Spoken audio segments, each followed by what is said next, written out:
Welcome, in friends, to an exhaustive examination of Irish folklore, mythology and legend. Because tonight, we're travelling to an island where the boundary between the real and the magical was always delightfully blurry, where every hill might hide an ancient fort and every lake might conceal an entire underwater kingdom. This is the world of Irish mythology, and we're going to explore it at exactly the right pace for drifting off to sleep. So before we begin, take a moment to like the video and subscribe and let me know where you're tuning in from and what time it is for you. Now dim your lights, get comfortable, and prepare to relax as we begin. Ireland. That green island sitting in the Atlantic like a jewel that can't quite decide if it wants to be emerald or jade, has been collecting stories the way some people collect stamps or vintage teacups. Except these stories are much more interesting than stamps, and they involve considerably more magic than teacups, though Irish teacups do have their own quiet dignity. Long before anyone was writing anything down, Irish storytellers were spinning tales about how Ireland came to be populated. And here's the thing about Irish origin myths. They're like layers of a very elaborate cake, each group of settlers arriving and adding their own flavour to the mix. The first arrivals, according to the myths, were led by a woman named Cessair, who was supposedly Noah's granddaughter. Yes, that Noah, the one with the ark. Cessair showed up in Ireland 50 days before the biblical flood, which seems like cutting it rather fine, timing-wise. She brought 3 men and 50 women with her, which sounds like someone was either very optimistic or very bad at planning gender ratios for long-term survival. The flood came, as floods in these stories tend to do, and only one person survived. A fellow named Fintan who dealt with this apocalyptic inconvenience by transforming into a salmon.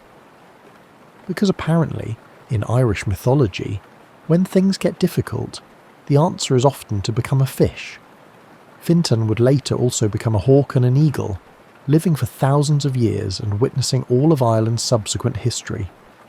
He was essentially Ireland's first historian, except with more shape-shifting and fewer footnotes.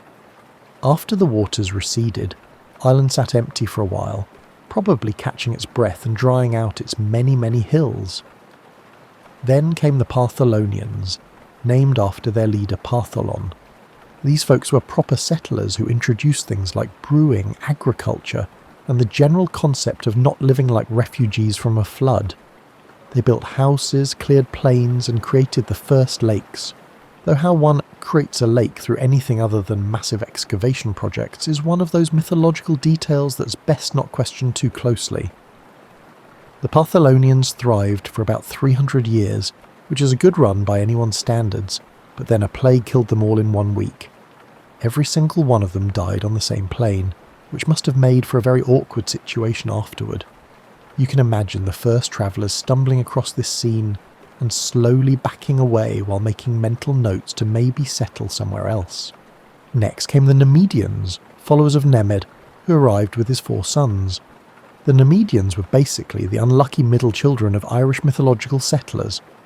They had to deal with the Fomorians, think of them as Ireland's original antagonists, a race of monstrous beings who lived either under the sea or on islands, depending on which version of the story you prefer.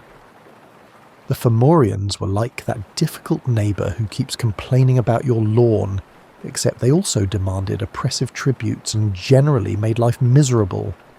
The Nemedians fought the Fomorians for years, won some battles, lost others, and eventually most of them died or left Ireland in despair. A few survivors escaped, and their descendants would return later with new names and better planning. It's like they went away for a few generations, regrouped, and came back with a revised business plan. This pattern of arrivals, battles, plagues, and departures sets the tone for Irish mythology. Nothing ever stays simple or peaceful for long, but there's always someone new, arriving with fresh ideas about how to make living on this rainy, beautiful island work. It's almost soothing in its predictability, except for all the plagues and monsters, which are less soothing and more the sort of thing that makes you appreciate modern medicine and the absence of sea demons. Now we're getting to the interesting part, which is saying something, because mythological plagues and shape-shifting historians are already fairly interesting. The Tuatha De Danann, whose name roughly translates to the people of the goddess Danu, were basically Ireland's pantheon of gods, though the myths are sometimes coy about calling them gods directly. They prefer terms like the people of skill or the fairy folk, which is very Irish. Why use one clear term when you can use several poetic but slightly ambiguous ones? The Tuatha De Danann arrived in Ireland in dramatic fashion, supposedly descending from the sky in a cloud. Some versions say they actually just sailed in from the north on boats, then burned their boats and created the cloud as either A, dramatic effect, B, military tactics, or C, an elaborate insurance fraud scheme. The myths are genuinely unclear on this point. What made the Tuatha De Danann special was their mastery of magic and craft. They brought 4 magical treasures to Ireland, each from a different mythical city. From Fallius came the Stone of Destiny, which would cry out when touched by the rightful King of Ireland, basically an ancient Celtic verification system that was significantly more reliable than a driver's license. From Gorias came the Spear of Lugh, which guaranteed victory to whoever wielded it. No battle could be won against it, which seemed somewhat unfair and definitely violated several conventions of sporting conduct. From Findius came Nuada's sword, from which no one could escape once it was drawn. And from Marius came the Dagda's cauldron, which could feed any number of people without ever emptying, essentially the world's first all-you-can-eat buffet, but with more mystical properties and probably better food. The Tuatha De Danann found Ireland already occupied by the Firbolg, descendants of those Nemedians who had fled earlier. The Firbolg were decent folks who had been minding their own business, farming and fishing and generally existing in peace. Then these magical sky people showed up with their invincible weapons and started making proprietary claims about the island. The two groups met at the first battle of Mag Tuired, which sounds more dramatic in Irish but basically means the plain of towers, or possibly the plain of pillars, depending on who's translating. The battle was fierce, and while the Tuatha De Danann won, they suffered a significant casualty. Their king, Nuada, lost his hand in combat. Now here's where Irish mythology gets interesting in its approach to disability and leadership. The Tuatha De Danann had a law stating that no one with a physical blemish could be king.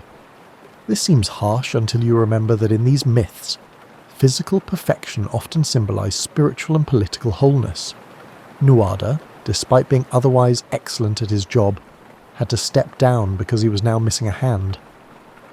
The Tuatha De Danann replaced him with Bress, whose father was Fomorian and whose mother was Tuatha De Danann, essentially a peace treaty marriage candidate meant to unite the two peoples.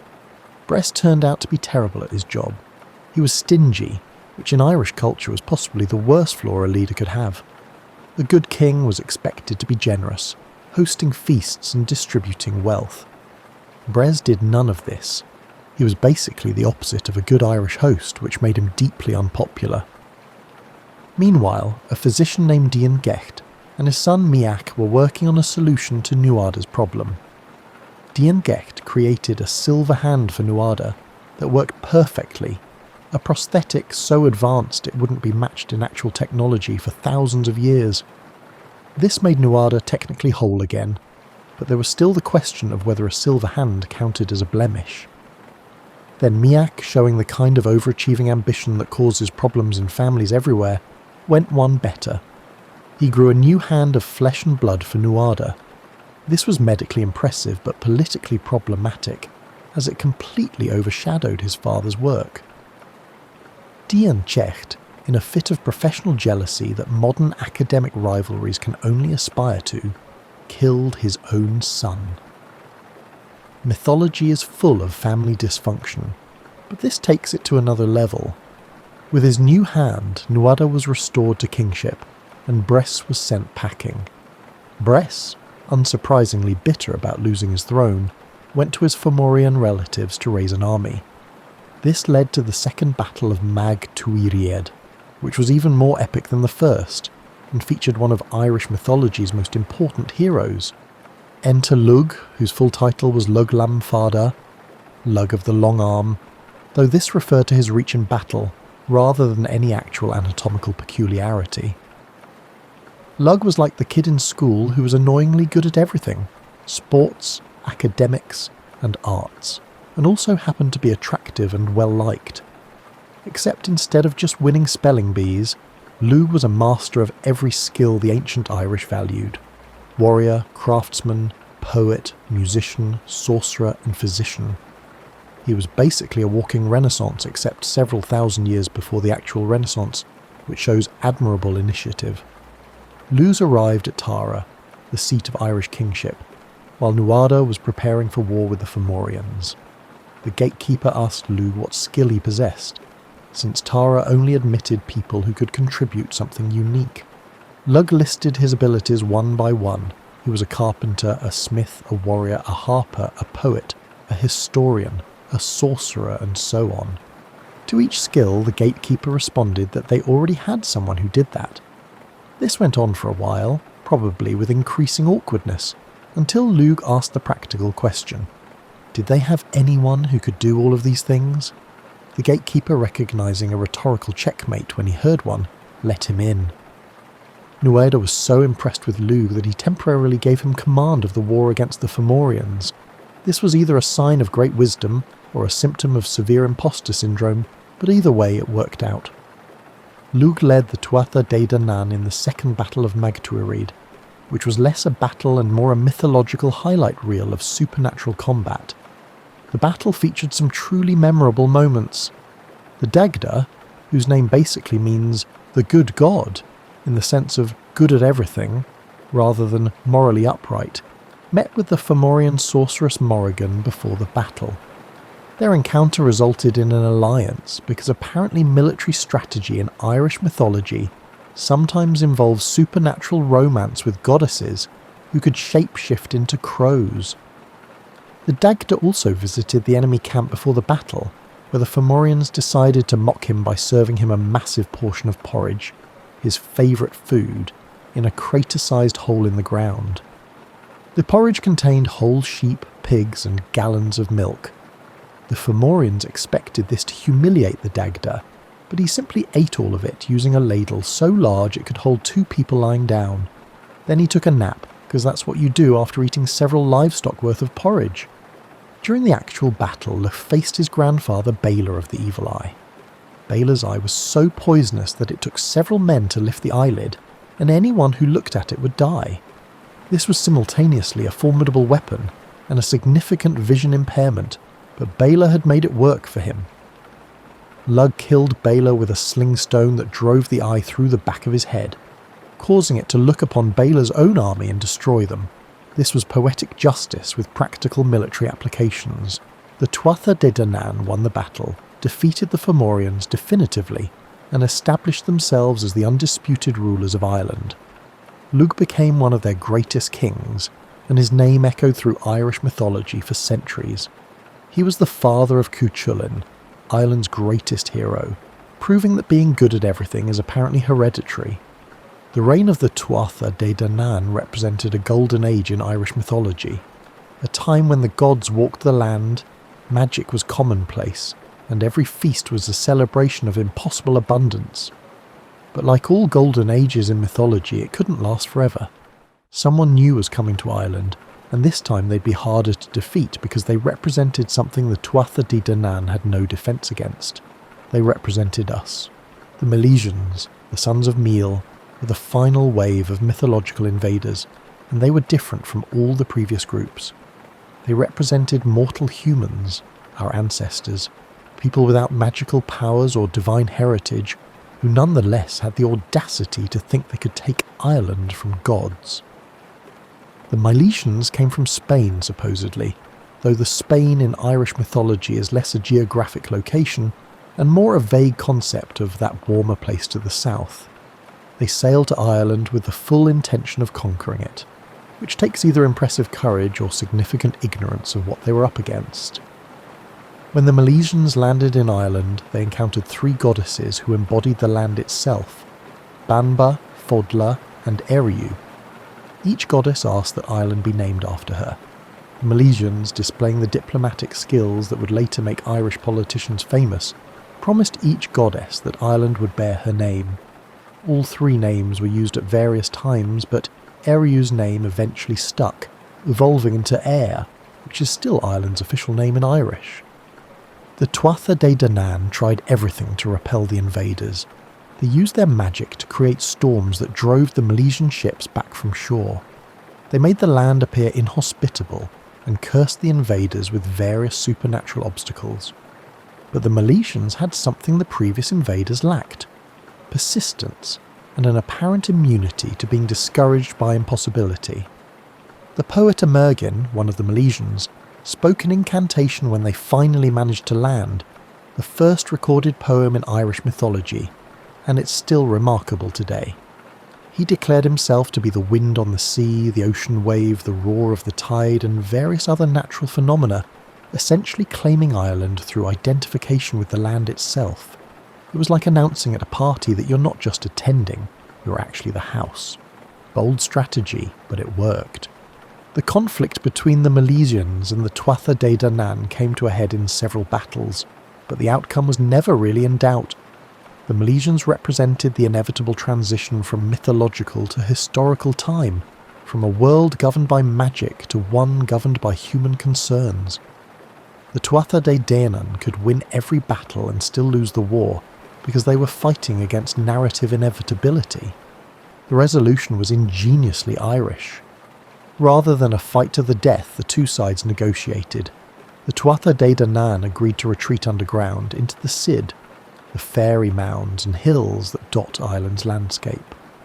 They would keep the spiritual sovereignty of Ireland while the Milesians held the physical land.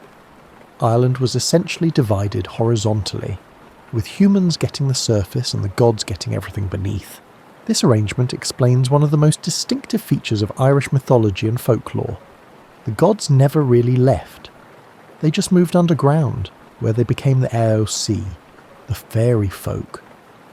Every hill might contain an entrance to their world. Every body of water might connect to their realm. And at certain times of year, particularly Samhain, Halloween, and Beltane, May Day, the boundaries between the worlds grew thin.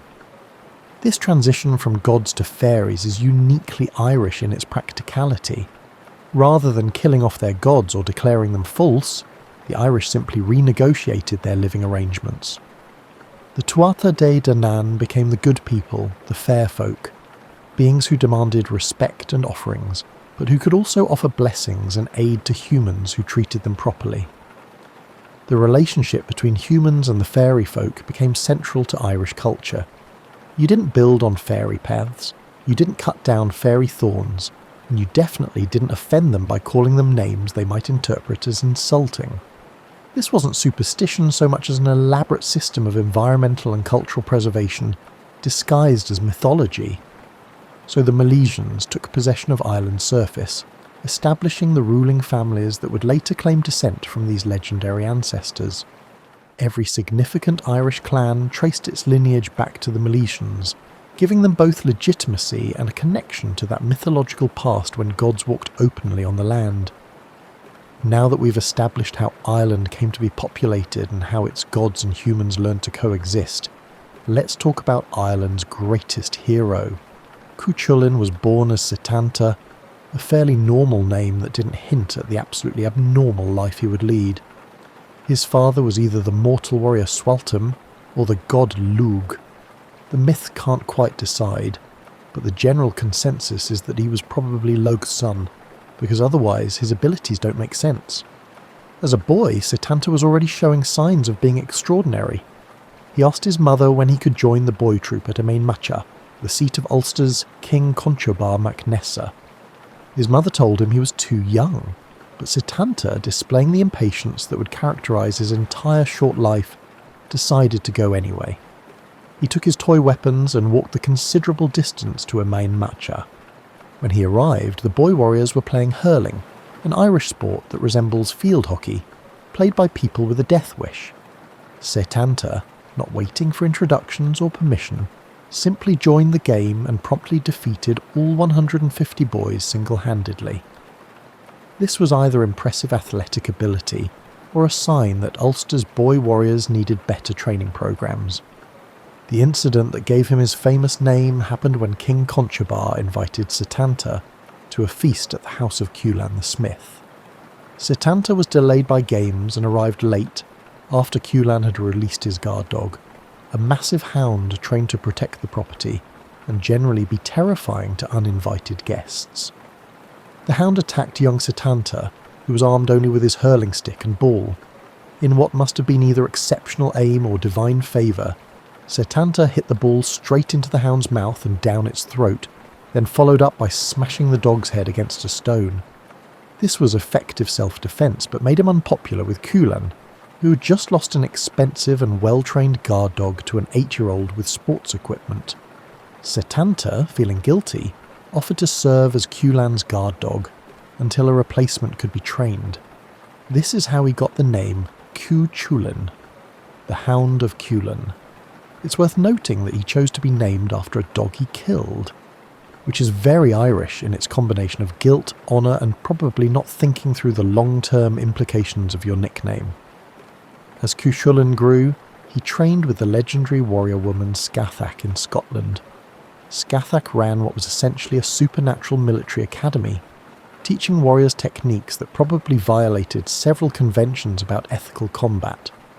She taught Cuchulainn the Gay Bolg, a barbed spear that entered the body as 1 point and exited as 30. This was either highly advanced weapons technology or simply cruel and unusual depending on your perspective. During his training, Cuchulainn also somehow found time to romance Scathach's daughter Uathach and defeat Scathach's rival Aife, whom he also romanced because apparently his training schedule wasn't full enough. His relationship with Aife produced a son, Conla, whose story ends tragically, but that's Irish mythology for you. Cuchulainn's most famous exploit was single-handedly defending Ulster during the Tyne Bó Cúailnge, the cattle raid of Cooley. Queen Medb of Connaught invaded Ulster to steal a legendary bull, and she timed her invasion for when the men of Ulster were affected by a curse that made them as weak as women in childbirth. This curse is one of Irish mythology's more creative military disadvantages. Cuchulainn, either immune to the curse or too young to be affected, stood alone at the ford and challenged Medb's army to single combat. For months he fought champion after champion, holding the fort through skill, determination and occasional berserker rages where he transformed into something so terrifying that the myths struggle to describe it adequately. These rages, called the Riastrad or warp spasm, transformed Cuchulainn into something barely human. His body contorted, one eye receded into his skull while the other bulged out, his hair stood on end with sparks flying from each strand, and a pillar of blood shot from his head. It was like watching a superhero transformation sequence directed by someone who took the concept of rage mode very literally. Despite being outnumbered thousands to one, Cuchulainn held the ford until the rest of Ulster recovered from their curse. His stand became legendary, the ultimate example of one warrior's determination defeating overwhelming odds. He embodied every virtue the ancient Irish admired: courage, skill in battle, loyalty to his people, and the kind of stubbornness that modern psychologists would probably flag as concerning, but ancient warriors considered admirable. Cuchulainn's death, when it came, was appropriately dramatic. Cursed and wounded, knowing he was dying, he tied himself to a standing stone so he could die on his feet, facing his enemies. The Morrigan, the war goddess, landed on his shoulder in the form of a crow, and that's how his enemies knew he was finally dead, because only then did he stop being dangerous. After Cuchulainn's era came the time of the Fianna, Ireland's legendary warrior band. Think of them as a cross between special forces, park rangers, and wandering poets, because in Irish mythology you could absolutely be all three simultaneously. The Fianna served the High King of Ireland, but they operated with considerable independence.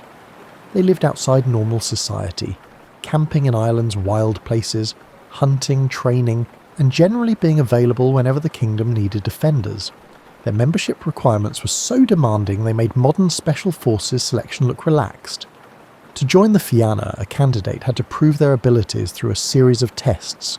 They had to compose poetry, Because what good is a warrior who can't describe their victories in proper verse? They had to defend themselves while standing in a waist-deep hole armed only with a shield and a hazel stick, while 9 warriors threw spears at them. They had to run through the forest at full speed without breaking a twig, disturbing their braided hair, or having a weapon waver in their hands. These requirements effectively filtered out everyone except supernatural athletes with good hair and literary talent. The greatest leader of the Fianna was Fionn McCumhale, whose name means fair son of Cumhall. Fionn's father was killed before he was born, so his mother sent him away to be raised in secret, because apparently that's just what you did with legendary heroes in Irish mythology. He was trained by 2 druidesses who taught him poetry, the arts of war, and presumably how to cook for himself, though the myths are oddly quiet about domestic skills. The defining moment of Fionn's youth came when he was apprenticed to the poet Finnegas, who had spent years trying to catch the salmon of knowledge. This salmon had eaten hazelnuts from the trees of wisdom that grew around the well of Sagai's, thereby becoming the most educated fish in Irish mythology. Finnegas believed that eating this salmon would grant the knowledge of the world, which is either profound symbolism about education or proof that ancient Irish dietary advice was unusual. When Finnegas finally caught the salmon, he instructed young Fionn to cook it, but warned him not to eat any of it. Fionn obediently cooked the salmon, but while turning it, he burned his thumb on the hot fish, and instinctively stuck his thumb in his mouth to cool the burn. That tiny taste was enough to transfer all the salmon's wisdom to Fionn. From that point on, whenever Fionn needed knowledge, he would suck his thumb, which sounds silly until you remember he gained access to all the world's wisdom through this gesture. It was like having Google's search built into your body, except more reliable and with better privacy protections. Fionn led the Fianna through countless adventures. They fought giants, battled invaders, hunted magical boars, and generally kept Ireland safe from various supernatural threats. But Fionn's story is also notable for its romantic complications, because Irish heroes apparently couldn't just focus on their work without creating elaborate relationship drama. The most famous of these complications involved Grain, the daughter of the High King. Fionn, now old enough that people were politely referring to him as mature, was betrothed to young Grain. At the wedding feast, Grain looked at her much older fiancé, then looked at his younger, more attractive warrior Diarmuid, and decided she preferred the latter. She placed Diarmuid under a gace, a magical obligation, forcing him to elope with her. Diarmuid was in an impossible situation. He was bound by oath to serve Fionn loyally, but he was also bound by the gaze to protect Green. The resulting pursuit lasted years, with Fionn and the Fianna chasing the couple across Ireland, while Diarmuid repeatedly demonstrated that he could escape any trap, not because he was disloyal, but because he was obligated to survive. Eventually Fionn accepted the situation, and Diarmuid and Grain settled down to live peacefully. But Fionn's forgiveness had limits. When Diarmuid was later wounded by a magical boar, Fionn had the power to heal him. He needed only to give him water carried in his hands. 3 times Fionn went to fetch water, and 3 times he let it trickle through his fingers before reaching Diarmuid. This was revenge served very cold, and it effectively ended Diarmuid's life. The story of Fionn and the Fianna represents the last age of Irish legendary heroes before history began to be recorded with more reliability. They existed in that twilight space between mythological and historical time, their adventures becoming increasingly grounded in real geography, even as they retained elements of the fantastic. One of the most beautiful aspects of Irish mythology is how it's bound to the physical landscape. Unlike some mythologies that take place in vague, distant realms, Irish myths are grounded in specific locations you can actually visit. Every hill has a story, every ancient stone might mark something significant, and every body of water potentially connects to the other world. Newgrange, that massive passage tomb older than the pyramids, was said to be the home of Engus Og, the god of love and poetry. The monument aligns perfectly with the winter solstice sunrise, which is either sophisticated astronomical knowledge or proof that ancient Irish people really cared about dramatic lighting for important days. Angus supposedly won the house from his father, the Dagda, through a clever word trick, because Irish gods appreciated wordplay almost as much as they appreciated magic. The Hill of Tara in County Meath served as the seat of the High Kings of Ireland. It's really more of a gentle hill than an imposing fortress, but in Irish mythology, it was the political and spiritual centre of the island. Kings were inaugurated there, laws were proclaimed there, and the Stone of Destiny stood there, crying out when touched by the rightful king. The site contains multiple earthworks and monuments spanning thousands of years, each layer adding another chapter to Ireland's story. The Giant's Causeway, with its 40,000 interlocking basalt columns, was said to be built by the giant Fionn McCumhail. Yes, the same Fionn from the Fianna, who apparently moonlighted as a giant in some stories. According to legend, he built the causeway to reach Scotland so he could fight a Scottish giant. When he saw how large his opponent was, he disguised himself as a baby, and his wife told the Scottish giant that this infant was their child. The Scottish giant, reasoning that if the baby was this big, the father must be enormous, fled back to Scotland in terror, destroying the causeway behind him. It's a story that combines geology, mythology, and the eternal theme of solving problems through deception rather than direct confrontation. The Cave of Cruachan in County Roscommon was known as the entrance to the otherworld. It was from this cave that the destructive birds of Morrigan emerged, that supernatural animals escaped to wreak havoc in the mortal world, and that the boundary between worlds grew particularly thin. Medieval Irish texts describe it as Ireland's gate to hell, which seems harsh, but certainly increased the property's notoriety. Lough Gur in County Limerick contains an island that appears and disappears, supposedly rising from the water every 7 years. The lake is associated with the goddess Ain, who represented sovereignty, fertility, and the sun. Once a year, according to tradition, you could see ancient warriors riding around the lake's shores, which would have been either a spectacular tourist attraction or deeply unsettling, depending on your perspective on ghostly cavalry. The Paps of Anu, 2 mountains in County Kerry, were named for their resemblance to breasts and associated with Anu, or Danu, the mother goddess of the Tuatha De Danann. Ancient peoples didn't mess around with subtle symbolism. If they wanted to honour a mother goddess, they pointed at breast-shaped mountains and said, "Those are definitely hers." These sacred sites weren't just backdrops for stories, they were characters in the mythology themselves. The land of Ireland was sentient in these myths, capable of blessing or cursing, accepting or rejecting rulers, and maintaining its own spiritual sovereignty regardless of who claimed political control. This relationship between land and mythology created a culture where geography itself carried meaning. You couldn't just look at a hill in ancient Ireland, you had to know its story, understand which gods or heroes were associated with it, remember what battles were fought there, and be aware of which fairy folk might call it home. The landscape was a book written in earth and stone, and the myths were the key to reading it. This tradition continues today in Irish place names. Nearly every town, river, mountain and field carries a name that tells a story. Dublin, Blackpool, became Dublin. Glen Neige Capel, Valley of the Horses, tells you what once happened there. The landscape itself is an archive of stories, each name a bookmark in Ireland's long narrative. As you drift deeper into sleep, imagine walking through this mythological landscape. Every step takes you through layers of story, each stone marking some ancient event, each spring connected to some tale of transformation or healing. It's a world where paying attention to the land meant understanding the stories that shaped your people's identity. Irish mythology's otherworld wasn't hell or heaven. It was Tir na Nog, the land of youth, or Mag Mell, the pleasant plain, or any of a dozen other names for what was essentially a parallel Ireland where everything was just slightly better and nobody aged. The otherworld could be reached in various ways, each more poetic than the last.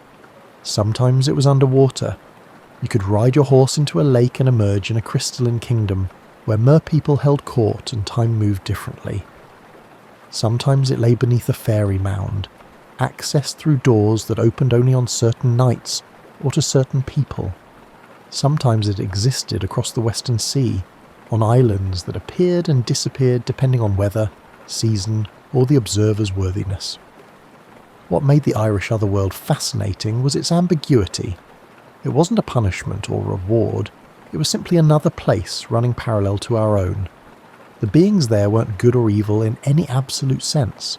They were powerful, capricious, and bound by their own complex rules that didn't always make sense to mortal visitors. Time worked differently in the otherworld, following what fantasy writers would later call Rip Van Winkle rules.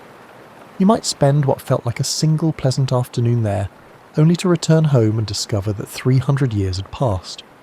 Oisin, the son of Fionn mac Cumhaill, made exactly this mistake.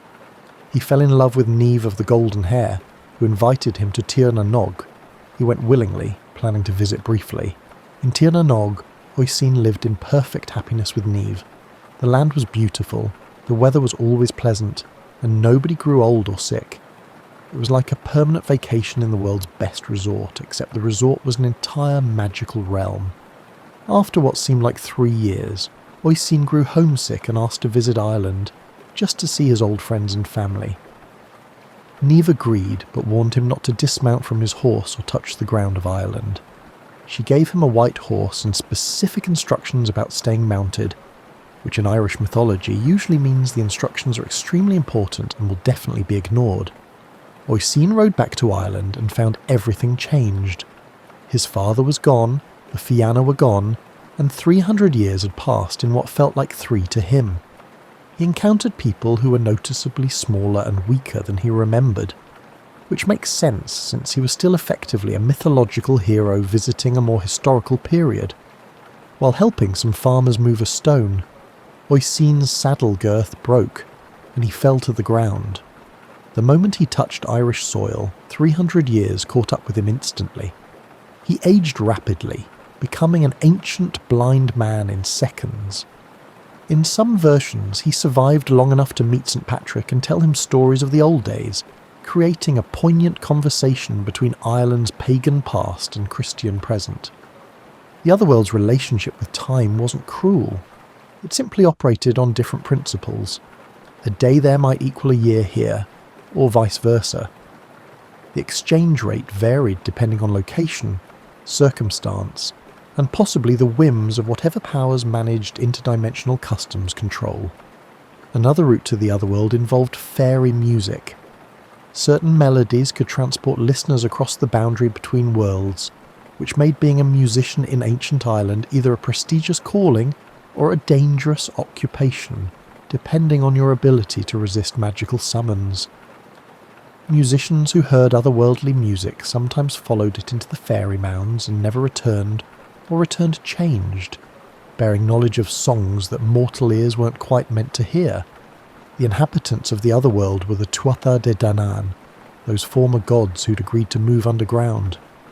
They lived in splendour beneath the hills, hosting eternal feasts where the food never ran out and the entertainment never bored. They sometimes invited mortals to join them, though these invitations were less requests and more tests of character, courage, or both. Food in the otherworld was particularly hazardous for visitors. Eating fairy food meant you'd be unable to return to the mortal world, trapped in the otherworld through some mystical contract formed by digestion. This was simultaneously the world's most effective immigration policy, and a warning about accepting dinner invitations from people who live under hills. The otherworld also served as a source of gifts and curses.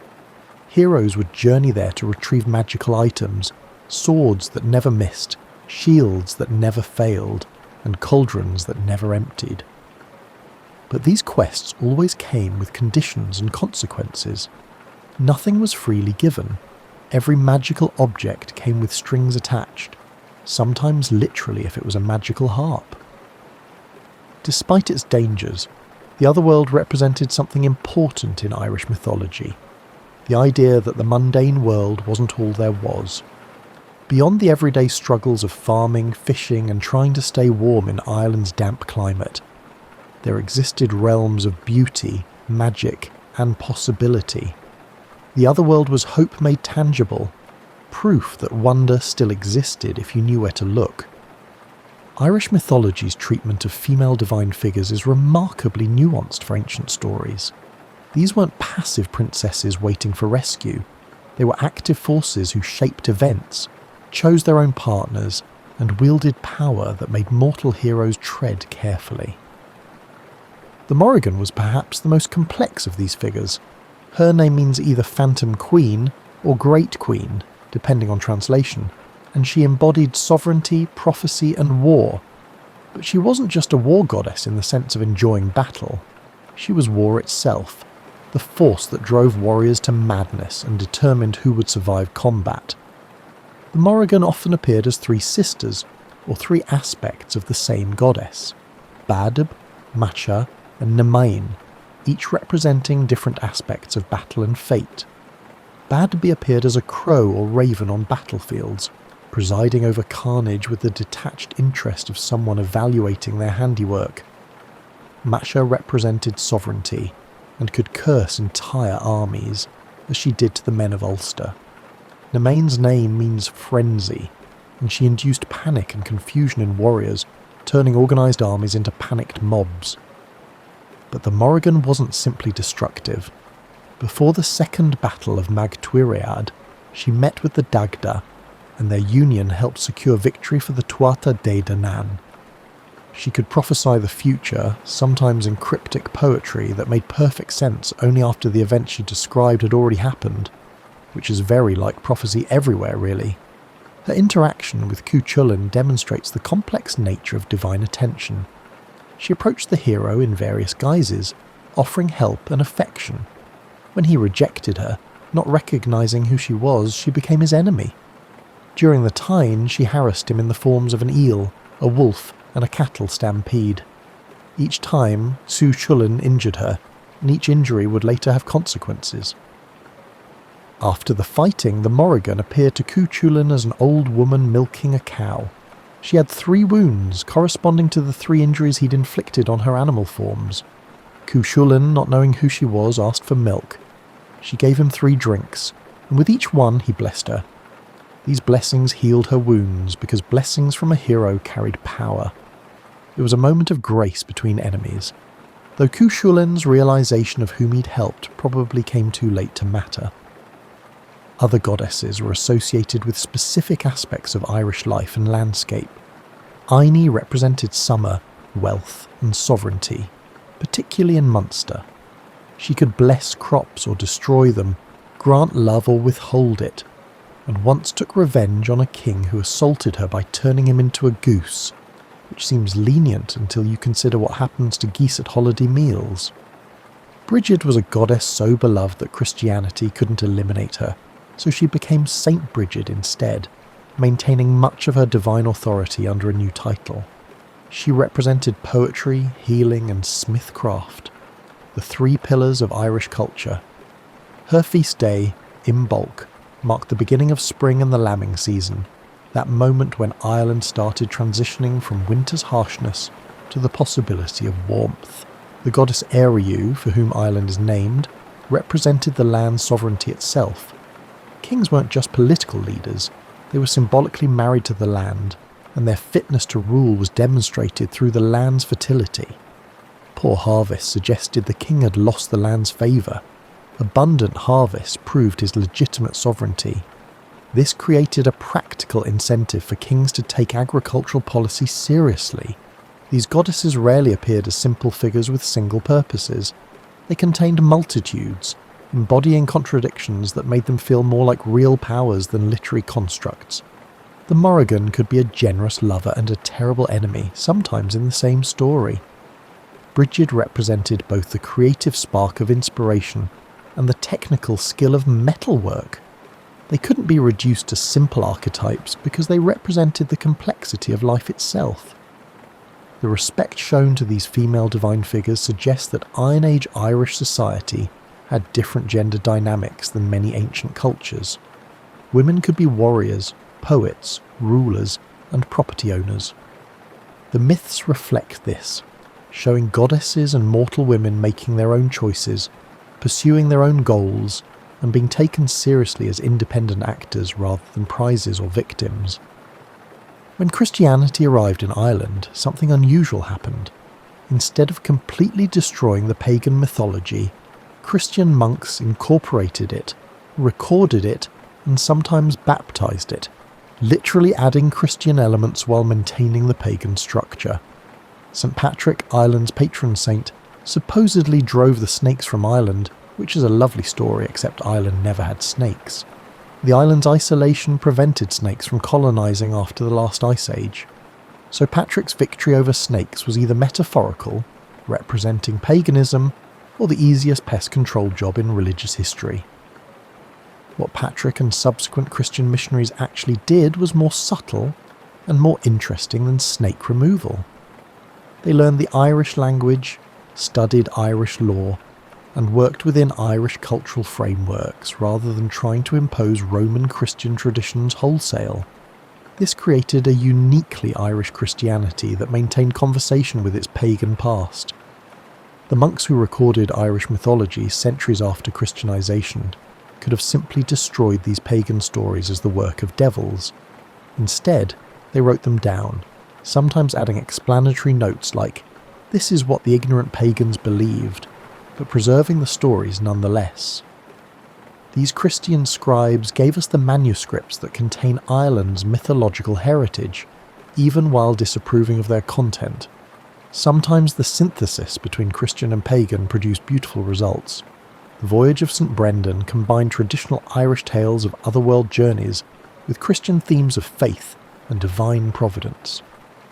Brendan and his monks sailed across the Atlantic, encountering islands of various wonders, some clearly mythological, others possibly based on real Atlantic islands. The voyage kept the structure of pre-Christian adventure tales while redirecting their spiritual meaning. The story of the children of Lear shows this synthesis clearly. The 4 children of King Lear were transformed into swans by their jealous stepmother, condemned to spend 900 years in bird form. They endured centuries of suffering on various Irish lakes, but when they were finally transformed back to human form, they were ancient and dying. A Christian monk baptized them just before their deaths, providing salvation at the story's end, a pagan tragedy given a Christian resolution. This interaction between Christian and pagan created a double vision in Irish culture that persists today. People could believe in Christian doctrine while still maintaining respect for fairy forts, still avoiding cutting down certain trees, and still recognising that the land itself held powers that transcended any single religious framework. St. Brigid's Day coincided with Imbolc, the pagan festival of the goddess Brigid. The saint inherited the goddess's associations with spring, fertility and renewal. Brigid's crosses, woven from rushes, decorated homes on her feast day, connecting Christian devotion to much older traditions of seasonal celebration and protection. Many Irish saints had adventures that closely resembled those of pagan heroes. They battled demons that looked suspiciously like Fomorians, performed miracles that resembled druidic magic, and generally behaved more like mythological heroes than the ascetic monks of continental Christianity. This wasn't confusion, it was cultural translation, expressing Christian themes through Irish narrative conventions. The holy wells scattered across Ireland illustrate this synthesis beautifully. Many were originally associated with pagan goddesses or local spirits. Christianity reassigned them to saints, but the practices remained similar. People still visited them for healing, still left offerings, and still walked around them in prescribed patterns. The form was Christian. The structure was much older. This ability to hold both Christian and pagan traditions simultaneously isn't contradiction so much as Irish pragmatism. Why abandon stories that connected you to your landscape and ancestors just because you'd accepted new religious beliefs? The past didn't need to be destroyed. It could be incorporated, reinterpreted and allowed to inform the present. We need to talk about the Tainbo Cuailinge, the cattle raid of Cooley, because it's the closest thing Ireland has to the Iliad, except instead of Helen of Troy, the conflict centres on a bull. This is very Irish. The story begins with pillow talk, which is how many problems begin. Queen Medb of Connaught and her husband, King Ailill, were lying in bed comparing their possessions, because apparently that's what royal couples did for entertainment before television. They were evenly matched in wealth until Ailill mentioned his bull, Finnbennach the White-Horned. Medb, who had strong opinions about equality in marriage and wasn't about to let her husband claim superiority through livestock, remembered hearing about an even better bull, Don Quailnge, the brown bull of Cooley, which belonged to a chieftain in Ulster. She decided to borrow it, and when the owner refused, she decided to take it by force. This was either a proportionate response or a massive overreaction, depending on how seriously you take cattle-based marital disputes. Medb raised an army from all of Ireland except Ulster, and invaded during the one time when Ulster's warriors were incapacitated by that curse we mentioned earlier. Only Cuchulainn was unaffected, so he stood alone at the ford, challenging the invaders to single combat according to the rules of war that made Irish warfare more organised than rugby, but less organised than modern military operations.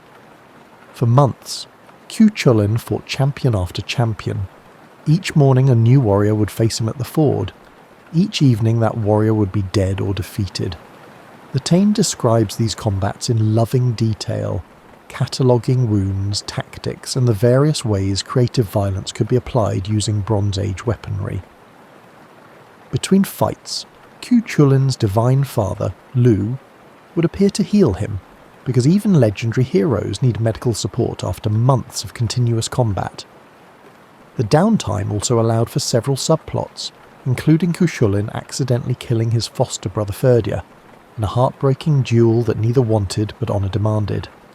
The death of Ferdia represents one of Irish mythology's most human moments. The two men had trained together, fought together, and loved each other as brothers. But Ferdia was sworn to Medb's service, and Cuchulainn was defending Ulster, so they met at the ford and fought for 3 days. Each evening they stopped fighting, embraced as friends, shared food and medical supplies, and slept near each other. Each morning they resumed trying to kill each other. On the 4th day, Cuchulainn used the gay bolg, killing Ferdia instantly and immediately falling into grief over what duty had made him do. Eventually Ulster's warriors recovered from their curse and joined the battle. The conflict escalated from single combat to full warfare, though by this point Medb's army was somewhat demoralised from watching their champions die one at a time at the ford. The invasion became a fighting retreat, with Medb's forces trying to get the Brown Bull back to Connaught while Ulster pursued. The climax comes when the Brown Bull of Cooley and Finnbennach the White-Horned finally meet. Remember, this entire war was about bulls. The two animals fought across Ireland, their battle destroying landscape features and creating new ones. When the Brown Bull finally killed Finnbennach, it went mad with battle rage, charging across Ireland with parts of its dead opponent still hanging from its horns, before finally dying of exhaustion. So Medb got her bull, but it immediately died, making the entire war pointless. Ulster defended its territory but lost many warriors. Cuchulainn won every combat but lost his foster brother. Everyone lost something, and the only winners were the storytellers who got an epic poem out of the disaster. The Táin is strange by epic standards. There's no clear moral victor. The central conflict is simultaneously trivial and deadly serious, and the heroes spend as much time honouring their enemies as fighting them. But it captures something essentially Irish. The idea that honour and duty can lead to absurd situations, that conflicts escalate beyond their original causes, and that warfare is simultaneously glorious and tragic, sometimes in the same moment. Irish heroes didn't just carry ordinary weapons, they bore objects with histories, personalities, and often unfortunate side effects. These magical items were characters in their own right, and their stories reveal how the Irish thought about power, responsibility, and the cost of possessing extraordinary things. The Lia Fáil, the Stone of Destiny we mentioned earlier, would cry out when touched by the rightful King of Ireland. This was convenient for royal succession. but potentially awkward if you accidentally leaned against it while picnicking on Tara. The stone supposedly remains at Tara, though Scottish tradition claims an ancient Irish king gave it to Scotland, where it became part of the coronation throne. This dispute over a rock's location has continued for centuries, proving that even magical objects can cause political controversy. The Dagda's cauldron, Quair Ansic, could feed any number of people without emptying. It was essentially infinite hospitality in cookware form, which perfectly embodied Irish values about generosity and community. No one ever left the Dagda's feasts hungry, which must have made him popular at parties and impossible to follow on the hosting rotation. The Sword of Nuada, from which no one could escape once drawn, sounds impressive until you consider the logistics. What if you drew it by accident? What if you wanted to practice sword maintenance? The myths don't address these practical concerns, focusing instead on its combat effectiveness and symbolic importance as a marker of rightful sovereignty. The Gay Bulgar, Cu Chulain's barbed spear, was thrown with the foot, yes, the foot, and entered the body as a single point before expanding into 30 barbs. Removing it was fatal, leaving it in was fatal, and encountering it was generally fatal. The weapon's mechanics made no anatomical sense, but it was terrifyingly effective in mythology, which is what mattered. Musical instruments held special power in Irish myth. The Dagda possessed a harp that could play 3 strains: the strain of sorrow that made listeners weep, the strain of joy that made them laugh, and the strain of sleep that put them into slumber. This was either a remarkably versatile instrument or proof that ancient Irish music had genuine psychological effects. Cloaks of invisibility appeared frequently, usually at convenient moments when heroes needed to sneak somewhere. These operated more reliably than modern streaming services and had better coverage, though presumably they required less buffering. Magical animals counted as possessions too. The horses of the Tuatha Dé Danann could travel across water as easily as land, which would have made ferry crossings much simpler. The salmon of knowledge we met earlier counted as a magical object, though eating it was a one-time benefit that couldn't be renewed, unlike modern subscription services. Cauldrons of rebirth could restore dead warriors to life, though the revived warriors couldn't speak, which seems like a significant limitation, but was apparently acceptable. These cauldrons made warfare less permanent but didn't solve the fundamental problems causing the conflicts, so armies kept killing each other knowing death might be temporary. This was either hope or horror, depending on your perspective on eternal return to the battlefield. What united these magical objects was their double-edged nature. Power came with limitations, gifts came with curses, and possessing something extraordinary meant taking on responsibilities that ordinary people didn't bear. The heroes who wielded these objects were changed by them, shaped by the weight of carrying items that normal rules didn't apply to. This theme resonates through Irish mythology, that power, whether political, magical or military, is never simple or purely beneficial. Every advantage creates new vulnerabilities, every gift imposes new obligations, and every magical object eventually demands payment for its use. As you sink deeper into sleep with the weight of the blankets and the gentle rhythm of your breathing, consider why these ancient Irish stories remain compelling enough to keep people talking about them over 1,000 years after the society that created them transformed into something different. Irish mythology survives because it addresses eternal human concerns through specific cultural expressions. The stories speak to universal experiences, love and loss, ambition and failure, the search for meaning, the acceptance of mortality, while remaining distinctively Irish in their telling. These myths also preserve something valuable through Ireland's various conquests and colonisations. When political sovereignty was lost, cultural sovereignty remained encoded in stories passed down through generations. The myths reminded Irish people who they were when external powers tried to tell them otherwise. The stories adapted remarkably well to changing circumstances. When Christianity arrived, the myths acquired new meanings without losing their essential character. When English colonisation threatened Irish culture, the stories persisted in both Irish and English languages. When modernity suggested myths were irrelevant, Irish writers like Yeats and Joyce demonstrated their continued artistic power. What makes Irish mythology unique among European traditions is this adaptability combined with continuity.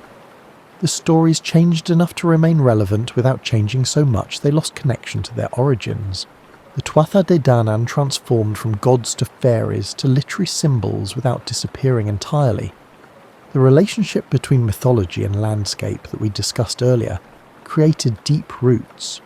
Stories attached to specific places became harder to erase than stories floating in abstract space. You could suppress the language, but the hills remained, and the hills remembered their names and their stories. Irish mythology also offered something that more austere religious traditions sometimes lacked: a sense of play, of cosmic humour, of gods and heroes who made mistakes and learned from them. The sacred and profane mixed freely. The profound and ridiculous coexisted comfortably, and dignity could survive embarrassment. These weren't stories about perfection or absolute moral clarity. They were stories about complicated people, in complicated situations, making difficult choices with limited information and living with consequences. This complexity made them more relatable than many mythologies, built around clear distinctions between good and evil. As you finally drift into sleep, the stories continue their work. They've survived wars and famines, colonization and modernization, the deaths of the languages they were first told in, and their translation into languages that didn't exist when they were created.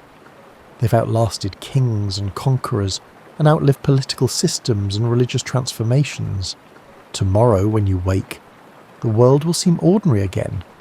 But somewhere in Ireland, a hill still carries the name of a goddess, a lake still connects to the other world, and the boundary between myth and reality remains pleasantly uncertain. The stories wait patiently, as they have for millennia, ready to transport anyone who listens back to that time when gods walked the land and the impossible happened with comfortable regularity. Sleep well, knowing that you're connected to a tradition of storytelling that stretches back into the mists of time, when history and mythology were the same thing, and the world was young enough to still believe in magic.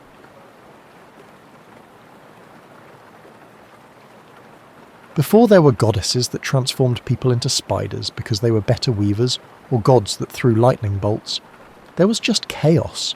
Not the kind of chaos you get when your internet goes down during a crucial video call, but real primordial emptiness. You can see why the ancient Greeks simply shrugged and referred to it as chaos, if you try to explain what existed before existence itself. The first beings appeared from this cosmic soup of nothingness. Eros, the force of attraction that would later cause more trouble than a dating app algorithm gone awry. Tartarus, the deepest, darkest pit you can imagine. Think of your basement, but infinitely worse, and with more screaming. And Gaia, who was essentially Mother Earth before environmental awareness was fashionable. Being the productive type, Gaia decided that life was boring on its own and made the sky, Uranus. In ancient Greece, family trees resembled family wreaths, and everything was connected in awkward ways. You might think that having your mother create your husband sounds like the start of serious therapy sessions. The fact that Uranus and Gaia had children together should have been the first clue that something was amiss in the family dynamic. Among their descendants were the Titans, giant creatures that were essentially the first draft of godhood, strong, unkillable, and devoid of all sense of proportion or self-control. Consider them gods who have never been trained in customer service. Cronus, who would have been a perfect fit at any corporate takeover, was one of these titans. After observing his father, Uranus, Cronus concluded that committing patricide was a great way to advance his career. Cronus castrated his father and tossed the parts into the sea, using a scythe that his supportive mother Gaia had given him. The fact that this act gave birth to the goddess of love, Aphrodite, tells you all you need to know about the Greeks' perception of romance. Lovely, but with a history you probably don't want to delve too deeply into.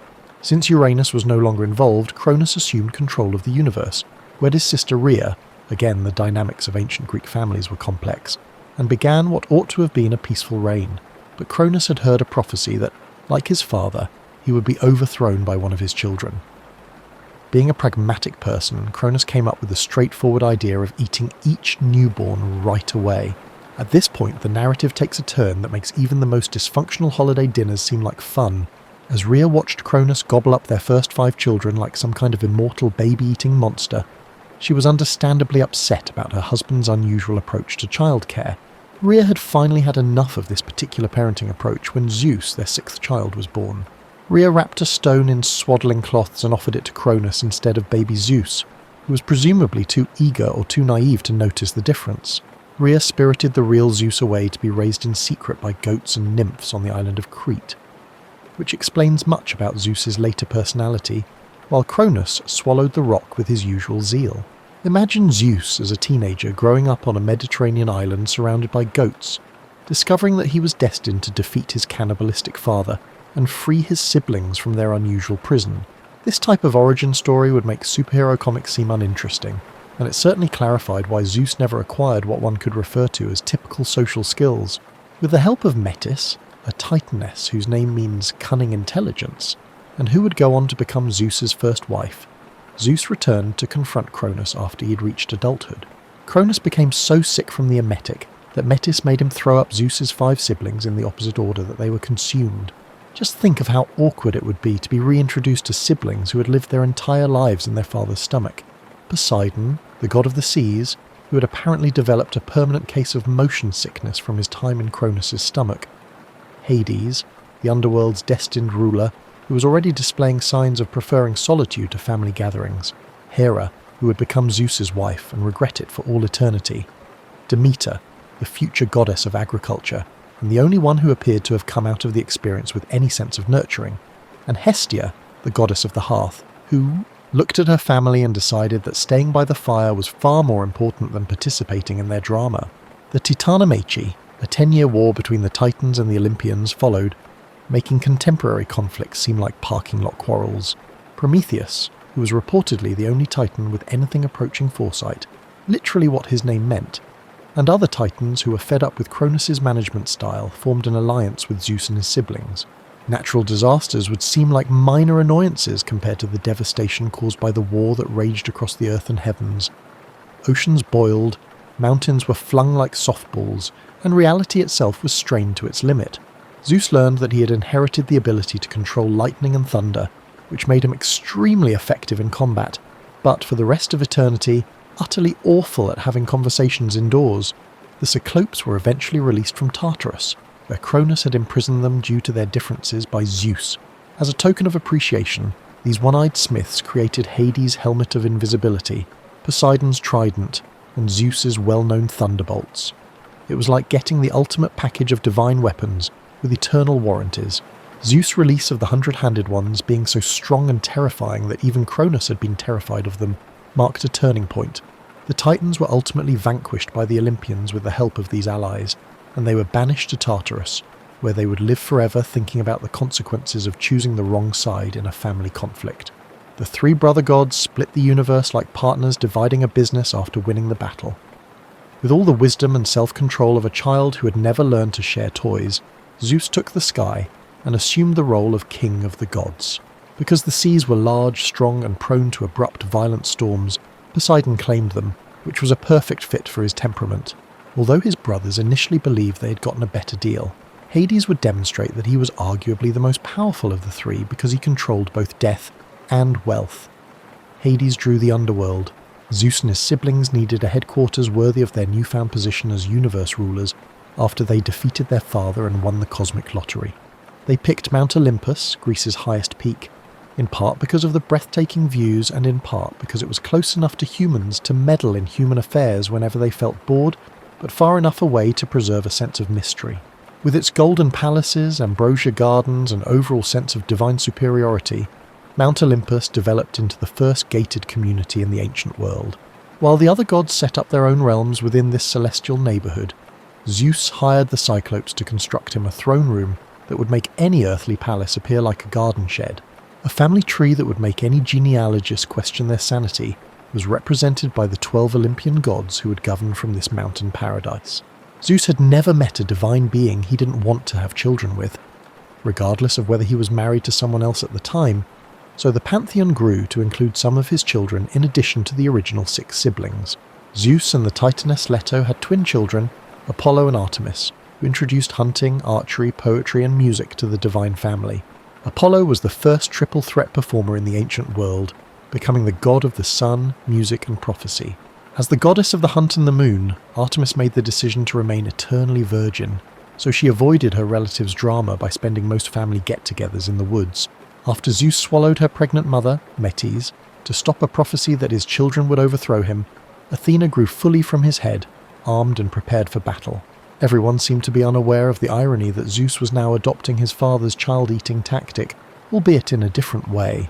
Being born from your father's skull after he ate your mother did not prevent you from becoming one of the most revered gods, as Athena went on to become a goddess of wisdom and war. After Cronus castrated Uranus, Aphrodite emerged from the sea foam, bringing beauty and love to Olympus, and more relationship drama than a soap opera during the day. She had a knack for making everyone fall in love with the wrong people at the worst possible times, so her very presence ensured that no divine gathering would be peaceful. Zeus's son with Hera, Ares, became a god of war, but not the kind of war that Athena stood for, one that was strategic and noble. Ares, who is basically the divine counterpart of that relative who turns every family barbecue into a political argument, was more interested in the violent, bloody and chaotic aspects of combat. It says something about his character that even his own parents didn't like him. Depending on your preferred version of the story, Hephaestus, the god of fire and metalworking, was either Hera's son by himself or another child of Zeus and Hera. Hera threw him off Mount Olympus in shame because he was so ugly and had a serious disability from birth. After surviving the fall and learning from sea nymphs how to make things, Hephaestus returned to Olympus as the main maker of impossible things for the gods. His forge evolved into the heavenly equivalent of a posh custom shop, crafting everything from Achilles' armour to Zeus thunderbolts.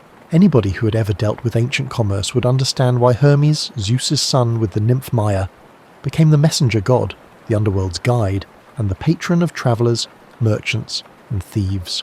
Hermes served as the god's translator and diplomat as well, which was extremely helpful in a household where poor communication frequently resulted in plagues, wars, and the transformation of humans into different plants and animals. Because she was primarily concerned with providing food for mortals rather than becoming embroiled in the power struggles and romantic entanglements that consumed her siblings, Demeter, the goddess of agriculture and the harvest, remained one of the more stable figures in the pantheon. Later, when her daughter Persephone became the focus of the first kidnapping scandal in the underworld, her major drama would unfold. You would think that the Olympians would have spent their time as sage, kind lords of the universe after they had taken up residence in their new digs and established their various divine portfolios. Rather, they acted like a very strong hybrid of middle management and reality TV stars, complete with the petty, envious and bad decision-making traits that go along with that. With his views on marriage, loyalty and leadership, Zeus, the king of the gods, established the standard for the entire pantheon. Zeus pursued romantic relationships with gods, nymphs and mortals with the zeal of someone collecting rare stamps, treating monogamy as more of a suggestion than a commitment, even though he was married to Hera. His inventive methods of courtship involved changing into different animals, natural phenomena, and inanimate objects, anything it took to get past his target's common sense or his wife's prying eyes. For her part, Hera handled her husband's adultery with the forbearance of someone who had long since given up on a traditional marriage and determined that retaliation was more fulfilling than forgiveness.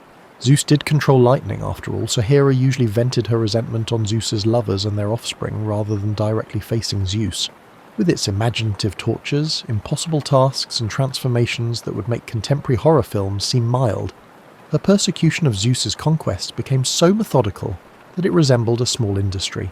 The marriage of the couple turned into an example of how to fail at managing relationship issues. When Zeus had an affair, Hera would discover it and punish everyone but Zeus. Zeus would then get upset about Hera's meddling, and the ensuing marital conflict would materialize as natural disasters that would make life miserable for everyone on the planet. Frequently, earthquakes, floods, droughts, and plagues were merely unintended consequences of the divine couple resolving their problems. Meanwhile, Poseidon, who governed the seas, approached marriage with the same temperament that his brother did, because Poseidon was notorious for taking personal offense at small slights and expressing his wrath through storms that could sink entire fleets, sea monsters, and tsunamis. sailors learned to make offerings before every voyage, not because they were deeply religious. He was the type of god who would destroy your ship because he didn't like the way you treated him, and then accuse you of not treating him with the respect he deserved. With less shape-shifting and more involuntary conversion of his romantic interests into various sea creatures, the sea god's love life was nearly as complicated as Zeus's. Poseidon reportedly thought that the ideal way to remember a love affair was to transform his ex-lover into a species of fish, or a coral reef, resulting in a Mediterranean teeming with aquatic creatures with deeply personal histories. As the lord of the underworld, Hades gained a reputation for being the most practical of the three brothers, presumably due to the fact that handling the dead called for more administrative expertise than artistic flair. With appropriate admissions procedures, classification schemes for various soul types, and explicit protocols for exceptional situations, the underworld functioned like a well-run bureaucracy. Hades avoided most of his family's drama and concentrated on the pragmatics of divine rule because he seldom left his domain. Even though they were twins, Apollo and Artemis had quite different approaches to their divine duties. With the zeal of a performer who never encountered an audience he didn't wish to dazzle, Apollo embraced his role as the god of poetry, music, and the sun. He inspired poets, created music contests, and moved the sun across the sky every day with the punctuality of someone who knew that crops and plants relied on him. On the other hand, Artemis approached her responsibilities as the moon and hunt goddess with the gravity of a wildlife preserve manager. She kept a pack of hunting hounds that could follow anyone over any terrain, demanded complete chastity from her followers, and dealt swiftly and often fatally with those who disobeyed her. A successful hunt followed by an evening with her nymphs, away from the complexities of Olympic family dynamics, was her idea of a good time. With the methodical accuracy of a military strategist and the intellectual curiosity of a scholar, Athena approached her dual roles as goddess of wisdom and warfare. After defeating Poseidon in a competition to determine who could give the city the most useful gift, she was made the patron goddess of Athens. Athena offered an olive tree, while Poseidon offered a saltwater spring. By selecting the tree, the Athenians showed that even in antiquity, people valued sustainable agriculture over ostentatious but unworkable gestures. Examining Aphrodite's distinct role in divine chaos is essential to any discussion of Olympic dysfunction. Aphrodite, the goddess of beauty and love, had the ability to make anyone fall in love with anyone else, regardless of their existing relationships, tastes, or common sense. With all the restraint of someone who had been granted access to a nuclear reactor and told it was a new type of nightlight, she used this ability. Aphrodite's own romantic life served as an example of the difficulties her realm could bring about. She had an egregious affair with Ares, the god of war, even though she was married to Hephaestus, the most loving and loyal of the gods. The Greeks were fascinated by the cosmic irony that resulted from the relationship between the god of war and the goddess of love. It seemed that the two were more closely related than anyone wanted to acknowledge. One of Olympus's biggest scandals arose from their affair when Hephaestus, believing his wife was cheating, created an impenetrable invisible web. After putting it over his marital bed, he declared that he would be gone for a few days. Believing they had privacy, Aphrodite and Ares were caught in the act when the net ensnared them in a precarious situation. The other gods were then invited by Hephaestus to observe his wife's disloyalty. The goddesses remained at home in embarrassment, while the male gods came to gaze and chuckle. The entire incident showed that even divine beings could suffer public humiliation, comparable to that of contemporary social media scandals. Greek mythology's most well-known tales are the result of Aphrodite meddling in mortal affairs. Aphrodite bribed Paris of Troy with the love of Helen, who was already married to Menelaus of Sparta, starting the Trojan War, which claimed thousands of lives and destroyed one of the greatest cities in antiquity. Paris's choice of Aphrodite's offer over Hera and Athena's alternatives set off a series of events that would change the ancient world and inspire epic poetry for centuries to come. Additionally, the goddess was skilled at fabricating improbable romantic scenarios. She caused King Minos of Crete's wife, Pasiphae, to fall in love with a bull, which resulted in the creation of the Minotaur and the requirement for a complex labyrinth to keep the beast in check. She made Myrrha fall in love with her own father, which led to a family scandal that even the gods found awkward and the birth of Adonis. She inspired the sculptor Pygmalion to fall in love with his own statue, but in that instance she felt sorry for him and made the statue come to life as Galatea. Aphrodite's approach to her divine duties was exemplified by these interventions. She felt that love was the most potent force in the universe and that everyone should experience it, regardless of whether they desired it were prepared for it, or could bear its consequences. Her gift of love was like getting a wild animal as a pet. Beautiful, thrilling, and able to ruin your entire life if you don't treat it with the respect it deserves. Aphrodite's meddling in their affairs taught the other gods to be cautious. She was not above using her power to settle scores or further her own agenda, and she could make them fall in love with mortals, with each other, or with totally inappropriate targets. The last thing Zeus needed was for Hera to have divine help complicate his already complex love life, so even he was cautious not to offend his daughter too much. Despite his own difficult relationship with fidelity, Hermes approached godhood like someone attempting to construct the perfect resume, whereas his fellow Olympians focused on specific facets of divine responsibility. Despite having more job titles than a contemporary startup CEO, Hermes was able to excel at all of them. Messenger of the gods, guide to the underworld, patron of merchants, protector of travellers, and divine sponsor of thieves, Hermes' adaptability resulted from both necessity and his personality. Being Zeus's younger son, he had to establish his own place in a pantheon, where his older, more established relatives had already claimed all the evident divine portfolios. Being the god you called when you needed something done fast, quietly, or creatively was his answer to becoming indispensable to everyone, both divine and mortal. His position as a divine messenger demanded diplomatic abilities that would stump experts in contemporary international relations. Hermes frequently mediated truces in wars where both sides viewed compromise as a sign of weakness, delivered news that would have made recipients want to shoot the messenger, except that he was immortal and incredibly swift, and carried messages between gods who were actively attempting to kill one another. Escorting souls to the underworld was another of the messenger god's responsibilities. This task called for a special blend of efficiency and empathy.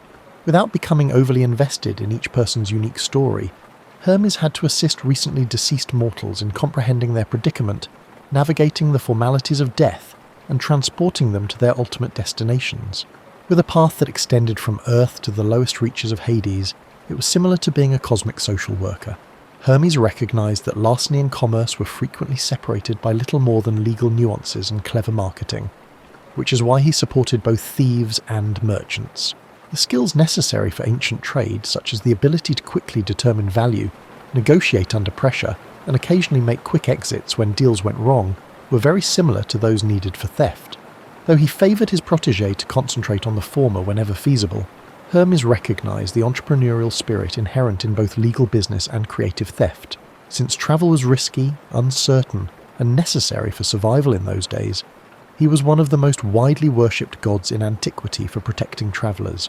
Prayers to Hermes could mean the difference between arriving at your destination and becoming a cautionary tale for future travellers. His symbols also indicated safe lodging and trusted merchants. Hermes' roadside shrines marked safe places to rest. The god's creativity went beyond his work obligations to include his hobbies. After transforming a tortoiseshell into a musical instrument, Hermes created the lyre and gave it to Apollo in return for being acknowledged as the divine patron of animal husbandry. In addition to creating the first alphabet and the panpipes, he also set the rules for athletic competitions.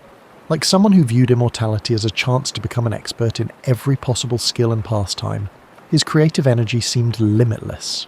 Because of his many roles that kept him busy and on the road, as well as the fact that he had mastered the art of remaining impartial in family disputes, Hermes' relationship with his family was noticeably more harmonious than most Olympic relationships. In general, he was the family member who could be relied upon not to exacerbate already existing issues, mediated compromises that allowed everyone to save face, and conveyed messages between warring relatives without taking sides.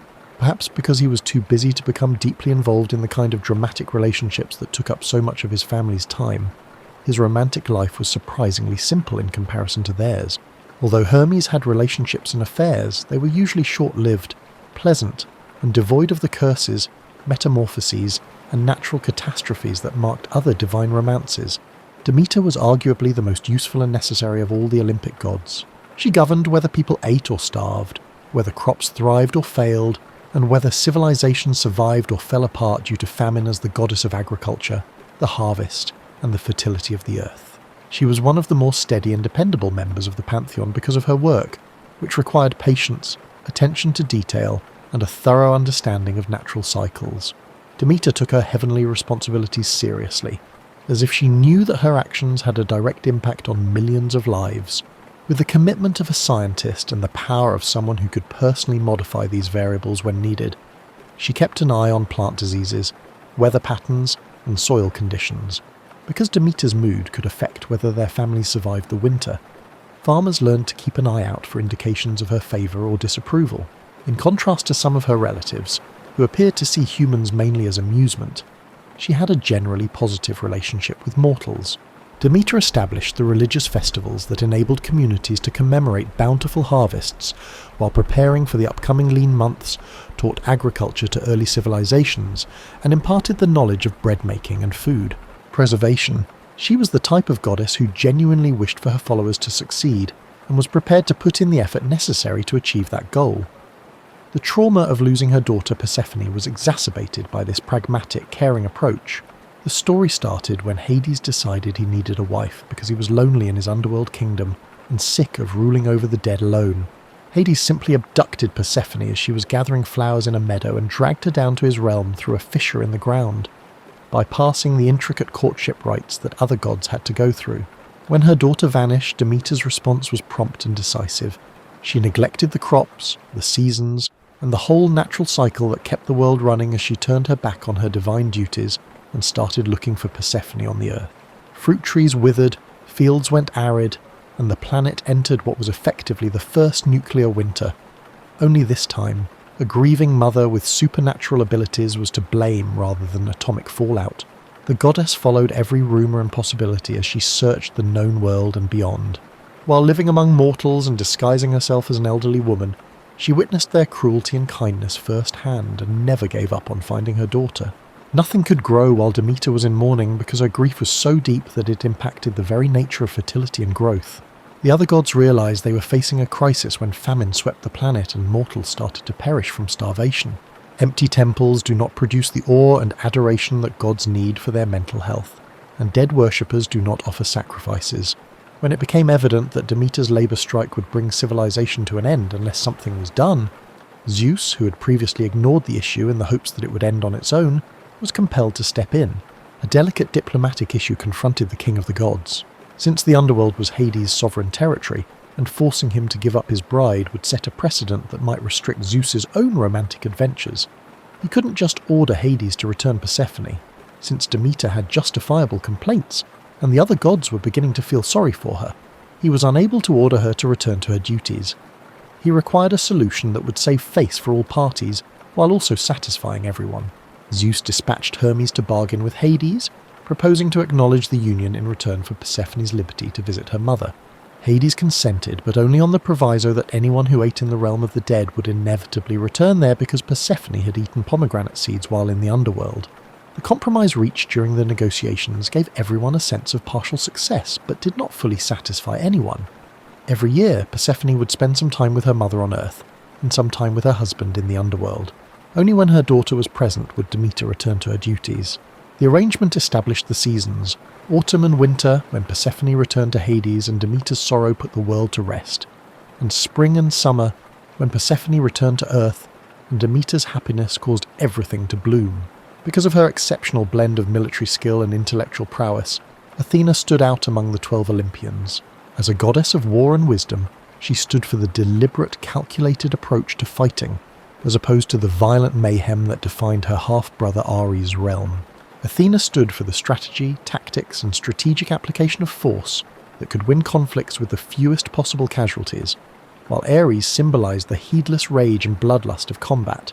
Her peculiar birth, emerging fully developed and armed from Zeus's head after he ingested her pregnant mother, represented the kind of instantaneous, comprehensive knowledge that defined her method of problem-solving. In contrast to other gods who acquired knowledge through experience or gradually improved their skills, Athena came into being fully in control of her realms and aware of the ways in which war and wisdom could work in tandem. Athena's wisdom was useful, actionable intelligence that could be used to solve actual issues, not the abstract philosophical kind that is discussed in academic settings. By teaching mortals how to make better tools, stronger buildings, and innovations that enhance their daily lives, she rose to become the patroness of craftsmanship, architecture, and technology. Her contributions to humanity were practical abilities that enabled civilization rather than impersonal ideas. This practical wisdom was reflected in her approach to warfare. Athena favoured tactics that won battles with few resources and casualties, whereas Ares favoured direct conflict and overwhelming force. She was the goddess you prayed to when you had to defeat a stronger foe, defend your city against insurmountable odds, or win by cunning rather than brute force. Athena's strategic thinking was exemplified by her competition with Poseidon for the patronage of Athens. Both gods were asked to present gifts that would help the populace when the city needed a patron deity. Impressive, dramatic, and ultimately pointless for a city that already had access to the sea, Poseidon struck the ground with his trident and created a spring of salt water. By planting an olive tree, Athena gave the city access to food, lamp oil, building materials, and a sustainable resource that would last for many generations. The Athenians selected Athena's gift because they understood that its usefulness outweighed ostentatious displays. This choice made Athens a hub of knowledge, wisdom, and strategic thinking. Values that would go on to produce some of the greatest philosophers, architects, and military commanders in history, long after faith in the ancient gods had waned. Athena's influence continued to shape the city's personality. She served as an example of how divine wisdom could impact mortal conflicts during the Trojan War. Athena sided with the Greeks because she thought they embodied the values of tactical innovation and strategic thinking that she valued, while other gods made their decisions based on personal preferences or familial allegiances. She helped create the Trojan horse strategy that ultimately put an end to the 10-year siege and gave advice to heroes like Odysseus, who approached obstacles with cunning rather than force. Compared to other gods, Athena had very different relationships with mortals. Athena established mentoring relationships based on respect for one another and a common interest in ideas, as opposed to the intense, frequently destructive romantic entanglements that defined her relatives' interactions with humans. She inspired inventors to develop new technologies, mentored artisans to hone their craft, and counseled military leaders on tactics to safeguard their troops. She made a philosophical statement about the nature of wisdom by choosing to remain a virgin forever. Athena was aware that romantic relationships frequently weakened judgment and caused loyalties to be split, traits that were incompatible with the rational thought necessary for both wisdom and successful combat. She was able to maintain the objectivity required to base decisions on merit rather than emotion by staying unattached. When disputes arose between mortals and other gods, the goddess also acted as a divine mediator. She was uniquely suited to comprehend both sides of arguments and come up with solutions that met everyone's justifiable interests, while averting needless violence because of her wisdom and fighting prowess. Not only could she help you win, but she could do so without causing you any new issues, which made her the god you wanted on your side. Apollo exemplified divine multitasking on a scale that would impress contemporary productivity experts. If Athena stood for focused expertise, as the god of the sun, music, poetry, prophecy, healing, and archery, Apollo oversaw duties that would have overwhelmed many other gods, while upholding standards of excellence that established benchmarks for mortals in each of these domains.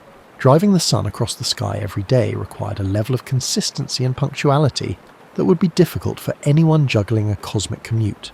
He ensured that daylight reached every corner of the earth at the right time and intensity by tying his chariot to 4 fire-breathing horses and driving across the heavens every morning. Because the entire natural world relied on his dependability, it was a duty that did not permit sick days, vacation time, or the opportunity to sleep in. He became the first crossover artist in history thanks to his musical abilities. Apollo was more than just a musician. He created musical instruments, established the concepts of rhythm and harmony, and served as an inspiration to his fellow gods and mortal musicians. His musical contests established the bar for artistic brilliance that mortal musicians would aim to reach for centuries, and his lyre became the standard instrument for divine performances. Poetry that was both entertaining and prophetic was produced by the gods through a combination of technical skill and divine inspiration. In addition to telling tales and expressing feelings, Apollo's poetry also offered moral advice, disclosed future realities, and preserved the cultural knowledge that societies required to endure and thrive. His impact on mortal poets was so great that inspiration itself came to be seen as a sign of divine possession by Apollo or his muses. The most significant source of prophetic guidance in ancient Greece was Apollo's oracle at Delphi. Apollo's priestess Pythia gave prophecies that affected Greek politics, colonization, war, and private affairs. City-states sought advice before founding new colonies, individuals sought advice on everything from marriage prospects to career choices, and kings sought the oracle before making important decisions. The oracle's predictions were renowned for being cryptic, necessitating interpretation that frequently became clear only after the events had taken place. This ambiguity was a characteristic that represented Apollo's view of the proper operation of prophecy, not a weakness in the system. Free will and the lessons that mortals needed to learn via experience would be eliminated by direct predictions. While maintaining the flexibility to make decisions and grow from them, cryptic guidance offered guidance. Because of his expertise in medicine, Apollo was able to both cause and cure plagues, making him the divine physician. Apollo's arrows had the power to spread disease that wiped out entire populations when mortals offended him or other gods. He could heal wounds, halt epidemics, and impart medical knowledge to mortals so they could take care of themselves if he was duly honoured and placated. The Greek understanding that health depended on upholding appropriate relationships with divine forces was reflected in his dual role as both the cause and the cure of illness. Even among the gods, his archery prowess was legendary, fusing supernatural accuracy with physical dexterity. Whether he was hunting wild animals, reprimanding mortals who had wronged him, or engaging in competition with other archers, Apollo's arrows never failed to hit their targets. He was the patron deity of athletes and competitors who aimed for flawless performance, because his skill with the bow represented the accuracy and concentration needed for success in any endeavour. Despite his divine status and impressive array of talents, Apollo's romantic relationships were notably unsuccessful. When Daphne changed into a laurel tree to get away from him, he stopped pursuing her. Apollo cursed Cassandra because she had promised to be his lover in exchange for the gift of prophecy. But she had broken the agreement, making her predictions unbelievable. He became more understanding of mortals going through similar struggles after learning from these failed relationships, that even divine perfection couldn't ensure love's success. Artemis chose a path that valued solitude, independence, and the wild places that existed outside of human civilization, while her twin brother Apollo embraced the public aspects of godhood with its contests, oracles, and constant interaction with mortals. Like a cosmic mashup of wilderness guide and emergency room director, she carved out a divine identity as the goddess of the hunt, the moon, and childbirth, one that was both nurturing and fiercely protective. Artemis made a philosophical statement about autonomy and self-determination when she chose to remain eternally virgin, in addition to it being a personal choice.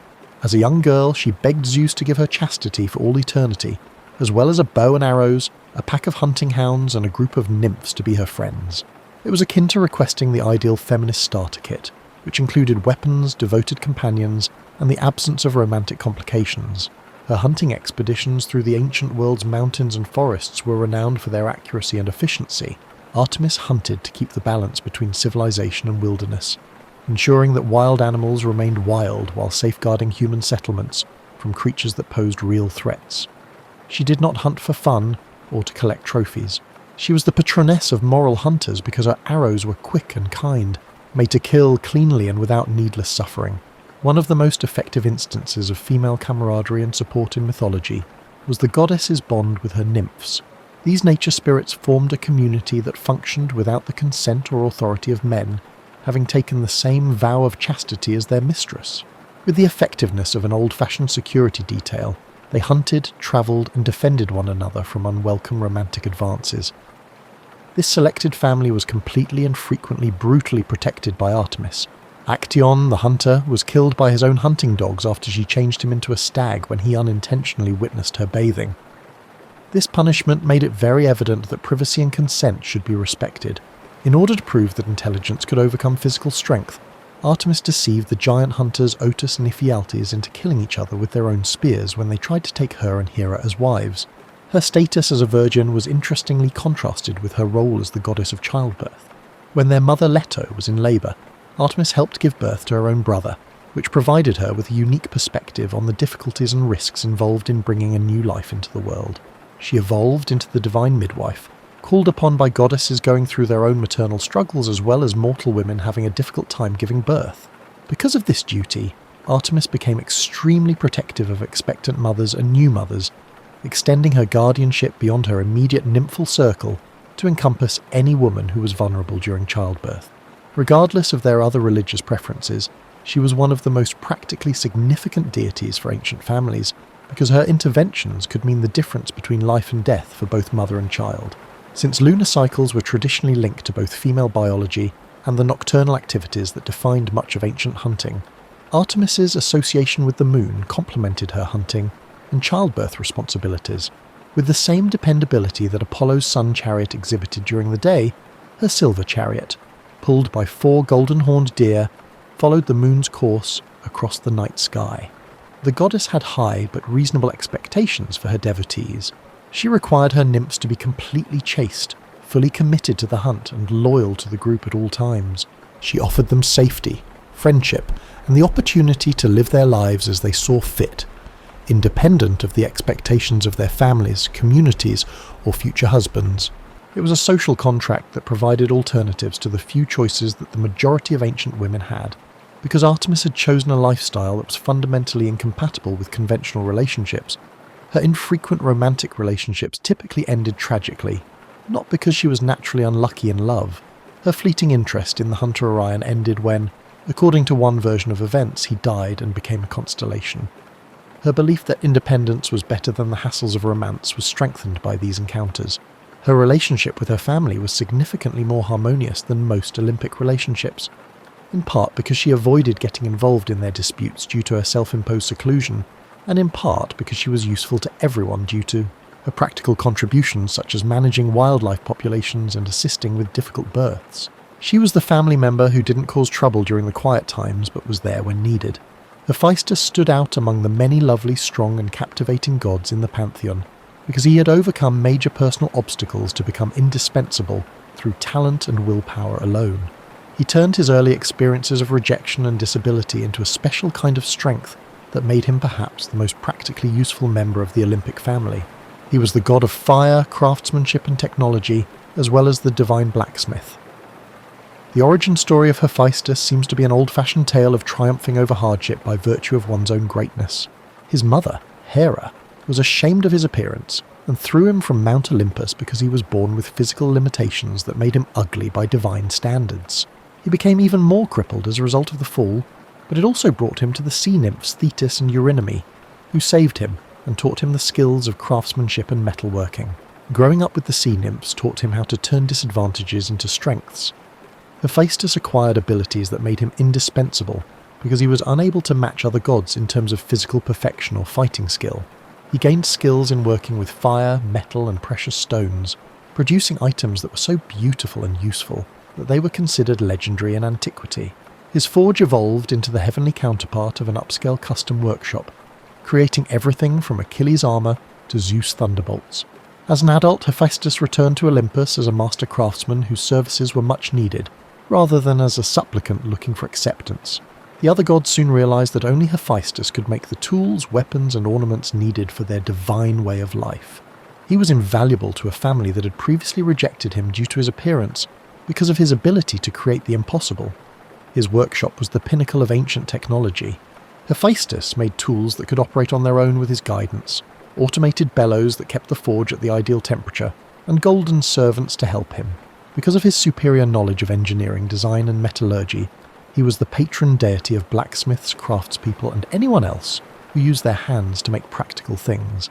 The god's method of craftsmanship blended practical utility with creative vision. In addition to being aesthetically pleasing, his creations fulfilled functions and provided solutions that were not possible with just divine might. Hephaestus created chains that could contain a titan when Zeus needed a means of tying Prometheus to a bond for stealing fire. Hephaestus made a shield that represented the entire universe, and offered Achilles the ideal defense when he needed armor that would keep him safe when fighting gods and heroes. One of the most intricate partnerships in mythology was his union with Aphrodite. The combination of the physically impaired god of craftsmanship and the goddess of beauty upended preconceived notions about compatibility, attraction, and the nature of love. Hephaestus's response revealed his intelligence and his grasp of divine politics, even as Olympic rumours circulated about Aphrodite's adultery with Ares. Instead of facing his wife and her lover head-on, Hephaestus used his skill to reveal their affair in a way that preserved his own honour while making them appear foolish. An iconic illustration of how skill and intelligence could overcome physical strength and conventional beauty was the invisible net that held the lovers in bed. He was different from other wronged gods in that his retaliation was both imaginative and appropriate. Compared to most other gods, Hephaestus had a noticeably more benevolent relationship with mortals. As a patron of artisans and labourers, he recognised the importance of hard work and the difficulties faced by those who use their hands to create useful objects. His festivals honoured the kind of fruitful labour that enabled civilization, and his temples served as meeting spots for artisan guilds. His contribution to the creation of the first mortal woman, Pandora, revealed his technical prowess as well as his grasp of divine politics. Zeus ordered Hephaestus to create a woman who would both bless and curse humanity after he decided to punish mortals for Prometheus's gift of fire. Though he was aware that Zeus's gift had complications that would impact mortal life for generations, Hephaestus skillfully crafted Pandora to be indistinguishable from a goddess. Under Mount Etna and other active volcanoes, the god's volcanic forges developed into hubs of heavenly industrial production. These mountains' rumbling and eruptions were interpreted as the sounds of Hephaestus at work, producing the tools and weapons the gods needed for their varied escapades and duties. Even by divine standards, his productivity was legendary, indicating that he found fulfillment in his work that went beyond the need for approval from others. It's important to consider the Olympian gods' greatest triumphs and most spectacular failures as our exploration of their lives and times comes to an end. Despite their immortality and cosmic might, these divine beings showed that wisdom, happiness, and healthy family relationships are not always the results of having boundless resources and eternal life. Perhaps the creation of civilization itself was the greatest accomplishment of the gods as a whole. They gave mankind the foundation for everything that sets human society apart from the animal kingdom. Fire from Prometheus, agriculture from Demeter, craftsmanship from Hephaestus, wisdom from Athena, and medicine from Apollo. Their temples developed into educational hubs, their festivals offered chances for cross-cultural interaction, and their moral teachings, despite the hypocrisy of their own actions, provided ethical frameworks that governed human conduct for centuries, with each god in charge of particular facets of human and natural activity and working with their peers to preserve cosmic harmony. The Olympic system also produced the first multinational management structure in history. When it functioned properly, this divine bureaucracy made sure that crops grew as planned, seasons changed on time, and natural disasters only happened when mortals had gravely offended someone important. The interpersonal relationships of the gods, however, showed the same dysfunctional patterns that afflict any family business managed by conceited relatives with unrestricted authority and inadequate communication skills. From minor nymphs to major heroes, everyone was impacted by the collateral damage caused by Zeus's adultery and Hera's retaliation. Poseidon's outburst destroyed coastal cities and sank ships. Apollo's romantic rejections changed lovers and produced prophets who were cursed. The political frequently turned disastrous, and the personal had a nasty habit of turning political. Instead of using mediation, their method of resolving disputes usually involved escalation. The Trojan War, 10 years of bloodshed that destroyed both sides and provided fodder for epic poetry, was the outcome of Paris's decision to accept Aphrodite's bribe over those offered by Hera and Athena. It also showed that divine pride was more significant than human life. Instead of seeking diplomatic solutions, Demeter's response to the kidnapping of her daughter brought the world to the verge of agricultural collapse. The way the gods treated mortals demonstrated their incapacity to uphold moral principles or grow from past errors. They penalized disrespect and rewarded devotion, but their definitions of these terms were arbitrary and could alter according to their emotions, hobbies, and family dynamics. Mortals who appeased one god might unintentionally offend another, leading to improbable circumstances in which virtue was largely dependent on good fortune. However, the Olympic pantheon also produced some of the most inspirational tales of moral courage, inventiveness, and tenacity in history. By supporting Athens, Athena established a hub of scholarship and democracy that shaped civilization for thousands of years. Communities used the advice from Apollo's oracle at Delphi to make tough choices and steer clear of needless confrontations. Hephaestus showed that a person's physical limitations need not stop them from contributing significantly to their community. Ancient people used the stories of the gods as a kind of psychology to help them comprehend and deal with the complexity of human nature. Hera's jealousy and need for respect, Apollo's quest for perfection, Artemis's need for independence, and Zeus's battles with authority and responsibility were all divine figures that represented common human experiences, while also implying that even immortal beings had difficulties. Most significantly, the Olympians showed the potential and perils of unbridled power. They had the power to change reality as they saw fit, perform miracles, and resolve impossibly challenging issues. They could also let personal grievances take precedence over their obligations to the world they ruled, destroy civilizations and torture innocent people. Their experiences served as warnings about the value of restraint, discernment, and responsibility. Lessons that hold true in any time period where people or organizations have substantial influence over others. Their cultural influence was changed rather than eradicated by the slow erosion of belief in the Olympic gods. Their conflicts became metaphors for the timeless human conflicts between duty and desire, individual ambition and collective responsibility, and reason and passion, and their stories became literature rather than religion. Think about the amazing impact these ancient divine figures have had on our contemporary world as you curl up deeper under your blanket and feel the soft pull of sleep drawing near. Even though they no longer reign from Mount Olympus, the Olympian gods continue to have an impact on our language, literature, psychology, and perception of human nature in ways that would have surprised their original devotees. When you say that someone has an Achilles heel, you're bringing up the tale of a hero whose divine protection failed him at one crucial moment. When you refer to a long, challenging voyage as an odyssey, you're alluding to Odysseus's wanderings, which were both aided and hindered by different Olympian gods who couldn't agree on whether he should be punished or assisted. The young man who fell in love with his own reflection, thanks to divine intervention that punished his vanity, comes to mind when you call someone narcissistic. The personalities of the gods have evolved into models for comprehending human psychology. Carl Jung realized that the Olympic pantheon reflected archetypal patterns that have existed throughout history and in many cultures. Aspects of human nature that we still recognize and grapple with today are reflected in the divine personalities of the rebellious trickster, Hermes, the nurturing mother, Demeter, the creative artist, Apollo, and the wise mentor, Athena. The stories of the Olympian gods are still told and reimagined in contemporary literature, film, and television, which find fresh significance in their antiquated rivalries and relationships. Greek mythology is introduced to new generations through Percy Jackson's Adventures, which also modernise divine figures for audiences today. Wonder Woman embodies contemporary ideals of justice and equality, while obtaining her abilities from the Olympic pantheon. The Greek tradition of powerful beings using their abilities to protect or torment common mortals is even reflected in superhero comics. Our conceptions of leadership, bureaucracy, and power distribution have been shaped by the gods' approach to governance, which combines specialized duties, familial relationships, and cosmic authority. The notions that leaders must strike a balance between their personal interests and their public duties, that different facets of life call for different kinds of expertise, and that corruption results from power without accountability can all be linked to the myths surrounding Zeus and his divine kin. Their romantic relationships and family disputes have given rise to surprisingly current models for comprehending the intricacies of marriage, parenthood, and love. The dysfunctional marriage of Zeus and Hera provides insight into the impact of power disparities on interpersonal relationships.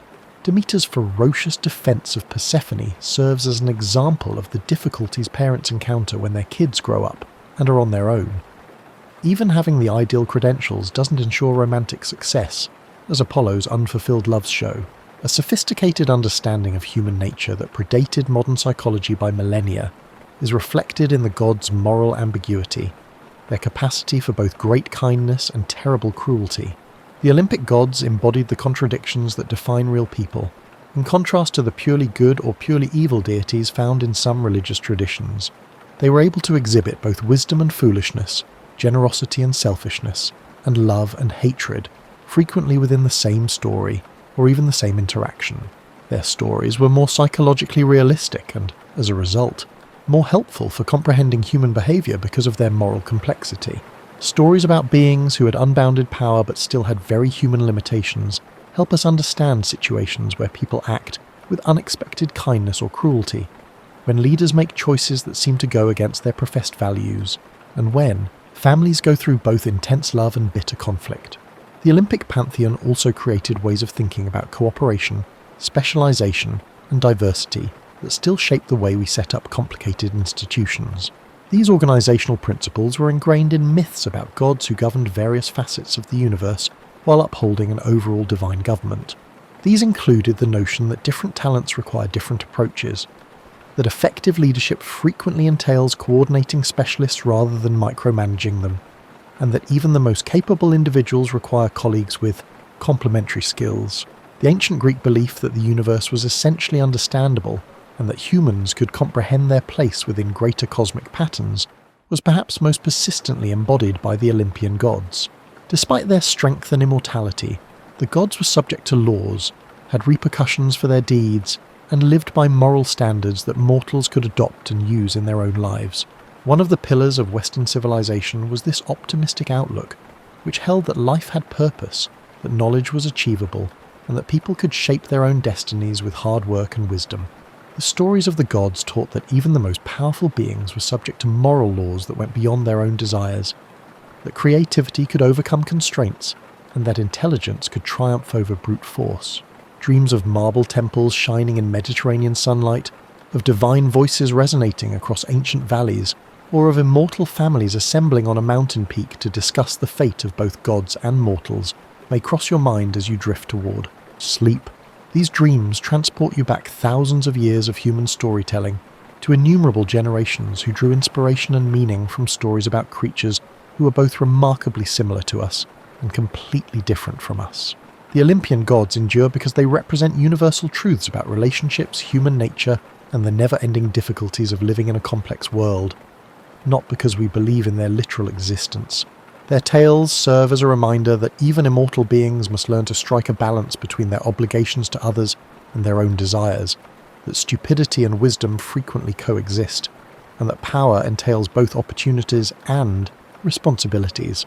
You will be using insights that were initially conveyed in tales of Zeus's lightning bolts, Athena's strategic acumen, Aphrodite's intricate gifts, and Hephaestus's inventive tenacity when you awaken tomorrow and confront the difficulties of your own mortal existence.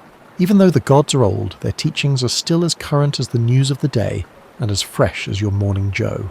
Rest easy knowing that you are a part of an ongoing human tradition of using storytelling to find meaning, and that the questions you are faced with about power and love, justice and wisdom, personal ambition and group responsibility are the same ones that have inspired and challenged people ever since they first gazed up at the stars and wondered what immortal beings might think of our short, complex lives. Picture yourself stepping off a time machine into ancient Rome, circa 100 AD. The first thing that hits you isn't the grandeur of the Colosseum or the marble majesty of the Forum, it's the smell. That peculiar cocktail of unwashed bodies, fermented fish sauce, and something you can't quite identify but suspect involves bodily functions, mingles with incense and olive oil in ways that would make a modern nose surrender immediately. You'd think a civilization that built aqueducts spanning hundreds of miles and invented concrete that still puzzles engineers today would have figured out basic hygiene. Well, they did. Sort of. The Romans had their own ideas about cleanliness, and some of them would make you grateful for antibacterial soap and indoor plumbing. Take their approach to bathing, for instance. The Romans not only bathed, but also transformed it into a social gathering that could rival any local book club. The public baths, or thermae, weren't just places to get clean. They were community centres, gossip hubs, business meeting spots, and occasionally places where you might actually encounter water and soap. Think of them as ancient shopping malls, except instead of Orange Julius, you had pools of varying temperatures, and instead of Spencer's, you had rooms where people scraped oil and dirt off each other with metal tools. But here's where it becomes interesting. Romans believed that hot water opened your pores to let the bad spirits out, while cold water snapped them shut to keep the good spirits in. This wasn't just folklore, it was medical theory endorsed by their most respected physicians. So your typical Roman bath experience involved a carefully choreographed dance between the caldarium, hot room, tepidarium, warm room, and frigidarium, cold room, like some ancient version of a Swedish sauna routine designed by committee. The wealthy Romans had their private baths at home, complete with hypocaust heating systems that channeled hot air through the walls and floors. Imagine having heated floors in 100 AD while most of the world was still figuring out how to make fire reliably. Yet these same innovative people thought that sharing bath water with dozens of strangers was perfectly hygienic. The water in public baths was changed infrequently, sometimes only once a day, sometimes less. By afternoon, You weren't so much bathing as marinating in a human soup that would horrify any modern health inspector. And then there were the slaves whose job it was to help with the bathing process. These weren't just attendants handing out towels. They were skilled craftspeople of cleanliness, wielding strigils, curved metal scrapers that removed the oil, dirt and dead skin that accumulated on Roman bodies.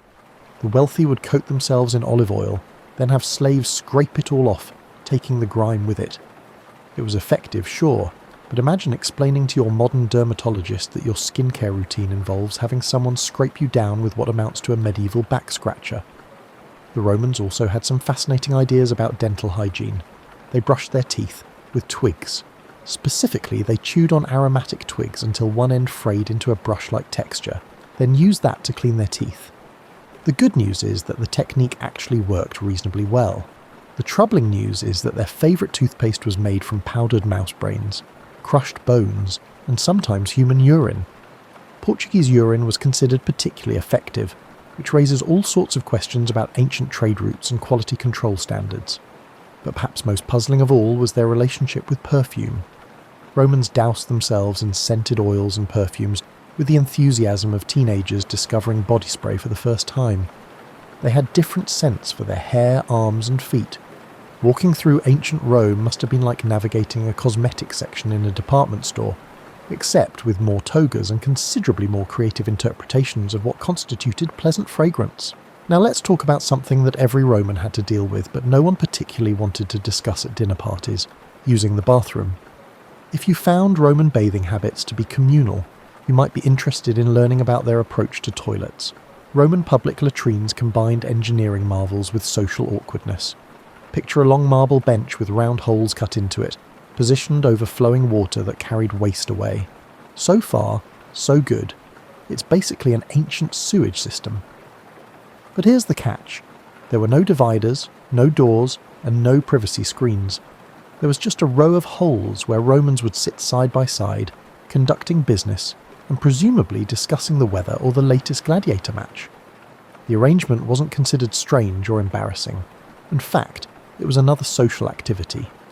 Romans would chat, conduct business deals, and catch up on gossip while attending to their bodily needs.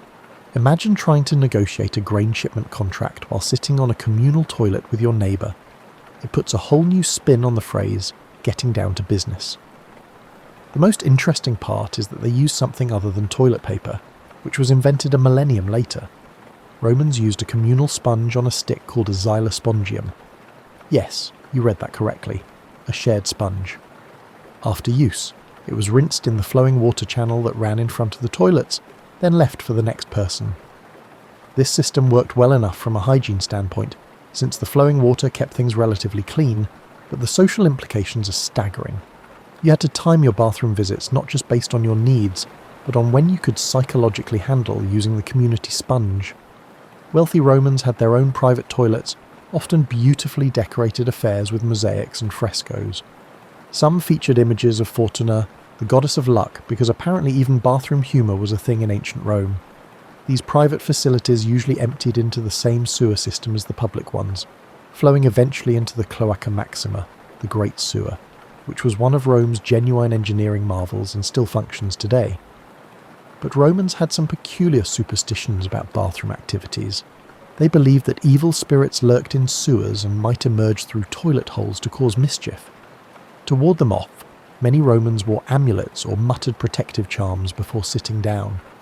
There's something endearing about a civilization that conquered most of the known world, but still worried about sewer demons sneaking up on them during vulnerable moments. The really wealthy took bathroom security seriously. Some installed elaborate wind chimes and bells near their toilets, believing the noise would frighten away any supernatural toilet lurkers. Others hired slaves whose job was essentially to be professional bathroom attendants, not just for cleanliness, but for spiritual protection. Imagine having toilet bodyguard on your ancient Roman resume. Personal hygiene after using the facilities was handled with scented oils and perfumes. Romans would clean themselves and then apply various aromatic substances to mask any lingering odours. These practices led to some interesting combinations. You might encounter someone who smelled like a mixture of rose oil, myrrh, and whatever had happened in the latrine 20 minutes earlier. Ancient Rome captivated the senses, often in unexpected ways. The Romans also had public urinals called foraci, positioned throughout the city. These were simple stone or ceramic vessels where men could relieve themselves. The urine wasn't wasted, it was collected and sold to fullers, dry ancient cleaners, who used it to clean clothing and whiten togas. Urine contains ammonia, which is actually quite effective for cleaning, so the collection wasn't just gross recycling, it was practical chemistry. Still, imagine the job interview process for becoming a professional urine collector. Women had their own challenges with Roman bathroom culture. They were generally excluded from public toilets and had to rely on private facilities or chamber pots at home.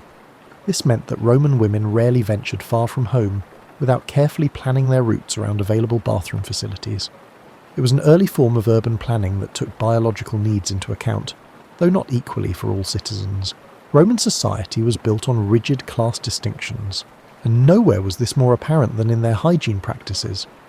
Your cleanliness level wasn't just about personal preference, it was an advertisement of your social status, broadcast through scent, skin condition, and the quality of oil glistening on your freshly scraped body. At the top of the hygiene pyramid sat the wealthy patricians, who treated cleanliness like a competitive sport. These folks didn't just bathe, they orchestrated elaborate cleansing rituals that would make modern spa treatments look like a quick rinse in the garden sprinkler.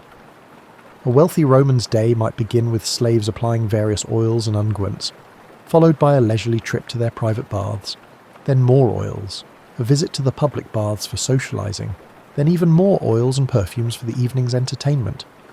The oils themselves were a hierarchy of their own. The cheapest bath oil was made from olives, functional but hardly luxurious. Moving up the social ladder, you'd find oils infused with roses, violets, or other flowers. At the very top were exotic imported oils from India and the Far East, scented with spices that cost more than most Romans earned in a year. These premium oils weren't just applied randomly.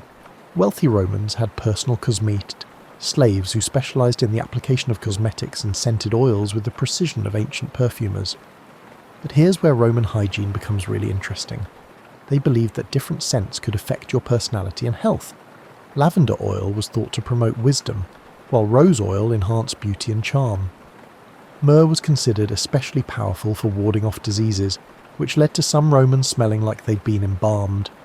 The really paranoid wealthy would layer multiple protective scents, creating personal aromatic signatures that you could smell coming from 3 blocks away.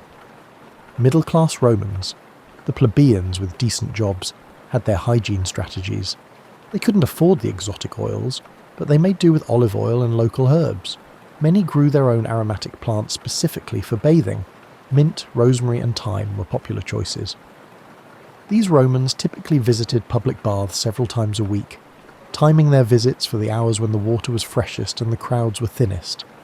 They developed their own social codes around bath etiquette, including elaborate systems for sharing the limited supply of strigils and determining who got to use the best spots in each room. The working poor had the most creative approaches to hygiene. Many couldn't afford regular trips to the public baths, so they developed alternatives that ranged from clever to desperate. Some would collect rainwater for washing, heating it over small fires in their cramped apartments. Others would visit the baths during the cheapest hours, usually late in the day when the water was questionable but the prices were reduced. Many simply made do with quick washes at public fountains, using whatever soap they could afford or make themselves from animal fat and ash. Slaves occupied the most complex position in the Roman hygiene hierarchy. The house slaves of wealthy families often had better access to bathing facilities than free Romans of lower classes, but only because cleanliness was part of their job requirements. Nobody wanted a smelly slave serving dinner or handling expensive clothing. These slaves often knew more about cosmetics and hygiene techniques than their masters, having learned through daily practice. Some earned their freedom by becoming professional bath attendants or cosmeti, turning their enforced expertise into economic opportunity. The military had its own hygiene culture. Roman soldiers were required to maintain certain cleanliness standards, not just for health, but for discipline. Military camps included bathing facilities and latrine systems that were often more advanced than those found in civilian settlements. Soldiers developed efficient group bathing techniques and shared resources for soap and oil. But they also had to adapt to campaign conditions where proper bathing might be impossible for weeks at a time. Military hygiene was about functionality over luxury. though successful generals often celebrated victories with elaborate communal baths for their troops. Even gladiators had their place in the hygiene hierarchy. These professional fighters were valuable property, so their owners invested in keeping them clean and healthy. Gladiator schools included sophisticated bathing facilities, and gladiators often had access to medical care and specialized oils for treating training injuries. But the irony wasn't lost on Romans. Here were slaves and criminals who had better hygiene facilities than many free citizens, simply because they were profitable entertainment. Roman medical theory regarding hygiene was a fascinating blend of practical observation, philosophical speculation, and what can only be described as enthusiastic guesswork. Roman physicians, trained in Greek traditions but adding their own cultural interpretations, developed hygiene practices that were simultaneously advanced and utterly baffling.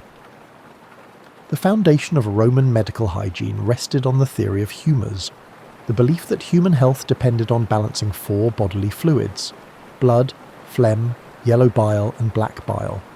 According to this system, different types of dirt and contamination could upset your humoral balance, leading to illness, madness, or worse. This meant that how you cleaned yourself wasn't just about removing grime, it was about maintaining cosmic harmony within your body. Roman doctors prescribed specific bathing temperatures for different ailments and personality types. If you were naturally choleric, hot-tempered, you needed cool baths to balance your excess yellow bile. Melancholic people required hot baths to counteract their cold, dry nature. But here's where it gets complicated. The same doctor might prescribe hot baths in the morning and cold baths in the evening, depending on the phase of the moon, the season, and what you'd eaten for lunch. Roman bath prescriptions could be more complex than modern chemotherapy protocols. The medical establishment also had strong opinions about sweating. Roman physicians believed that sweat carried away harmful vapours and corrupted humours, making it essential for health. This perspective led to some interesting treatments. Patients with certain conditions were prescribed sessions in the hottest rooms of the baths, sometimes for hours at a time, sweating out their illness. Others were given exercises designed to produce specific types of sweat: gentle perspiration for delicate constitutions, vigorous sweating for robust patients. There were even specialists who claimed they could diagnose diseases by examining and smelling a patient's sweat patterns. Oil played a central role in Roman medical hygiene theory. Different oils were thought to have specific therapeutic properties that went beyond mere cleanliness. Olive oil was considered warming and moistening, beneficial for dry skin conditions and cold humours. Rose oil was cooling and beautifying, prescribed for hot-natured individuals and skin inflammations. But the real medical stars were the exotic imported oils. Balsam from Judea was believed to cure headaches and promote wisdom. Nard from India was prescribed for depression and anxiety. These weren't just pleasant scents. They were considered legitimate medicines. Roman doctors also had elaborate theories about when and how to bathe for optimal health. Most believed that bathing immediately after eating was dangerous, as it could disrupt digestion and cause the food to corrupt in your stomach. The recommended waiting period varied from 2 to 4 hours, depending on what you'd eaten and your constitutional type. Some physicians prescribed pre-bath exercises to open the pores properly, while others recommended specific breathing techniques during bathing to ensure proper circulation of vital spirits. The relationship between diet and hygiene was considered crucial. Roman medical texts are full of warnings about foods that could make your sweat smell foul or cause your skin to break out. Garlic and onions were thought to produce corrupt humour that emerged through the skin. Fish sauce, beloved by Romans but notorious for its pungent smell, was believed to cause marine humours that required special cleansing techniques involving sea salt and specific aromatic herbs. Women's hygiene was subject to especially complex medical theories. Roman physicians believed that women's monthly cycles created special cleansing needs and opportunities. Certain herbs and oils were prescribed specifically for female patients, often with the goal of regulating their supposedly unstable humoral balance. Pregnancy brought its own set of hygiene rules, with detailed prescriptions for bathing temperatures, oil applications and cleansing schedules designed to ensure healthy babies and safe deliveries. Perhaps most fascinating were the Roman medical beliefs about mental illness and hygiene. Doctors genuinely believed that certain types of madness were caused by corrupted vapours rising from unclean bodies to affect the brain. This led to hygiene-based treatments for depression, anxiety, and what we might now recognise as psychological conditions. Patients were prescribed elaborate bathing regimens, specific oil treatments, and sometimes even therapeutic massages with aromatic substances designed to restore mental balance. The wealthy could afford personal physicians who would create customized hygiene protocols based on detailed examinations of their patients' constitutions, lifestyles, and health histories. These medical hygiene plans were very detailed, specifying when and how to bathe, what to think about, what prayers to recite, and how to breathe during cleansing rituals. Money talks in any civilization, and in ancient Rome, it spoke with a distinctly soapy accent. The hygiene industry, employing thousands of people in jobs ranging from respectable to eyebrow-raising, created economic opportunities that would not resurface until the emergence of the modern beauty industry. Let's start with the public baths themselves, which were massive commercial enterprises. A typical Roman bathhouse employed dozens of workers, furnace operators who kept the hypocaust heating systems running, water managers who maintained the complex plumbing, attendants who helped customers navigate the facilities, masseurs who worked out the kinks in Roman muscles, and security personnel who kept order among naked, relaxed, and sometimes intoxicated patrons. The larger thermae were like ancient shopping malls, with vendors selling everything from snacks to jewellery to good luck charms designed to protect you from sewer demons. The oil trade was particularly lucrative. Olive oil was the foundation of the Roman hygiene industry, and controlling olive groves could make you wealthy beyond imagination. But the real money was in specialty oils and perfumes. A single amphora of high-quality rose oil from Egypt could cost more than a skilled craftsman earned in 6 months. The perfume merchants who dealt in these luxury goods often became powerful political figures, using their wealth to buy influence and status. Import businesses thrived on Roman hygiene obsessions. Exotic ingredients came from across the empire and beyond: frankincense from Arabia, cinnamon from India, amber from the Baltic regions, and silk for the finest bathing towels from China. The logistics of getting these materials to Roman consumers created entire industries of traders, shippers, and middlemen. Some merchants specialised in nothing but hygiene-related imports, building fortunes on Roman desires to smell better than their neighbours. The soap-making industry was sophisticated.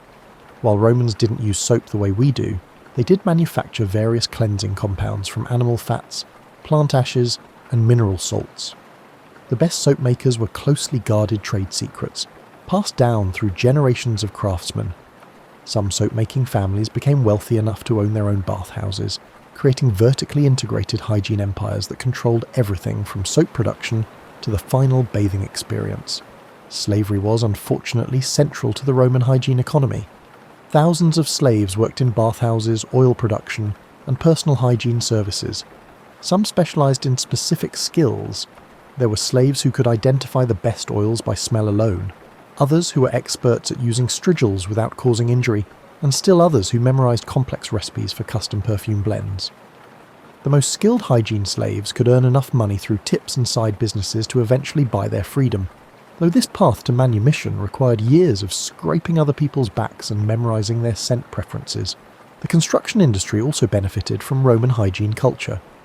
Building a proper Roman bath required specialists in hypocaust heating systems, waterproof concrete, decorative mosaics, and complex plumbing. The techniques developed for bathhouse construction were later applied to other buildings, making Roman hygiene culture a driver of architectural innovation.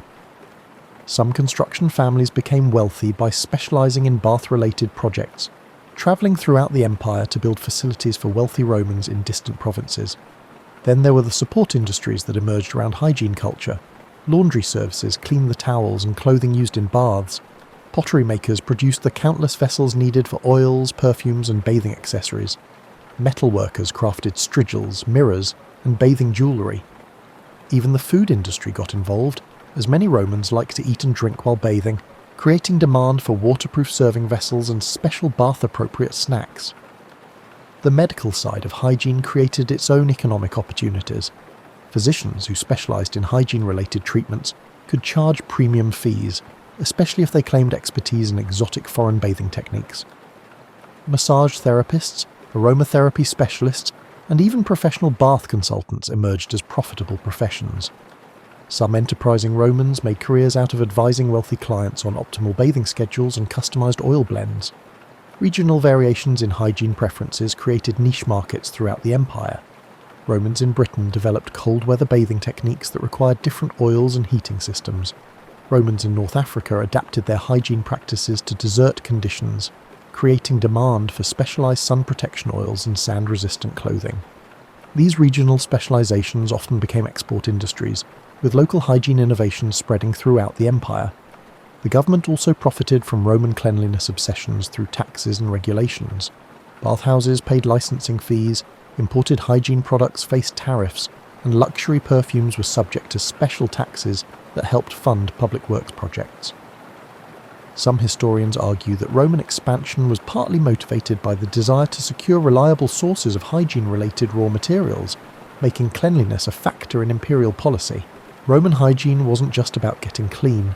It was about navigating a complex spiritual landscape, where supernatural forces lurked in every bathing facility, and evil spirits had strong opinions about your personal grooming choices.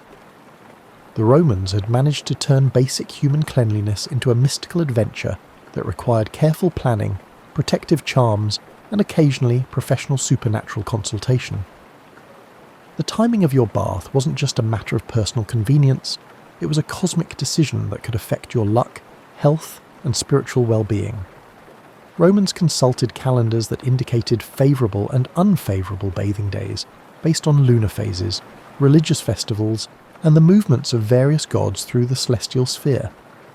Some wealthy Romans employed personal astrologers whose job included calculating optimal bathing schedules. Imagine having to verify your horoscope before deciding whether to take a shower. Water itself was considered to have spiritual properties that varied depending on its source and treatment. Spring water was thought to carry the blessings of water nymphs, while rainwater collected during thunderstorms was believed to have purifying powers that could wash away curses and negative luck. The Romans went to extraordinary lengths to obtain water with the right spiritual qualities for important bathing rituals. Some wealthy families maintained private springs specifically for ceremonial bathing, hiring priests to bless the water sources regularly. The direction you faced while bathing was considered crucial. Most Romans believed you should face east while entering the bath to welcome the blessings of the rising sun, then turn to face west while leaving to ensure that any evil influences washed away with the setting sun. More superstitious bathers would rotate through all four cardinal directions during their bathing session, creating a kind of mystical water dance that must have been entertaining to watch. Protective amulets for bathing were big business in ancient Rome. These weren't just decorative jewellery, they were considered essential safety equipment for anyone venturing into the spiritually dangerous environment of a public bath. Popular designs included images of Hercules for strength, Mercury for protection during travel, including spiritual journeys undertaken while bathing, and various household gods who specialised in bathroom-related protection. Some amulets were designed to be worn while wet, using special materials and construction techniques that modern jewellers would find fascinating. The Romans had elaborate rituals for entering and leaving baths that would make modern spa protocols look casual. Many would pause at the threshold to recite protective prayers, asking the gods to guard them from evil spirits, prevent accidents, and ensure that their bathing experience would be beneficial rather than harmful. Some would leave small offerings, coins, flowers, or drops of expensive oil, at shrine niches built into bathhouse walls specifically for this purpose. Shared bathing created its own set of spiritual concerns. Romans worried about picking up not just physical dirt from other bathers, but spiritual contamination from people with bad luck, evil intentions, or supernatural enemies. This led to complex etiquette systems designed to minimize spiritual risk while maintaining social politeness. You couldn't just ignore someone in the baths that might offend them and invite retaliation from their personal gods. But you also couldn't become too friendly with strangers whose spiritual status was unknown. The oil and perfume application process was ritualized to an almost ceremonial degree. Wealthy Romans would recite specific prayers, while different oils were applied to different parts of their bodies. Rose oil might be blessed to Venus while being applied to the face, while olive oil could be dedicated to Minerva while being used on arms and legs. The goal was to invoke divine protection for each body part while also ensuring that the gods approved of your grooming choices. Dreams about bathing were considered prophetic and required professional interpretation. Romans who dreamed about dirty bathwater might consult priests about impending spiritual danger, while dreams of crystal clear pools were considered signs of divine favour. Some Romans kept dream journals specifically to track bathing-related dreams and their outcomes, creating a kind of ancient database of supernatural bath predictions. The Romans even had superstitions about soap and cleansing materials. Some believed that using soap made from animals that had died violently could transfer aggressive spirits to the user. Others thought that cleaning tools used by people who later suffered misfortune were cursed and should be avoided. Such beliefs led to complex systems for tracking the history and spiritual pedigree of bathing accessories, with some wealthy Romans employing servants whose job was to maintain detailed records of where their strigils, sponges and oils had come from. Seasonal bathing rituals aligned with the Roman religious calendar created additional layers of complexity. During certain festivals, bathing was considered either especially beneficial or particularly dangerous, depending on which gods were being honoured. The spring festival of Anna Perenna included ritual bathing that was supposed to ensure health for the coming year, while bathing during the Lemuria, when restless spirits roamed the earth, required special protective measures. As you settle back into your modern bathroom, surrounded by antibacterial soap dispensers and privacy walls, it's worth reflecting on what the Romans actually got right about hygiene, and what we might have learned from their more colourful mistakes. Their approach to cleanliness reveals something profound about human nature. Our eternal struggle to balance individual needs with social expectations, practical health concerns with cultural beliefs, and the desire to be clean with the reality of what that actually means. The Romans understood something that we sometimes forget in our modern, individualistic bathing culture. Cleanliness was inherently social. Their communal baths weren't just about getting clean. They were about maintaining the social fabric that held their civilization together. In an age before television, the internet, or even widespread literacy, the baths served as information networks, business centres, and community gathering places. Romans didn't just wash their bodies, they washed themselves back into society each day. Modern hygiene science has validated many Roman practices while debunking others. Their emphasis on regular bathing, the use of oils to protect skin, and even their practice of scraping away dead skin cells were remarkably sound from a dermatological standpoint. The Romans understood that healthy skin required both cleansing and moisturising, though they achieved it through olive oil and metal scrapers rather than lotions and exfoliating scrubs. Their recognition that mental health and physical cleanliness were connected wasn't wrong. It was just expressed through theories about humours and evil spirits rather than modern psychology. The Roman approach to dental hygiene, while involving some questionable ingredients, was actually more advanced than what most Europeans would practice for the next 1,000 years. Chewing on aromatic twigs did clean teeth effectively, and some of their herbal mouth rinses contained ingredients that modern dentistry recognises as beneficial. The fact that they cared about dental hygiene at all put them ahead of many later civilizations that considered tooth care vanity rather than health maintenance. Perhaps most importantly, the Romans demonstrated that public health infrastructure could transform civilization. Their aqueducts, sewers and public baths created living conditions that wouldn't be matched in European cities until the 19th century.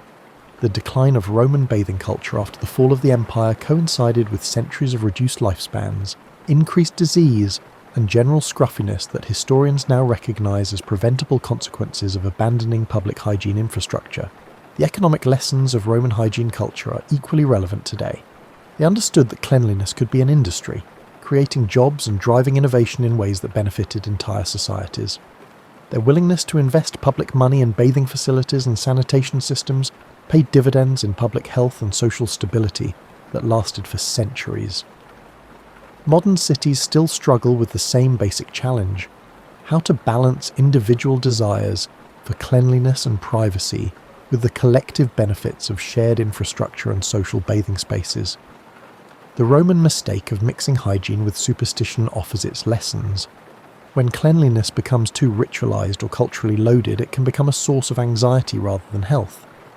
Modern Western culture occasionally succumbs to similar pitfalls, transforming personal hygiene into competitive displays of status or moral superiority, rather than a means of maintaining practical health. The Romans remind us that it's possible to take cleanliness too seriously, investing it with meanings and expectations that have nothing to do with actually being clean. As you drift off to sleep tonight, clean and comfortable in ways that would amaze any ancient Roman, remember that hygiene is always a work in progress. The Romans thought they had figured it out, just as we think we have figured it out, just as people 1,000 years from now will probably shake their heads at our primitive understanding of cleanliness and health.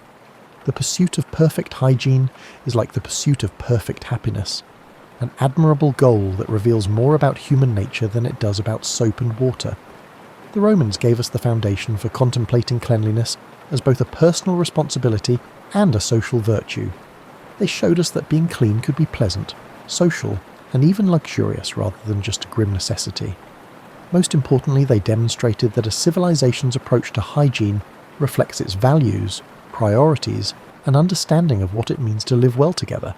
So the next time you step into your private shower, with your individually chosen soap and your perfectly heated water, spare a thought for those long-dead Romans sitting naked on their communal toilets, sharing their communal sponges, and somehow managing to build an empire that lasted 1,000 years. They may not have understood germs or bacteria, but they understood something equally important, that taking care of your body and sharing that experience with your community was one of the things that made life worth living, despite the fact that it necessitated more public nudity and dubious medical theories than the majority of us would favour.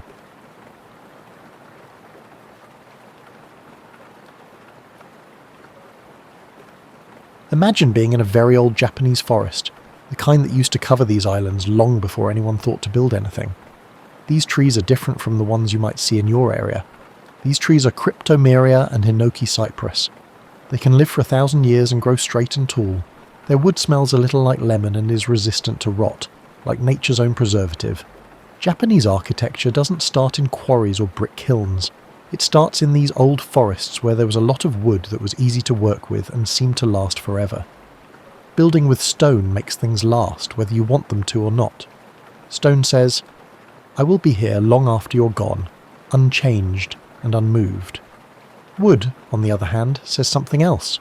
Wood says, "I used to be alive, and in a way, I still am." The first people who lived in Japan knew that the islands they lived on were always moving, and this would affect how they built things for thousands of years. Earthquakes shook the ground too often, making buildings made of solid stone into death traps. It seemed like the earth itself liked movement over stillness and flexibility over rigidity. So the Japanese learned how to build buildings that could sway with the earth instead of fighting it. These buildings danced with disaster instead of standing against it. But before we talk about real buildings, we should talk about Shinto, the native religion of Japan that sees divine presence in nature. Shinto says that kami, or spirits or gods, live in everything, from huge mountains to tiny streams, from old trees to interesting rocks. This wasn't just a religious belief, it was a basic way to think about how you fit into the landscape. Your approach to building changes completely when you think that nature is sacred. You don't take over the land, you work with it. You don't cut down all the trees in a forest. Instead, you cut down certain trees with thanks and ceremony. The first Shinto shrines weren't really buildings. They were just areas that were set aside as sacred, maybe with a special tree or rock in them, and simple fences made of branches and rope around them. The Grand Shrine at Ise is one of Japan's most sacred places. It shows how people in Japan interact with nature in a way that might seem strange to people from the West. Every 20 years, the whole shrine complex is rebuilt from the ground up with new cypress wood and traditional methods. The old buildings are carefully taken apart and new ones that look just like the old ones go up in their place. This has been going on for more than 1,000 years, which makes Ise both old and always new. Consider this for a second. A building that is both 1,300 years old and only 20 years old. It's like the ship of Theseus paradox in architecture. This is a philosophical question about whether something stays the same after all of its parts have been replaced. The Japanese knew right away that the shrine's essence wasn't in the materials it was made of, but in its shape, its traditions, and its spiritual continuity. Because of this tradition of rebuilding, people had to learn about architecture by teaching each other, instead of just looking at old buildings. For decades, master carpenters taught apprentices everything they needed to know about how buildings worked, how they breathed, and how they stood up to wind and earthquakes.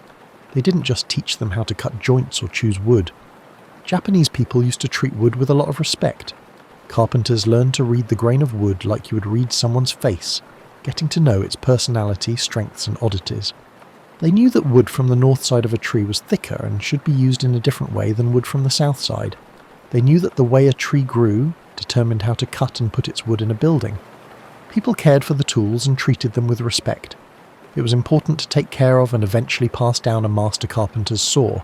Japanese saws cut on the pull stroke instead of the push stroke, which gives the carpenter more control and makes cleaner cuts. It's one of those little things that shows a whole new way of doing things, working with the tool's nature instead of forcing it to do what you want. The joinery techniques that developed in Japan are still amazing in how clever they are. Master carpenters made connections between wooden parts that were stronger than the wood itself, like interlocking joints that got tighter when they were loaded, corners that could bend without breaking, and connections that let buildings absorb seismic energy instead of breaking under it. Imagine a master carpenter in ancient Japan picking a tree to cut down as you drift off to sleep. He puts his hand on the bark and maybe says a short prayer to the kami of the forest, thanking them for the life he's about to take and the purpose it will serve. The tree will fall, but it will also rise again. It will become pillars and beams, and it will continue to exist in a new form, protecting people as it once protected birds and insects. The basis of Japanese architecture is a deep respect for materials, the idea that buildings are not separate from nature but part of its ongoing cycle, and the willingness to accept change instead of fighting it. The palaces, temples, castles, and tea houses that come after this all come from these roots, just like the cypress trees grow from the ground. Japanese architecture changed in a big way around the 6th century CE. Buddhism came from China and Korea, and it brought with it not only new spiritual ideas, but also a whole new way of building. It was like someone suddenly giving you a whole new way to say things you only sort of understood before. In many ways, Chinese architecture was the opposite of what Japan had made. Japanese buildings were low to the ground, while Chinese buildings had many stories and fancy rooflines that went up. Japanese design used natural materials in their raw form, while Chinese architecture used bright colours, intricate decorations and complicated symbols. Japanese architecture was about blending in with the landscape, while Chinese architecture was about imposing geometric order and cosmic meaning. The Japanese reaction to this cultural exchange shows something important about their character. They didn't just copy Chinese models, and they didn't completely reject them either. Instead, they did what you could call architectural translation, which means taking Chinese ideas and slowly and carefully adapting them to Japanese tastes and needs. Japanese architecture didn't really need large interior spaces for congregational worship before. Buddhist temples did. Shinto ceremonies took place outside or in small private places, but Buddhism needed big rooms where monks could meet, chant sutras, and do complicated rituals. This meant learning how to build on a scale that Japanese architecture hadn't done before. The pagoda, which is a unique multi-tiered tower found in Buddhist temples, is actually a brilliant piece of earthquake engineering that the Japanese perfected through trial and error and careful observation. A shinbashira, a huge central pillar, runs through the middle of a traditional Japanese pagoda. It is held up from the top and barely touches the ground. The building shakes when an earthquake hits, but the central pillar keeps the whole thing stable by acting as a counterweight and dampener. Modern seismologists who studied ancient pagodas found something amazing. This design, which was developed through years of observation, predicts principles that structural engineers didn't understand mathematically until the 20th century. Some pagodas have been around for more than 1,400 years and have withstood many earthquakes that have destroyed newer buildings nearby. Old-time carpenters didn't need computer models. They had patience, careful observation, and years of experience. The Horyuji Temple, which was built in the early 7th century, has the oldest wooden buildings in the world that are still standing. It's like stepping into a time machine when you walk around its grounds, but you're not really there. You're in bed, imagining what it would be like. The wood has darkened over time to a deep brown that looks like it absorbs light. The pillars have a slight curve called entasis that comes from Greek architecture through Chinese middlemen. This makes them look more like living things than rigid shapes. It's interesting how quickly these early Buddhist temples began to look more Japanese than Chinese. The rooflines got less fancy but more elegant. The colours changed from the bright reds and greens of Chinese temples to softer, more natural tones. The connection with the garden around it became more integrated, less about symbols and more about real sensory experience. Buddhist architecture also brought new skilled workers to Japan. Tile makers who could make the unique curved roof tiles that directed rainwater. Metal workers who could make the beautiful bronze decorations that went on doorways and roofs. Sculptors and painters who made statues of Buddhas and Bodhisattvas that filled temples. There were different traditions and techniques for each craft that had to be changed to work with Japanese materials and weather. The changes in temple architecture over the next few hundred years show a slow process of creative digestion. Each generation of builders learned from the ones before them, but they also tried new things, changed things, and sometimes came up with new ideas that were less like Chinese models. By the Heian period, which lasted from the 9th to the 12th centuries, Japanese Buddhist architecture had developed its own unique style. It was clearly based on Chinese models, but it was clearly Japanese in how it was built. The covered corridor, or roka, is one new idea that stands out. In Japan, where it rains a lot, these wooden walkways connected different buildings in a temple or palace complex. They made sure that people could move between buildings without getting wet. The corridors weren't just useful. They made a rhythm of walking through covered and open spaces, switching between light and shade, the sound of rain on wooden roofs, and the sight of gardens glistening with water. As you get more comfortable in your blankets, picture yourself walking down one of these hallways on a rainy day. The wooden floor is smooth under your feet because it has been used for hundreds of years. Rain is falling in sheets outside, making a curtain between you and the garden. The sound is everywhere. Rain on the roof tiles, rain on the stone paths, and rain filling the stone basins. But you're dry and moving through this protected space that connects you to the life of the buildings, while keeping you safe from the weather. The hallway is not completely inside or outside. It's a space in between, a threshold, and Japanese architecture would come to love these unclear areas very much. The aristocratic architecture of the Heian period Japan, from the 9th to the 12th centuries, is one of the most refined domestic traditions in human history. This was the time of the tale of Genji, a great work of world literature that shows us how the nobility lived, loved, and thought about the places where they lived. The Shindenzukuri style that was popular in aristocratic homes at this time was based on a simple idea: build rectangular buildings around a central courtyard garden, connect them with hallways, and let the spaces flow into each other with as few barriers as possible. It sounds simple, but when you compare it to European or Middle Eastern palaces from the same time, you can see how radical this idea was. Picture a mansion for a nobleman from above. The main hall, or shinden, always faces south because of Chinese geomantic ideas about good directions. To the east and west, smaller buildings hold family members, servants, and other household tasks. Covered hallways connect everything, making a safe way for people to get around.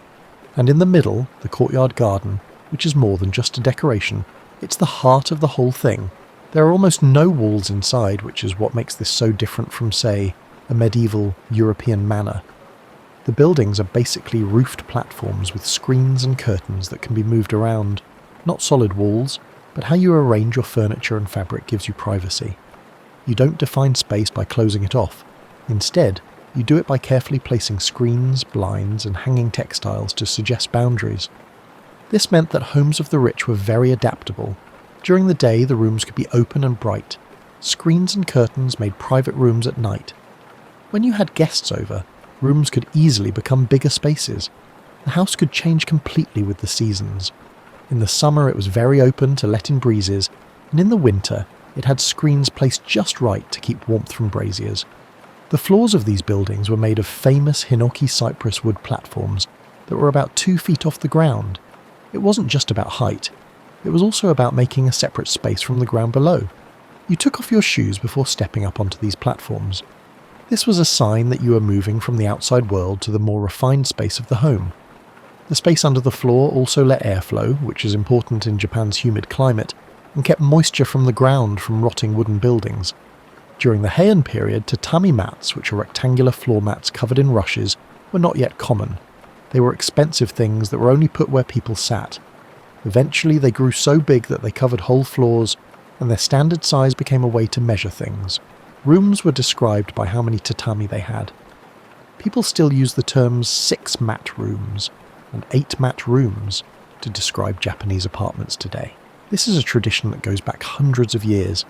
If you're used to walls being walls and doors staying closed, the way the inside and outside of these palaces work together might make you feel uneasy.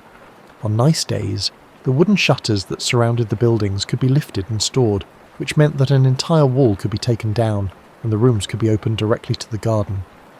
The aristocrats didn't just look at their gardens, They were always able to see and hear them. You might not expect this openness to mean a different way of thinking about privacy. Because anyone could see into rooms, privacy was kept by using layers of semi-transparent fabrics, cultural rules about where you could look, and the careful placement of screens and furniture. The privacy of the architecture was not physical but social, and it was enforced by manners instead of locks. You should meditate on the gardens you can see from these palaces. They weren't botanical collections or vegetable gardens. They were carefully planned landscapes that brought nature close to people. You could change the course of a stream so that it flows through the garden, with carefully chosen stones lining the way. People picked trees based on how they looked in different seasons, like cherry blossoms in the spring and maples in the fall.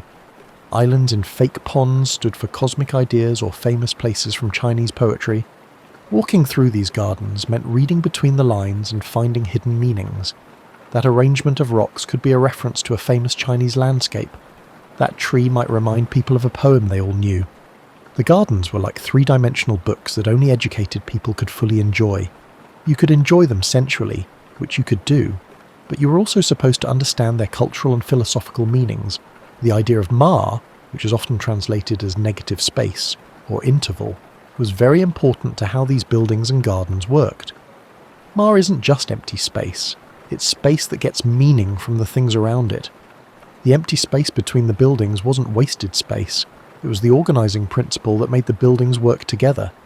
The space between stones on a garden path wasn't empty, it was full of hope.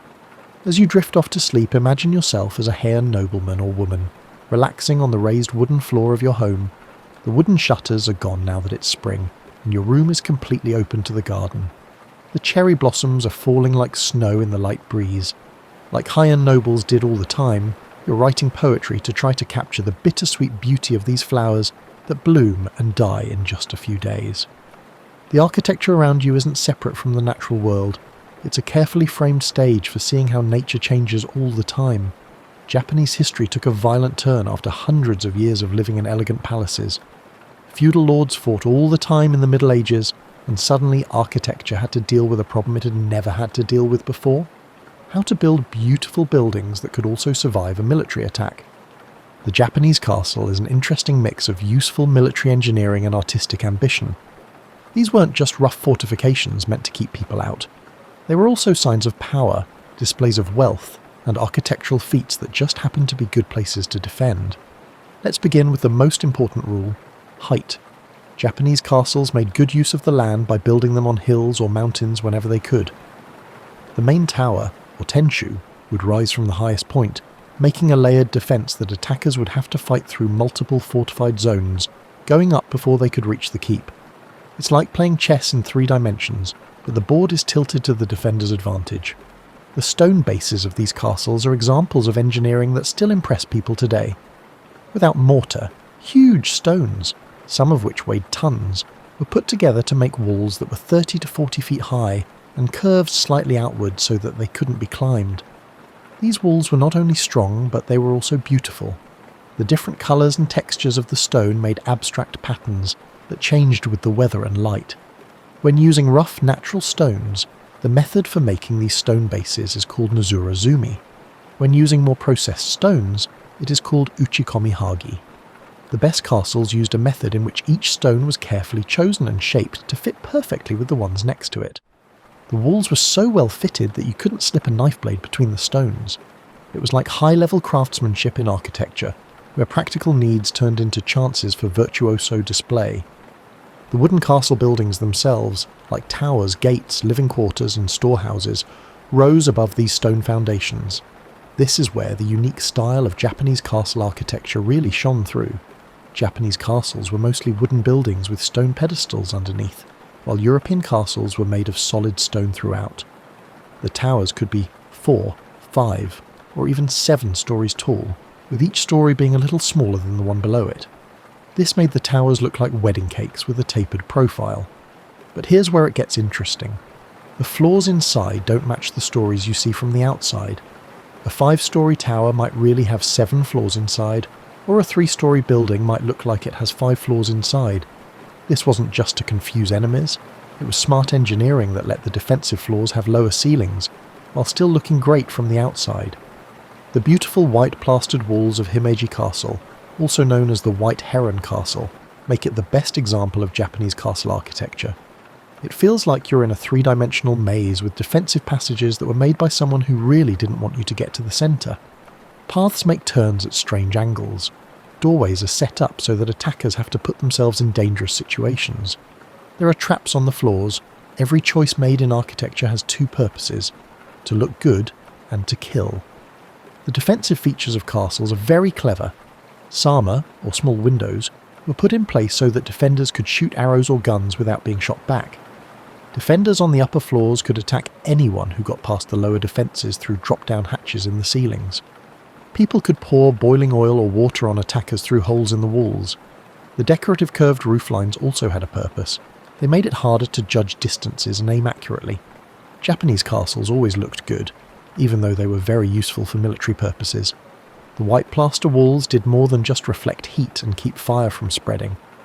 They also made a striking contrast with the dark wood and grey stone, making castles visible from miles away and turning them into landmarks that stood out in the landscape. The ornate roof decorations, which usually had fierce animal designs, protected the building from lightning and showed the lord's power. The inside of the castle's living quarters showed that even warlords cared about how things looked. There were painted screens by famous artists in the rooms, alcoves for displaying valuable items, and windows that looked out on gardens. The strongest lords hired the best painters, carpenters, and gardeners to make places that were good for both siege warfare and poetry parties. During the time of castles, there was one new thing: hidden rooms and passages. There were often rooms in castles that could only be reached through hidden doors. These rooms were used to store treasures or for guards to hide in to keep the lord safe. Some castles had whole networks of hidden corridors in their walls that let defenders move between floors without being seen. Sometimes during restoration work hundreds of years later, people found these hidden spaces, which still had old equipment or forgotten supplies in them. During the Edo period, the shift from war to peace turned castles from military bases into government buildings and symbols of power. Lords still owned them, but they were more like government buildings than fortresses. They added more detailed gardens. The reception rooms got bigger. The martial parts stayed, but they became more decorative than useful. As you sink deeper into your pillow, picture yourself standing on the top floor of a castle tower at dusk. You can see the countryside around the castle through the small windows. The town is built around the base of the castle. The fields are beyond that, and the mountains are in the distance. The castle's many defensive rings go down in layers of stone and wood below you. The wind whispers through the intricate wooden structure, giving the whole building a life of its own. The castle is calm and watchful tonight, a mountain of human intention rising from the natural landscape. Tomorrow may bring battle. Japan entered the Edo period in the early 1600s under the Tokugawa shogunate. After centuries of war, all that military architecture became mostly useless. Japan didn't need castles or fortifications right now. It needed cities, neighbourhoods, and daily life. And out of this long peace came city buildings that changed the way millions of people lived. In just a few decades, Edo, which would later become Tokyo, grew from a small castle town to one of the biggest cities in the world. By the early 1700s, it was home to more than 1 million people, making it bigger than London or Paris. Rethinking everything about how cities are built and planned was necessary to handle that many people living in wooden buildings in a city that caught fire often. The typical townhouse or machiya from the Edo period had ideas about how to live in a city that still affect Japanese architecture today. These buildings were long and narrow, usually only 15 to 20 feet wide and going back from the street for 60 feet or more. Property taxes were based on how much of the street front there was, so people built deep and narrow to save money. The buildings that came out were like caves in the city, with dark areas in the middle and light coming in through the front door and back garden. The front of a machiya was a shop or workshop, a semi-public space where the household's business and street life came together. A few steps up from the street level marked the start of the buildings inside. You could do business in this threshold zone without actually entering the house. As with many other parts of Japanese architecture, the line between public and private wasn't a straight line, but a gradual change. The building stretched toward the back behind the shop area. It was divided into rooms by sliding fusuma panels that were covered in thick paper or fabric. These rooms had many uses. During the day they were living spaces, and at night futons were put out for sleeping. There wasn't much furniture, and it was often easy to move. A low table for eating that could be moved out of the way.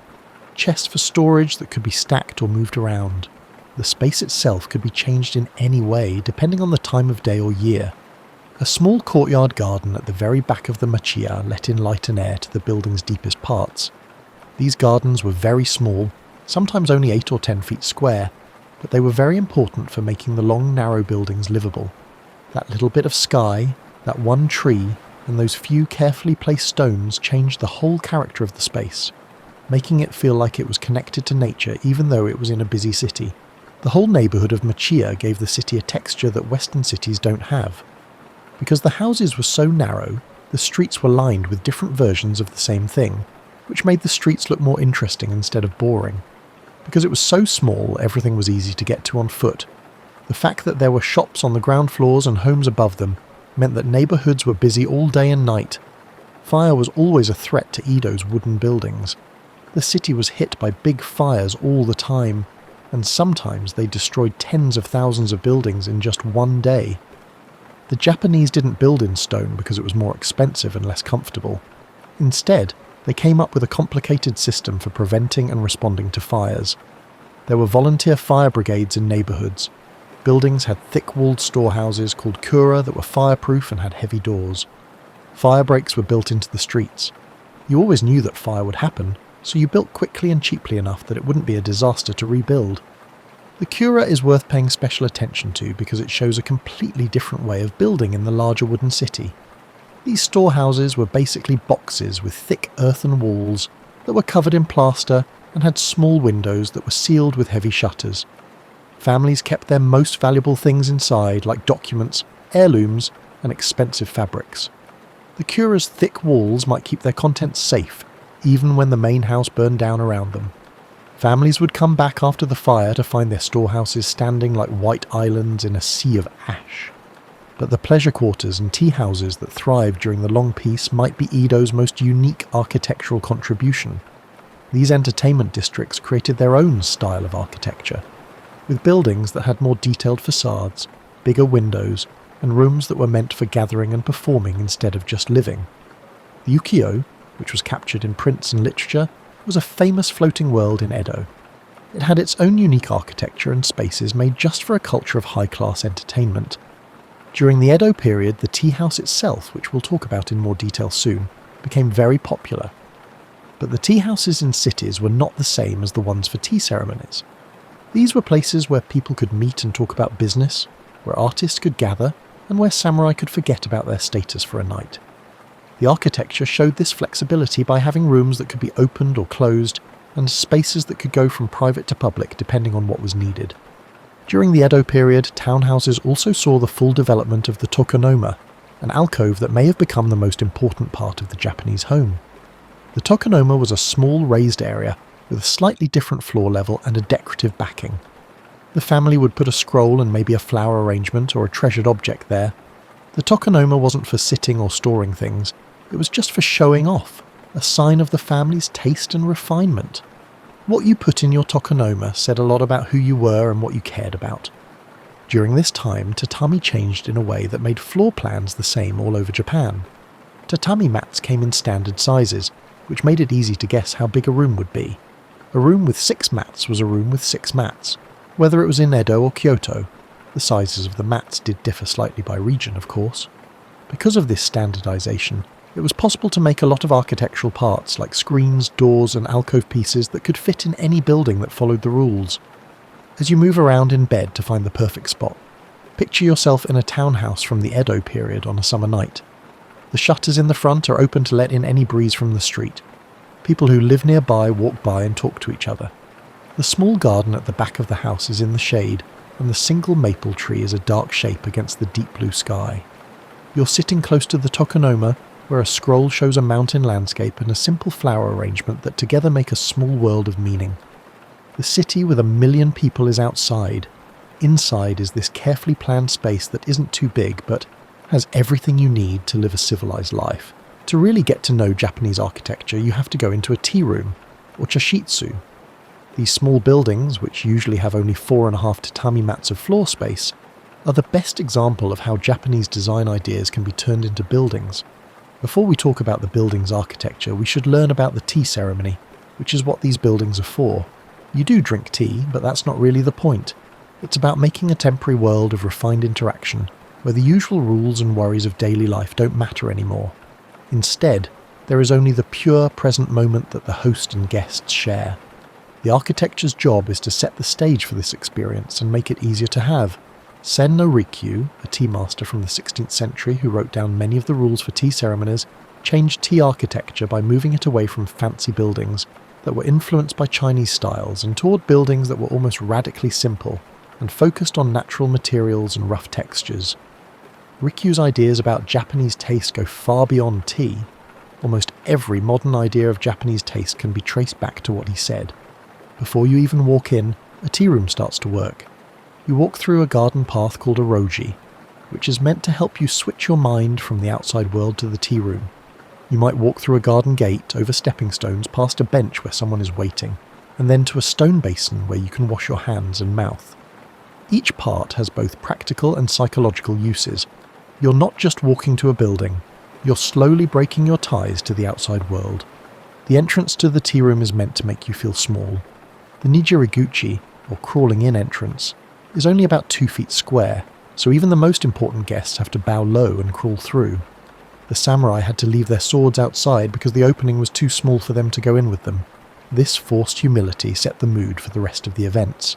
There were no social hierarchies in the tea room that were outside of it. There were only the host and the guests drinking tea.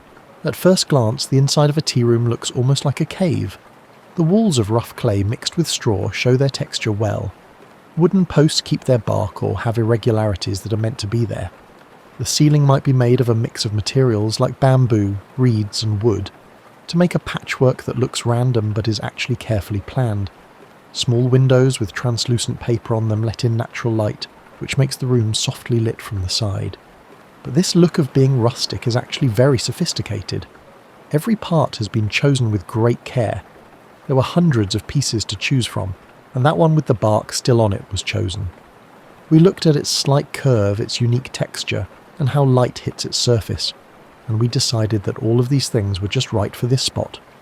The rough texture of the walls may look random, but it creates a specific visual effect that master plasterers spend years learning to make. The tokonoma is the main organising principle of the tea room, and it is even more important here than in residential architecture. There is a scroll in the alcove that was chosen just for this gathering.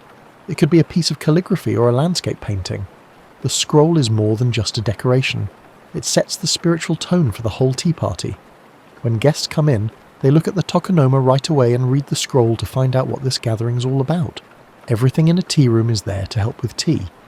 The hearth that is sunk into the ground is where the water is heated, and it is set up so that the host can perform the ceremony while sitting down.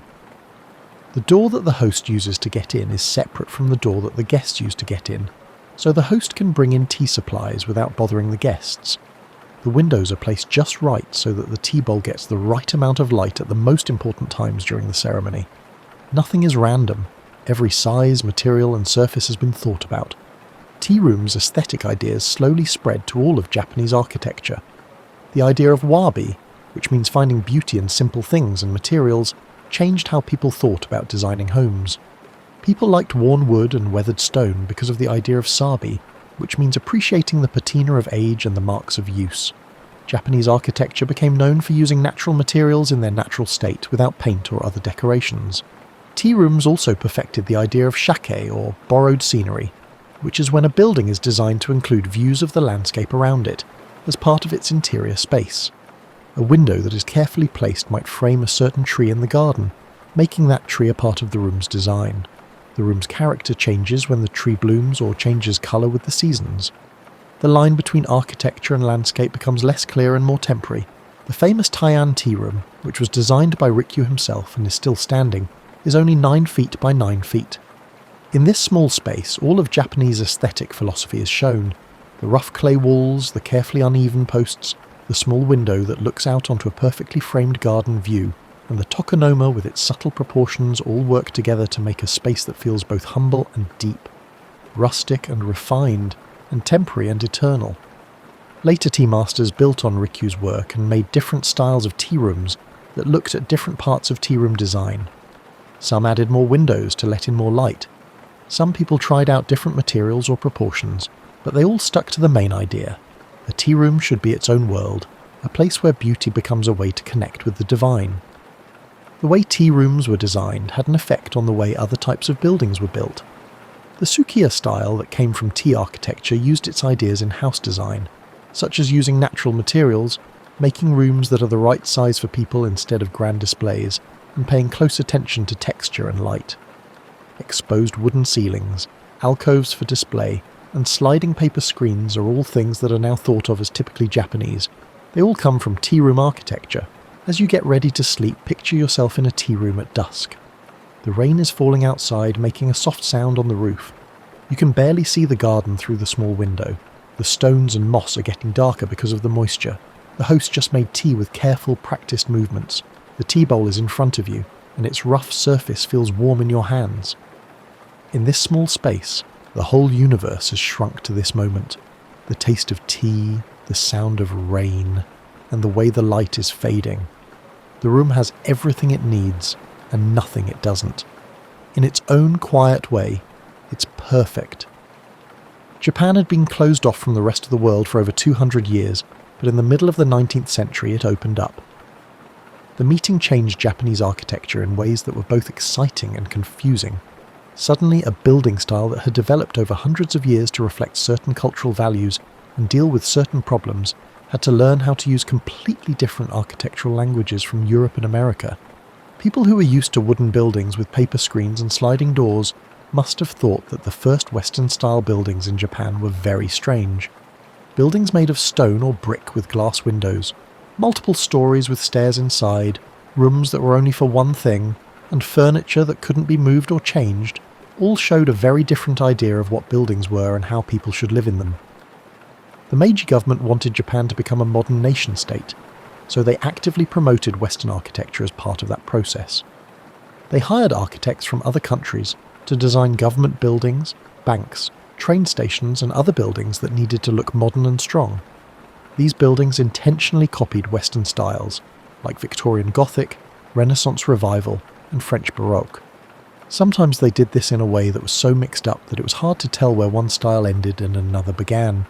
It must have been strange to walk through central Tokyo during the Meiji period. There were brick banking houses with Corinthian columns next to traditional wooden temples and machiya. Buddhist temples had roofs that curved, while government buildings had roofs that sloped down like European roofs. There was an architectural clash without synthesis, with different building styles living in the same city, but not yet learning how to talk to each other. Japanese architects who had studied in Europe and America had an interesting problem to solve: how to make modern Japanese architecture that used Western building technology, but still stayed true to traditional aesthetic values.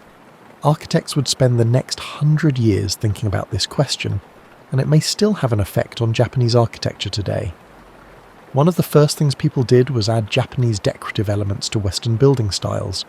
You could have a brick building with European proportions and a Japanese-style tiled roof, or a stone building with towers that look like pagodas. These hybrids often looked strange, like someone wearing a business suit with traditional sandals.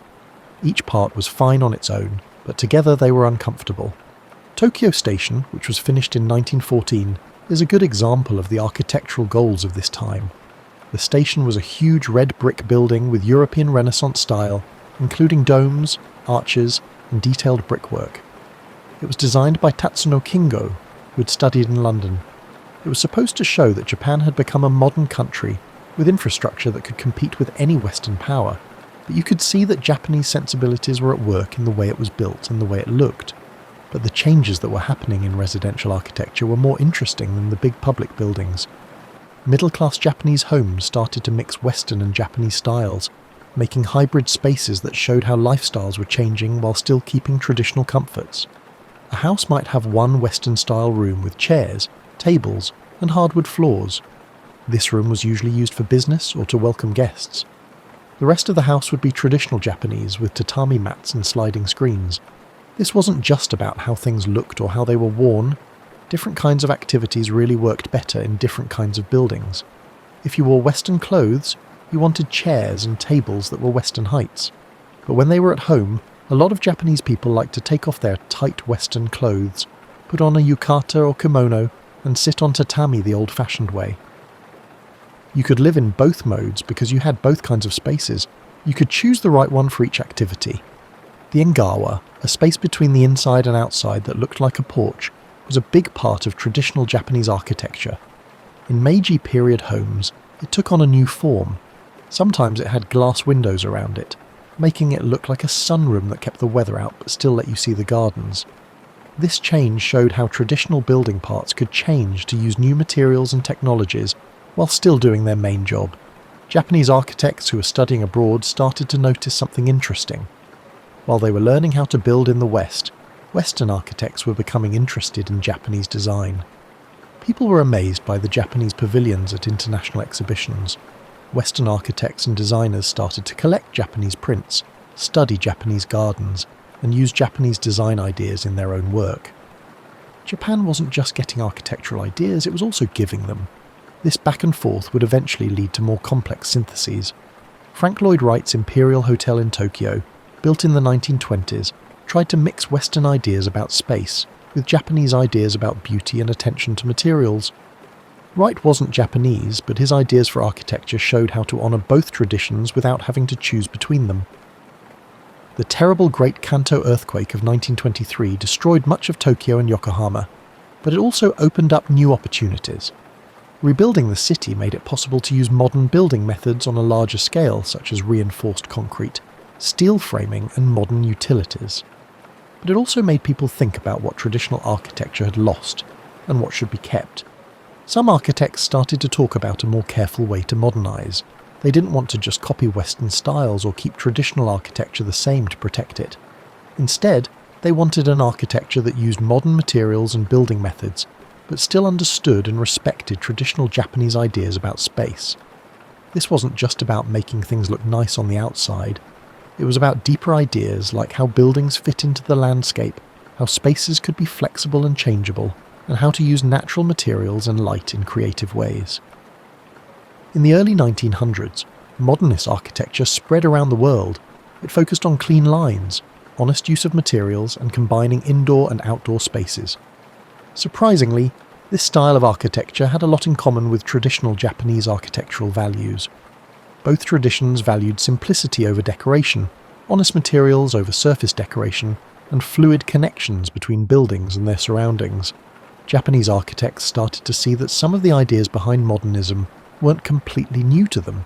In some ways, they were similar to ideas that their own tradition had been working with for hundreds of years. A steel and glass building with clean lines and little decoration wasn't that different from a traditional tea room, which used natural materials and didn't add extra decoration. Both were examples of aesthetic philosophies that put value on essence over decoration and clarity over confusion. This understanding would ultimately result in some of the most groundbreaking architecture of the 20th century, as Japanese architects employed contemporary materials and methods to convey traditional spatial ideas in novel manners. But that's a story for the next chapter when we get to the present. As you settle deeper into sleep, picture Tokyo in the 1920s. It was a city that was rebuilding itself and full of contradictions and possibilities. This is a traditional wooden house with one room that looks like it belongs in the West. A concrete office building is trying to look like a French palace. You can still see the roofs of the temples in the distance, but they are now surrounded by buildings that would have been unthinkable just a few decades ago. It's a mess, but it's also exciting, uncomfortable, and full of promise. A civilization is going through a huge change and trying to figure out how to stay the same while becoming something else. Japan's cities were ruined by World War II. Bombing had mostly destroyed Tokyo, Osaka, and Nagoya. In the immediate aftermath of the war, all that was needed was to put roofs over people's heads with whatever materials were on hand. When people were living in temporary shacks and old military buildings, architectural philosophy seemed like a luxury. But even in this dire situation, some architectural elements remained the same. People still took off their shoes before going into homes. They still liked to sit on the floor when they could. The basic ideas about space in Japanese architecture, flexibility, connection to nature, and the importance of threshold spaces stayed the same, even though the buildings themselves were rough and temporary. As Japan's economy got better and then exploded in the 1950s and 1960s, a group of amazing architects came along who would change how people thought about modern architecture.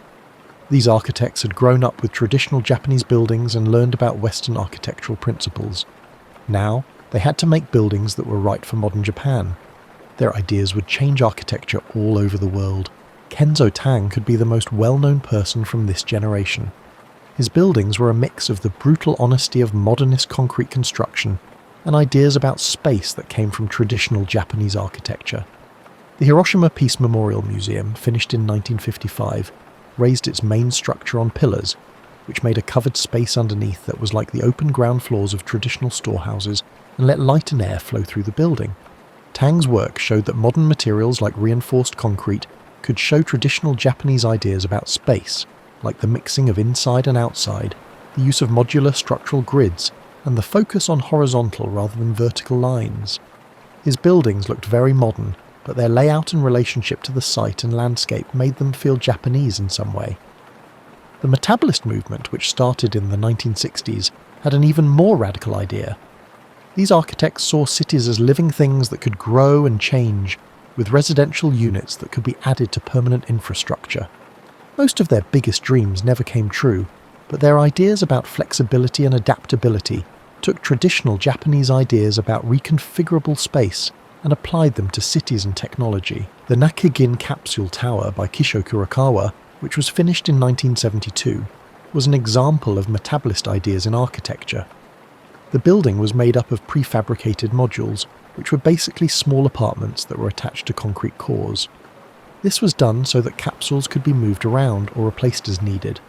It looked like science fiction, but it was based on the traditional Japanese idea that buildings are made up of parts that can be rearranged instead of being permanent monuments. At the same time, residential architecture was changing in less obvious ways. After the war, Japanese homes started to have more Western features, like real kitchens with running water, bathrooms with tubs and showers, and central heating. But the way things were arranged in space often stayed very Japanese.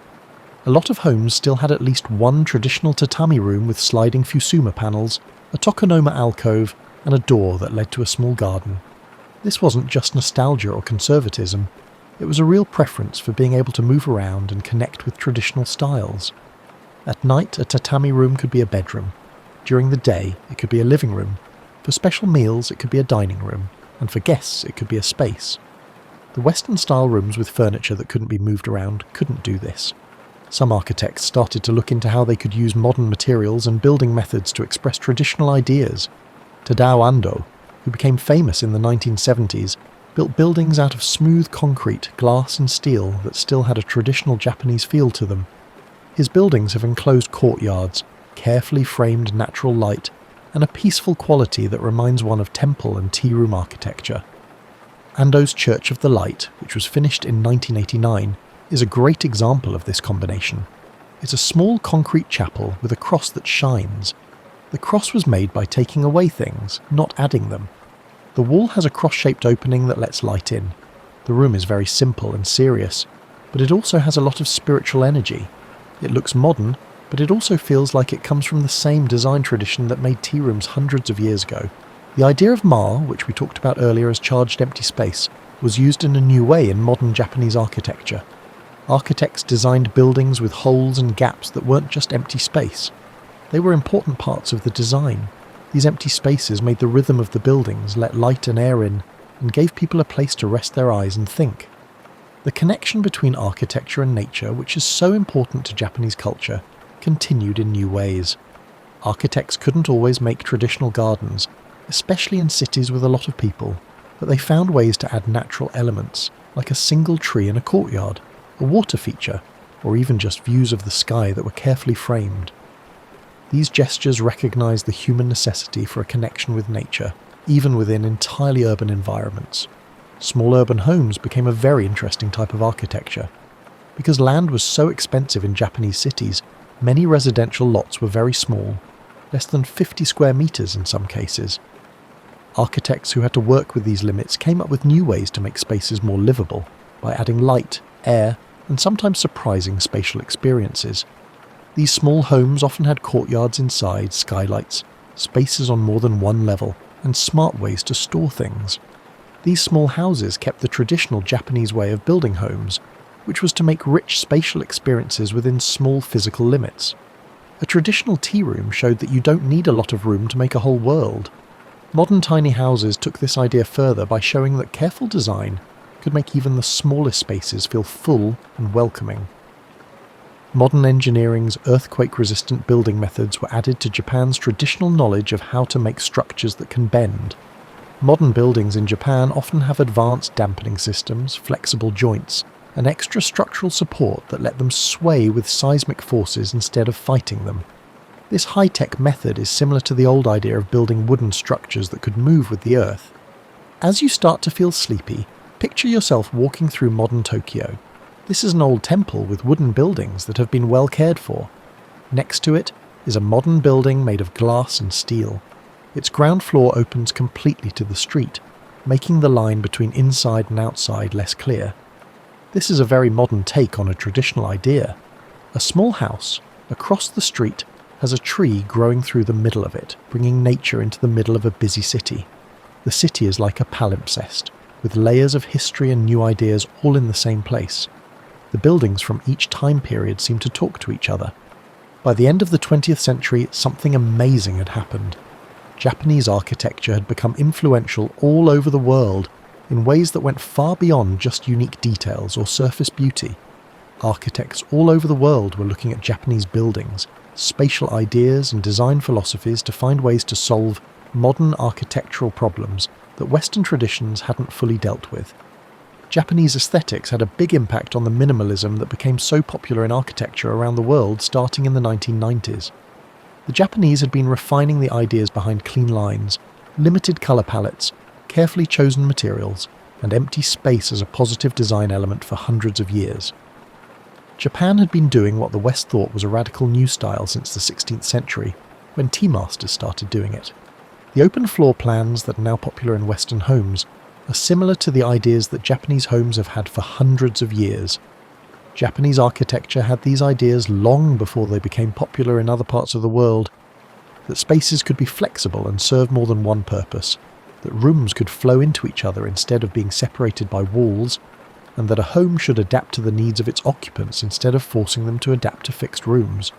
The focus on natural materials that are honestly displayed, rather than painted over or hidden behind decorations, became a defining feature of modern high-end architecture around the world. Architects started leaving concrete unpainted so that the wood structure showed through, and they used stone in ways that showed off its natural beauty. This method wasn't taken directly from Japan, but the Japanese architectural tradition of honest material expression did have an effect on how architects around the world thought about materials and surfaces. The relationship between the inside and outside that Japanese architecture had always stressed became more and more important in modern architecture around the world. In modern design, people wanted buildings with walls that could open all the way, rooms that led into gardens, and threshold spaces that were neither fully inside nor outside. The traditional engawa had changed into modern terraces, balconies, and transitional spaces that made buildings more interesting for people to experience. Japanese architects had an impact on the world as well. In 1995, Tadao Ando won the Pritzker Prize, the first of many Japanese architects to win the most prestigious award in the field. Kazuyo Sejima and Ryue Nishizawa's company, SANAA, built buildings that were incredibly delicate and spatially complex, and their work had an impact on architects all over the world. Shigeru Ban was the first to use paper tubes and other unusual materials in buildings that were both structurally innovative and socially responsible.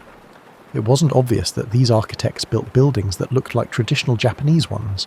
Their work didn't have pagoda roofs or torii gates, but their buildings had spatial ideas, material sensibilities, and connections to sight and light that were more connected to traditional Japanese architecture. They showed that tradition isn't just about copying old styles, it's also about understanding and building on basic ideas.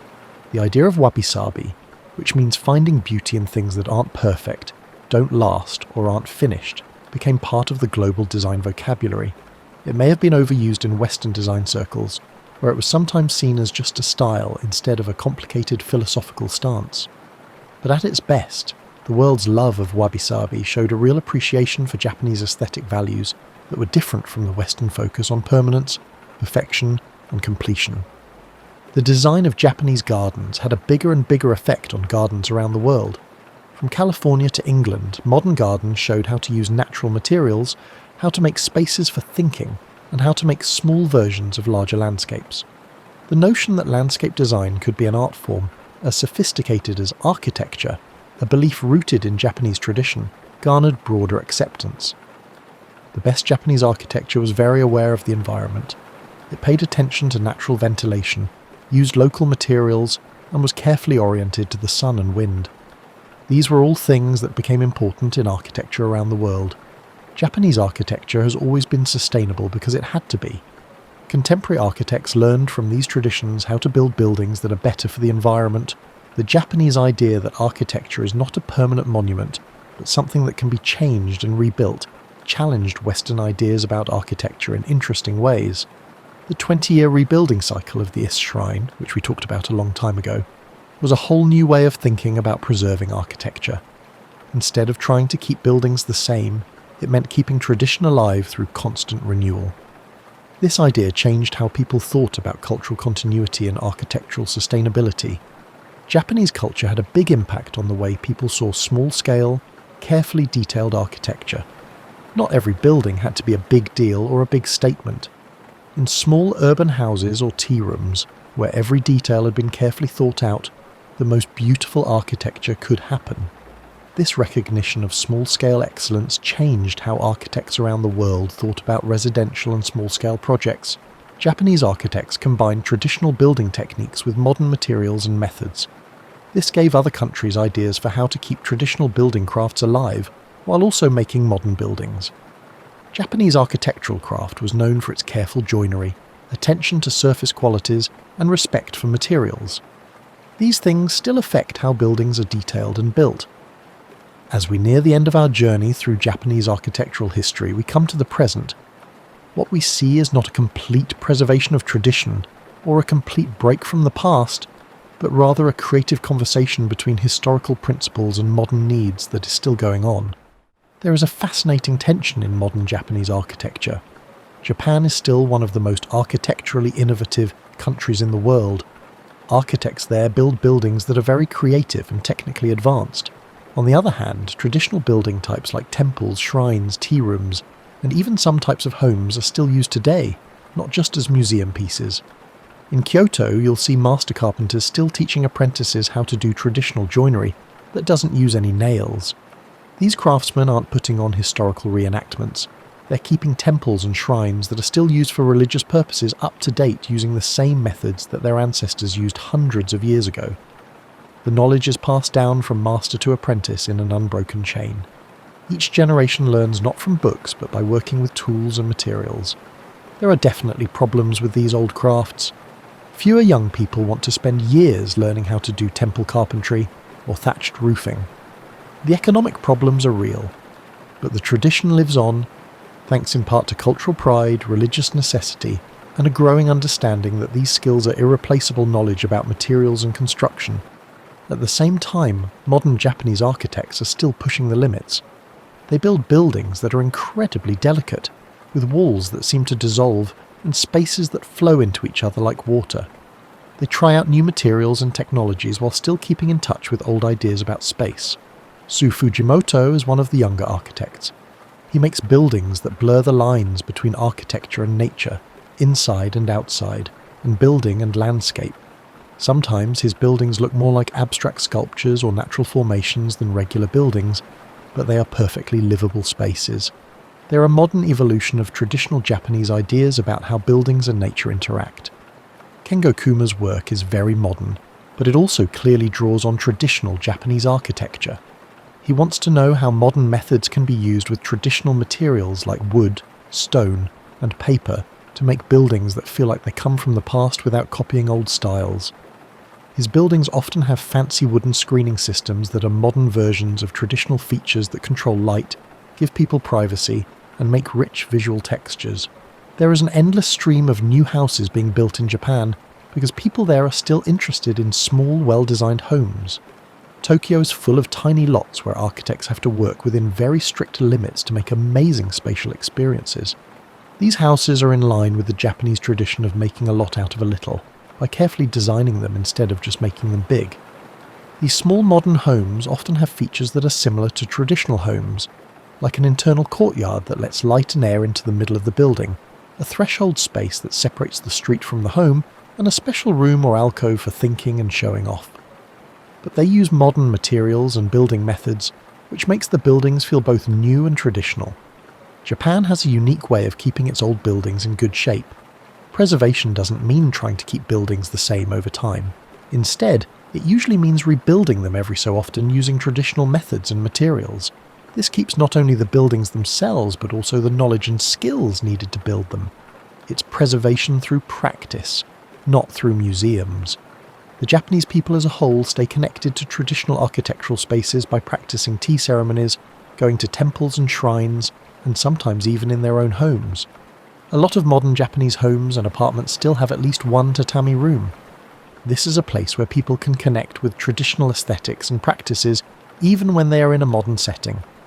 More and more, Japanese architecture is being shaped by environmental concerns. Building practices that are strong and long-lasting are important because the country is prone to earthquakes, typhoons, and other natural disasters. Modern Japanese architecture often uses both high-tech and traditional methods.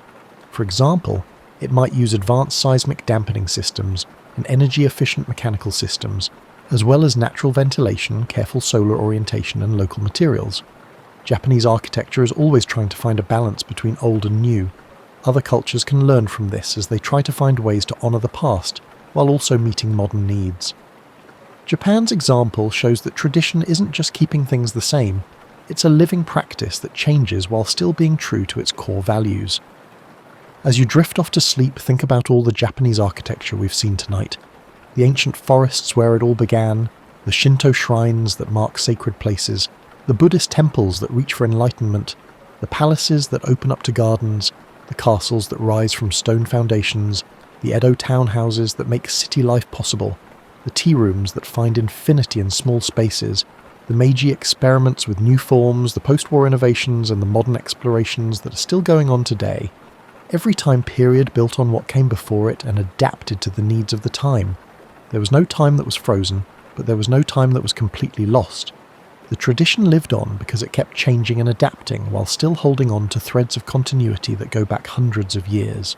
The house you build in dreams, an epilogue. As you finally fall asleep, your mind might build fake buildings out of all the architectural parts we've looked at tonight.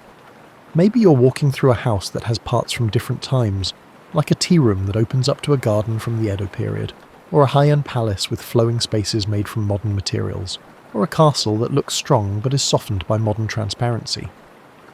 This dream architecture doesn't mix things up or contradict itself. It's completely fine because Japanese architecture has always been about bringing together different influences and needs into a cohesive whole that serves human life while respecting deeper, aesthetic and philosophical ideas. The lessons from the history of Japanese architecture apply to more than just Japan. They remind us that buildings are more than just places to live. They are also ways for us to show how we want to live, what we value, and how we see our place in the natural world. They show that tradition and innovation are not opposites, but partners in a creative conversation that never ends. Japanese architecture teaches you to be patient, to think carefully about every detail, to choose materials carefully, and to let designs grow through repeated refinement. It values restraint, which means that knowing what to leave out is often more important than knowing what to put in. It accepts that everything is temporary, just like all buildings and other things made by people are temporary parts of nature's longer story. Japanese architecture teaches us that the way spaces are set up can change how we feel.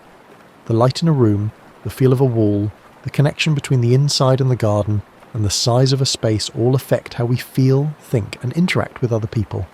Architecture isn't just about building places for people to live, it's also about making places where people can thrive. When you wake up tomorrow, you might see your own living space in a new way. That window's connection to the light in the morning, the line that separates rooms, the things and textures that are around you, the existence or non-existence of natural components. These aren't just things that are useful, They're also chances to make daily life more beautiful, thoughtful, and connected. You don't have to live in a traditional Japanese house to learn from Japanese architecture. The rules can be used anywhere.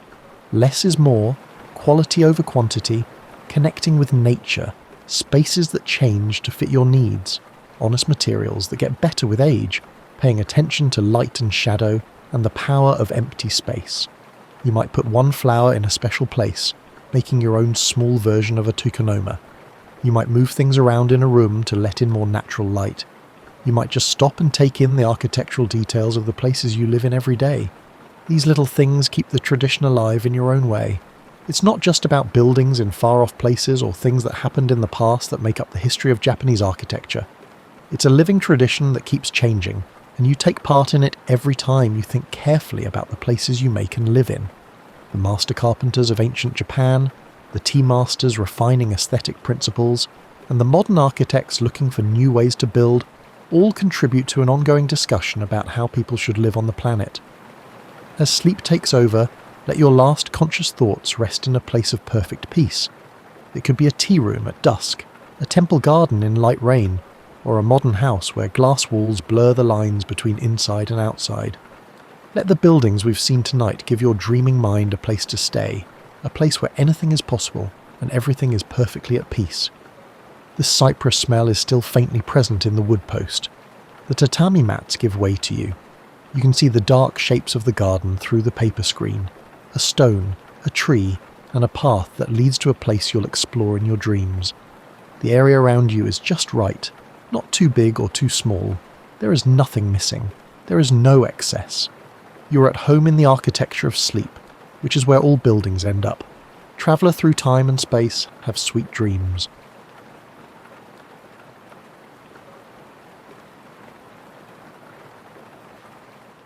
You know that feeling when you're making dinner and you realise you've forgotten to defrost the chicken? Well, imagine if I told you that back in 1851, someone invented a machine that could have solved that problem, and about 50 others you didn't even know you had. Pull up your favourite chair, and let me tell you about some inventions that were so close to changing everything, they practically had their bags packed for fame. Dr. John Gorrie was sweating bullets in Florida, literally. Not because he was nervous, but because it was 1842 and air conditioning was still a pipe dream. This person was watching yellow fever patients suffer in the humid heat, and he thought, there's got to be a better way. So he built the first ice-making machine. This was not the type of machine that simply drops ice cubes into your glass with a satisfying plunk. Instead, it was an actual ice factory capable of cooling entire buildings. Picture this. Gorrie's contraption looked like someone had crossed a steam engine with a grandfather clock and fed it too much coffee. It compressed air, let it expand, and voila. Ice appeared like magic. He was basically performing miracles with thermodynamics, yet somehow nobody cared. The timing was all wrong. People thought ice was supposed to come from frozen ponds in winter, not from some mechanical beast that made suspicious noises. The really heartbreaking part. Gorrie died broken forgotten in 1855, just as the world was starting to figure out that maybe, just maybe, controlling temperature might be useful. If he'd invented his machine 50 years later, he'd have been richer than a chocolate fountain at a weight loss convention. Instead, we had to wait until 1902 for Willis Carrier to essentially reinvent the same thing and become the father of modern air conditioning. But here's where it gets interesting. Gorrie's ice machine could have changed everything about where people lived, how cities developed, and even what we ate. Imagine the American South becoming a population centre decades earlier, or fresh food being available year-round everywhere. Instead of the Great Migration North, maybe we'd have seen the Great Migration to Florida, and not just for retirement. The patent office didn't help matters. Back then, getting a patent was like trying to convince your teenager to clean their room. Technically possible, but requiring supernatural patience. Gorrie got his patent in 1851, but by then he was too exhausted and too poor to manufacture his machines. It is akin to finally obtaining the recipe for the ideal chocolate chip cookie, only to discover that you lack the means to purchase the necessary ingredients. What makes this scenario even more frustrating is that ice was already a big business. Frederick Tudor, the Ice King, was shipping ice from Massachusetts to the Caribbean and making a fortune. People knew ice was valuable, they just couldn't imagine making it themselves. It was like having a money tree in your backyard but insisting on walking to the bank instead. The ripple effects of Gori's failure touch everything around us today. Hospital design, food storage, urban planning, all of it had to wait another half-century to evolve. Did the scorching southern summers force people to migrate north? They could have been solved before the Civil War. Did the seasonal food shortages that plagued humanity for millennia ever get resolved? Gori had the key, but the world wasn't ready to turn the lock. Sometimes the best inventions arrive like party guests. Either too early when you're still in your pyjamas, or too late when you've already eaten all the delicious snacks. Gori's ice machine was definitely the pyjamas scenario. It was brilliant, practical, and absolutely ahead of its time, which in the world of inventions is sometimes the cruelest fate of all. Speaking of timing, let's drift over to 1838, when Samuel Morse was tapping out his famous "What hath God wrought" message. But here's something that'll keep you up at night.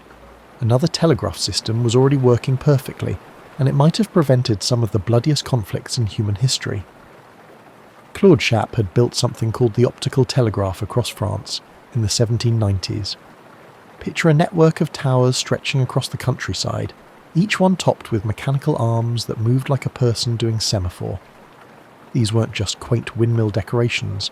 They could send a message from Paris to the Mediterranean faster than a horse could gallop to the next village.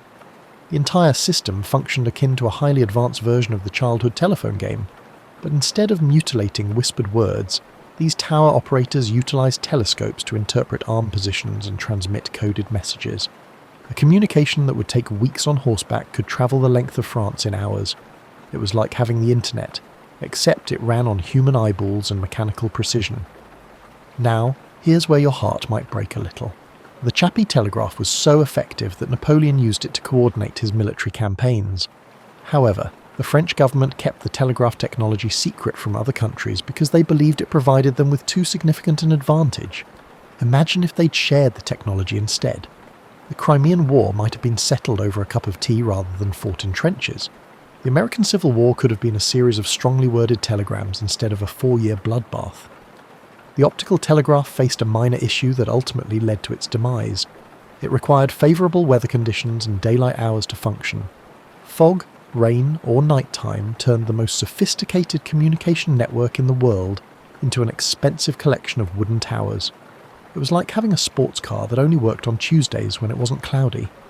When Morse's electrical telegraph came along, it worked in any weather, day or night. The optical system became as obsolete as a sundial in a smartphone world. But here's the thing that should make you sit up in bed.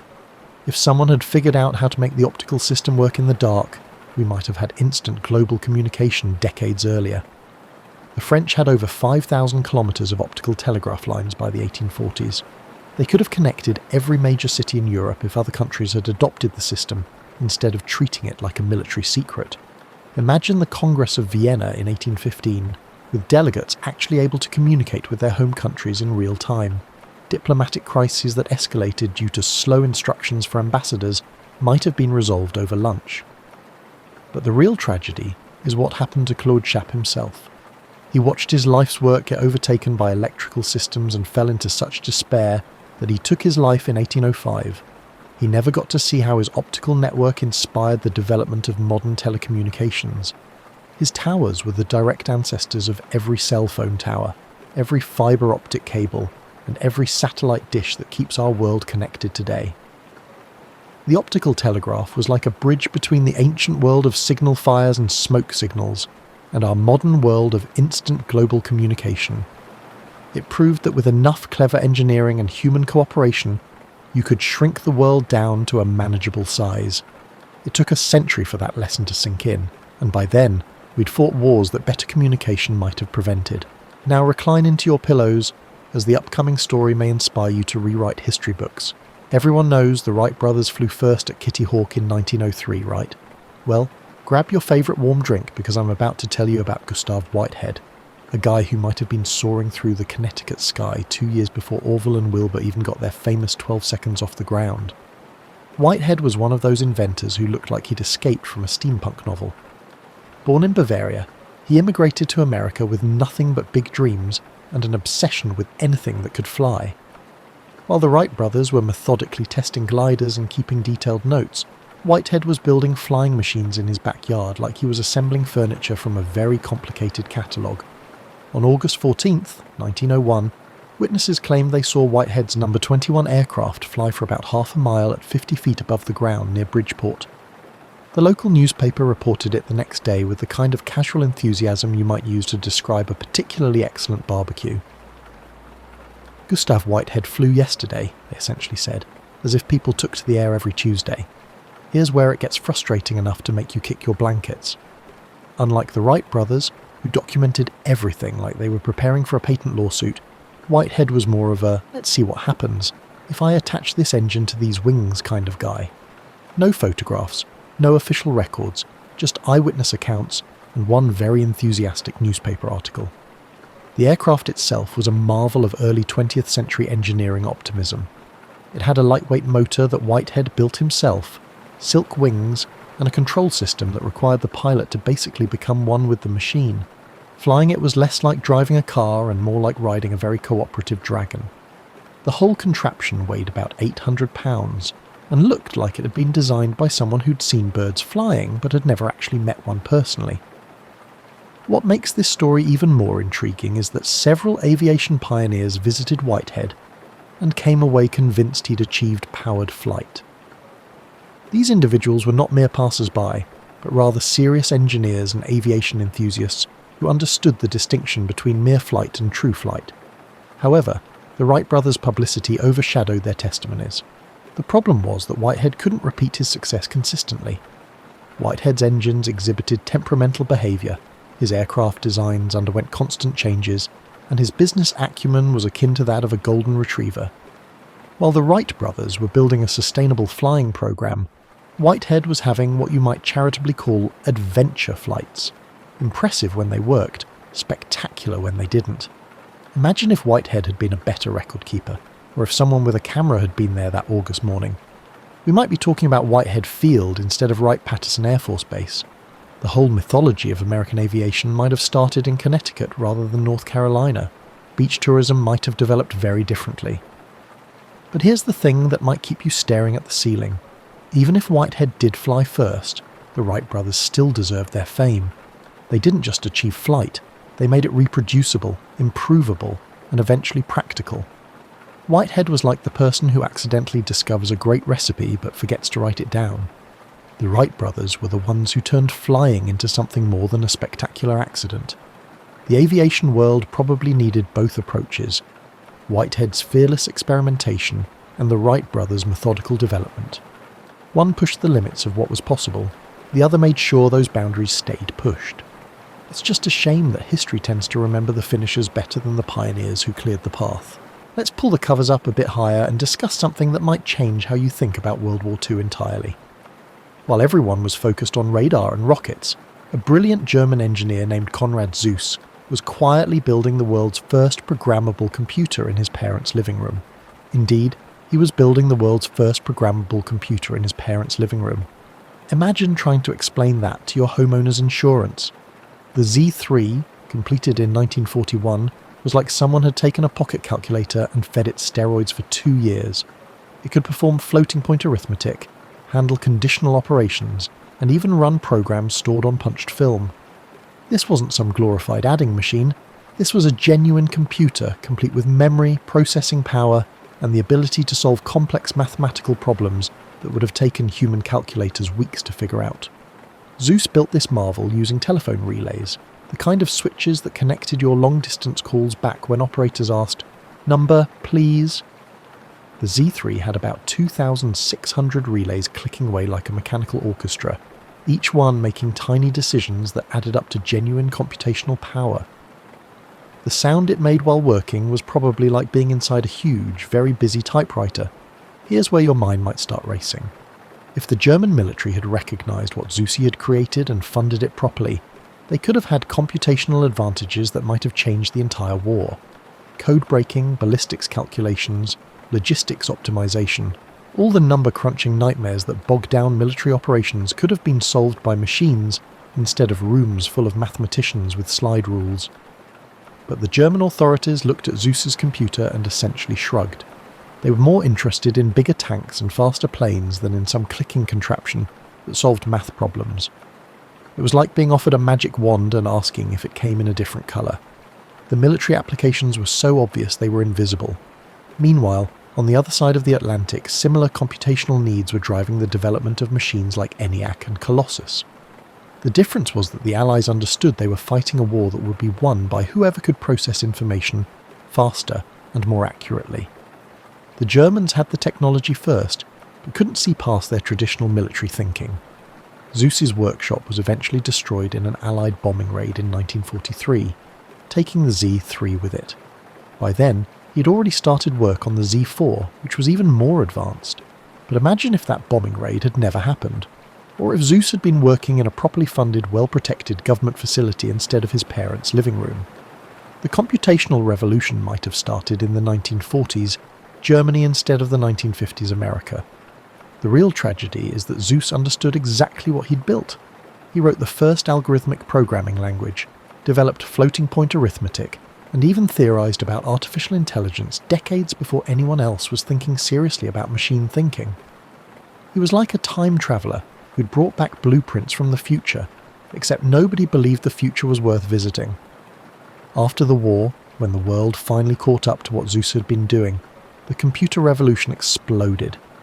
But those crucial years from 1941 to 1945 represented a lost opportunity that might have reshaped everything. Not just the war, but the entire development of computational technology could have been accelerated by a decade or more. This is one of those historical scenarios that can keep you awake at night. What if the side with the moral high ground also had the best tech? What if the computational revolution had started earlier and developed differently? The most important battles in history are sometimes fought with ideas that don't get the attention they deserve. Now let's talk about something that might make you grateful for modern medicine in a whole new way. Picture this. It's 1847 and women are dying in childbirth at horrifying rates. Not from complications during delivery, but from something called childbed fever that strikes afterward. In Vienna's General Hospital, one maternity ward has a death rate of 18%, while another ward right down the hall has a death rate of only 2%. Same hospital, same city, same year, but somehow one hallway is a death trap while the other is relatively safe. Enter Ignaz Semmelweis, a Hungarian doctor who looked at this situation and thought, something is very wrong here. He was like a medical detective in an era when most doctors thought disease was caused by bad air or moral failings. Semmelweis noticed something that should have been obvious but somehow wasn't. The deadly ward was staffed by doctors and medical students, while the safe ward was run by midwives. Here's where it gets intriguing enough to make you sit up in bed.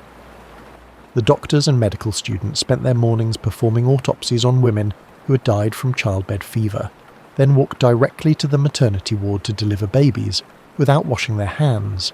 The midwives, on the other hand, didn't do autopsies.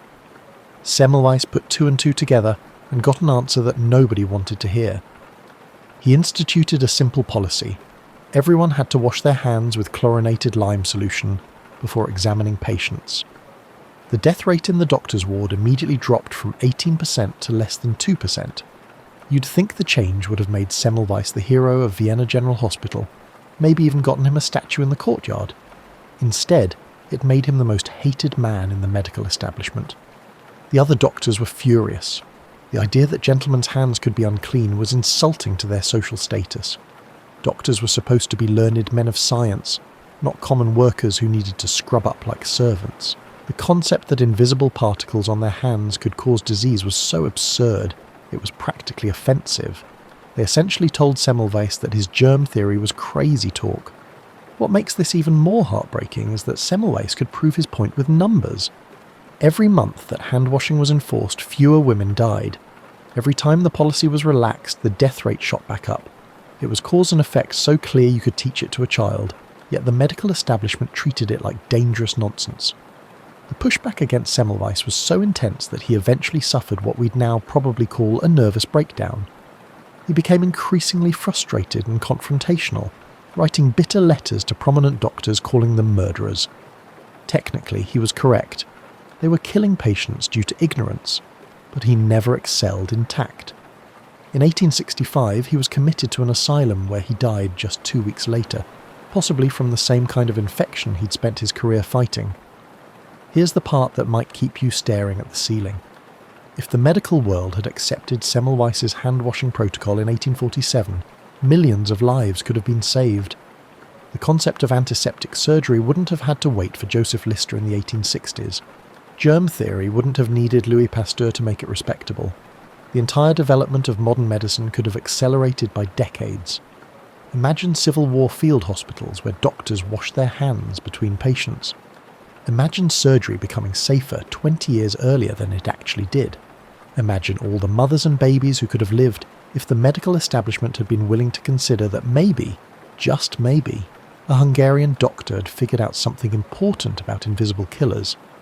Instead, Semmelweis became a tragic footnote, vindicated only after his death when Pasteur and Lister made germ theory fashionable.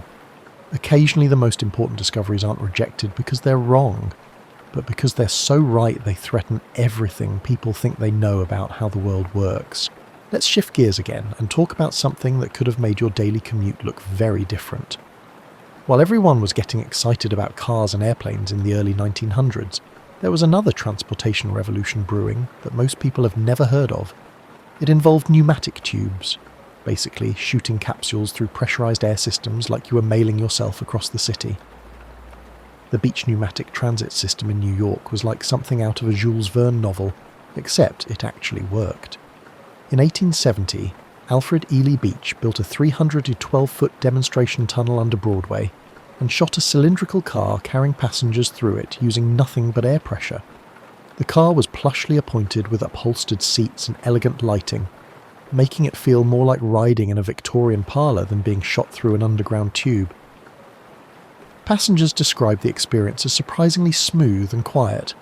The car would whoosh through the tunnel, carried along by a giant fan that created air pressure behind it and suction in front.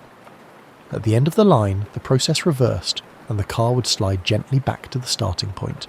It was like being inside a huge, very comfortable pneumatic message system. Beach envisioned a network of these pneumatic railways crisscrossing Manhattan, transporting passengers at speeds that would rival those of modern subway systems. No noise, no smoke, no horses dropping inconvenient packages on the street. Just clean, quiet, efficient transportation powered by compressed air. The whole system could have been running on renewable energy if they'd connected the fans to windmills or water wheels. But here's where the story takes a turn that might make you want to throw your pillow across the room. Boss Tweed and Tammany Hall, New York's notoriously corrupt political machine, were heavily invested in street-level transportation systems, horse-drawn omnibuses, elevated railways, and eventually streetcars. A pneumatic system that bypassed street-level corruption and kickback opportunities was about as welcome as a tax audit.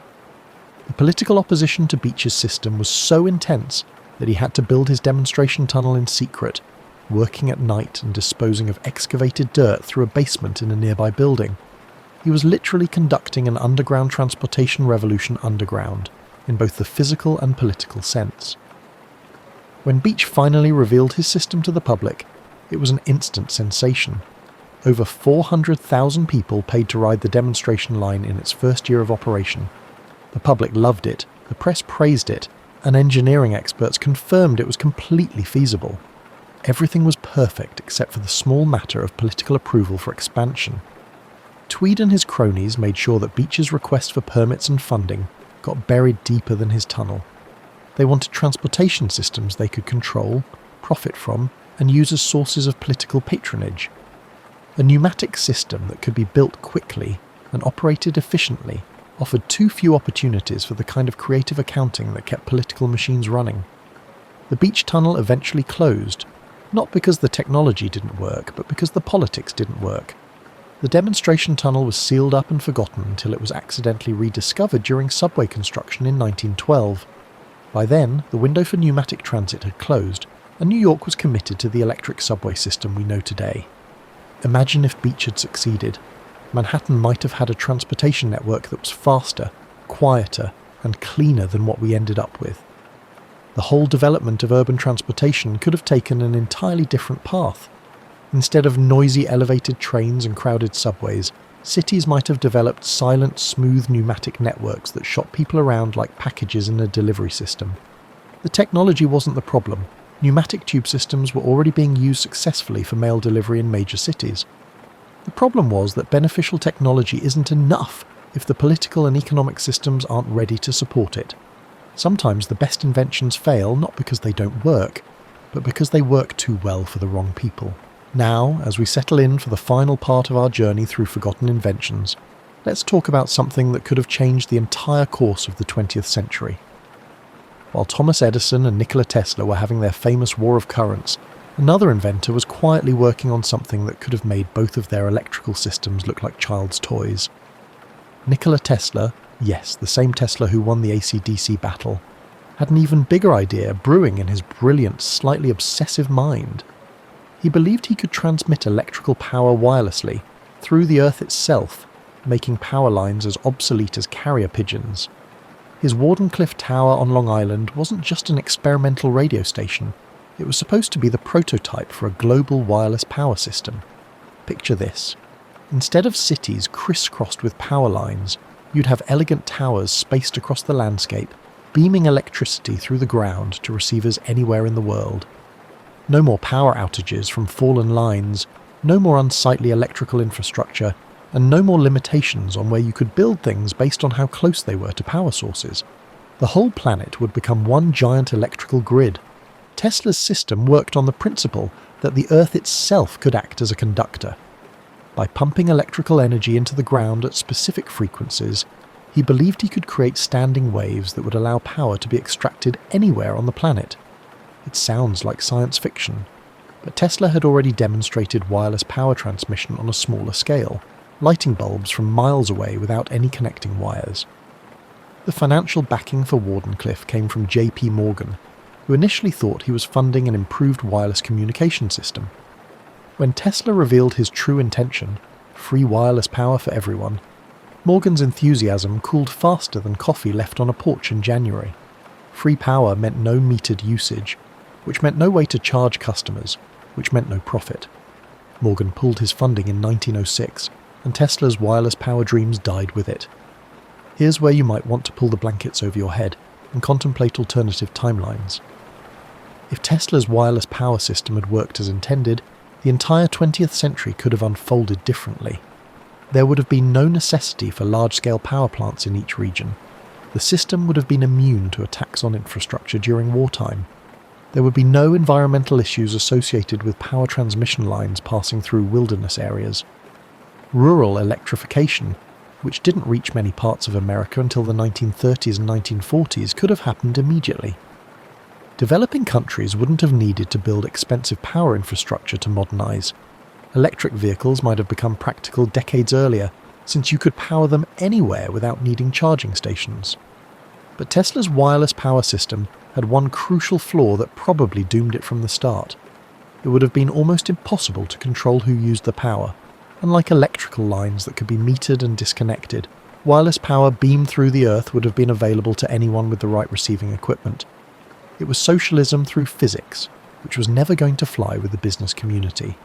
The irony is that Tesla's wireless power transmission actually worked on a small scale. His Colorado Springs laboratory successfully transmitted power wirelessly across significant distances. The problem wasn't the technology, it was the economics and politics of giving away something that people were used to paying for. After Wardenclyffe failed, Tesla spent the rest of his life as a brilliant but increasingly eccentric figure, living in hotel rooms and feeding pigeons while the world moved on to more conventional electrical systems. He died in 1943, just as the world was discovering that many of his seemingly impossible ideas, like radar and robotics, were not only possible but essential. As you drift off to sleep tonight, think about all these inventors who are so close to changing everything. They remind us that history isn't just about what happened, but about all the fascinating things that almost happened. Sometimes the most important stories are the ones about the roads not taken, the inventions that were too early, too radical, or too threatening to the way things were. These forgotten pioneers prove that the future is always closer than we think. It's just waiting for the right combination of technology, timing, and the courage to believe that impossible things might not be impossible after all. Sweet dreams, and remember, tomorrow's impossibility might just be tonight's bedtime story waiting to come true.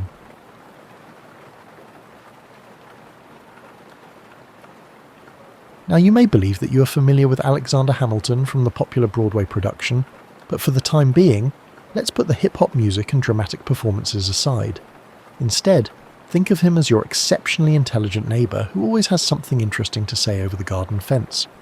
He's the type of person who sees opportunities where others see problems and who, with time and careful consideration, has never encountered a difficult problem that he couldn't solve.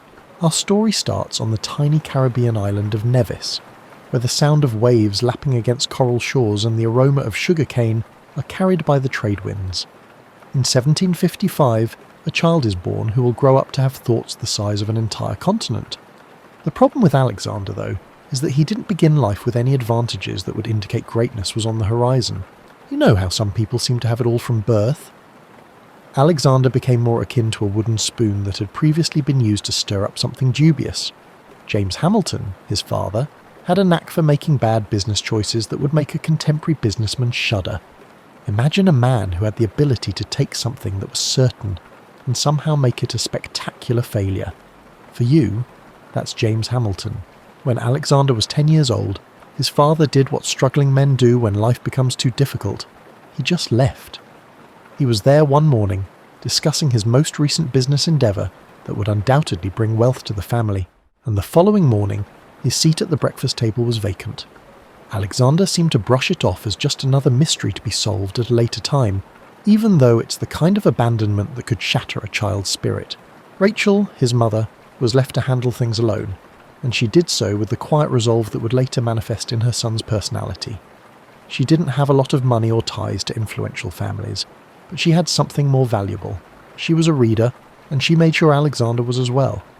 This was like giving him superpowers at a time when many people signed their names with an X.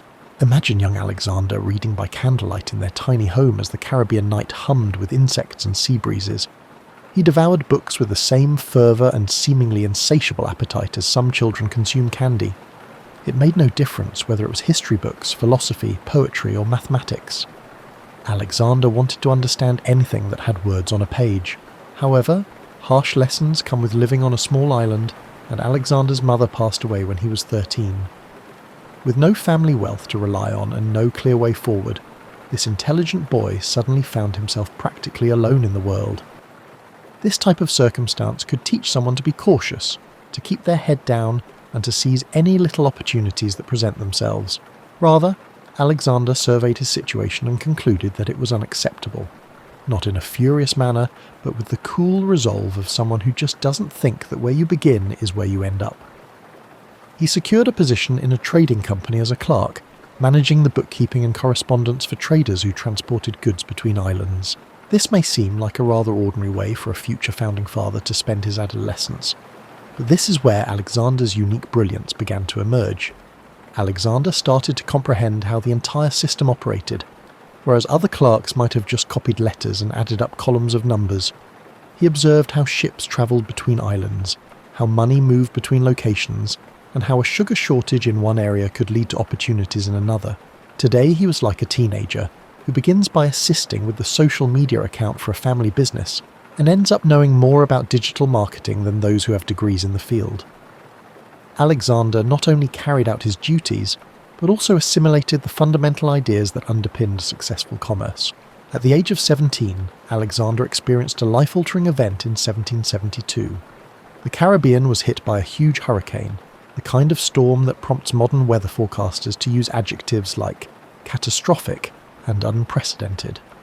Buildings that had withstood years of tropical storms were reduced to splinters, trees that had stood for decades were uprooted like weeds, and the meticulous order of everyday life was completely upended.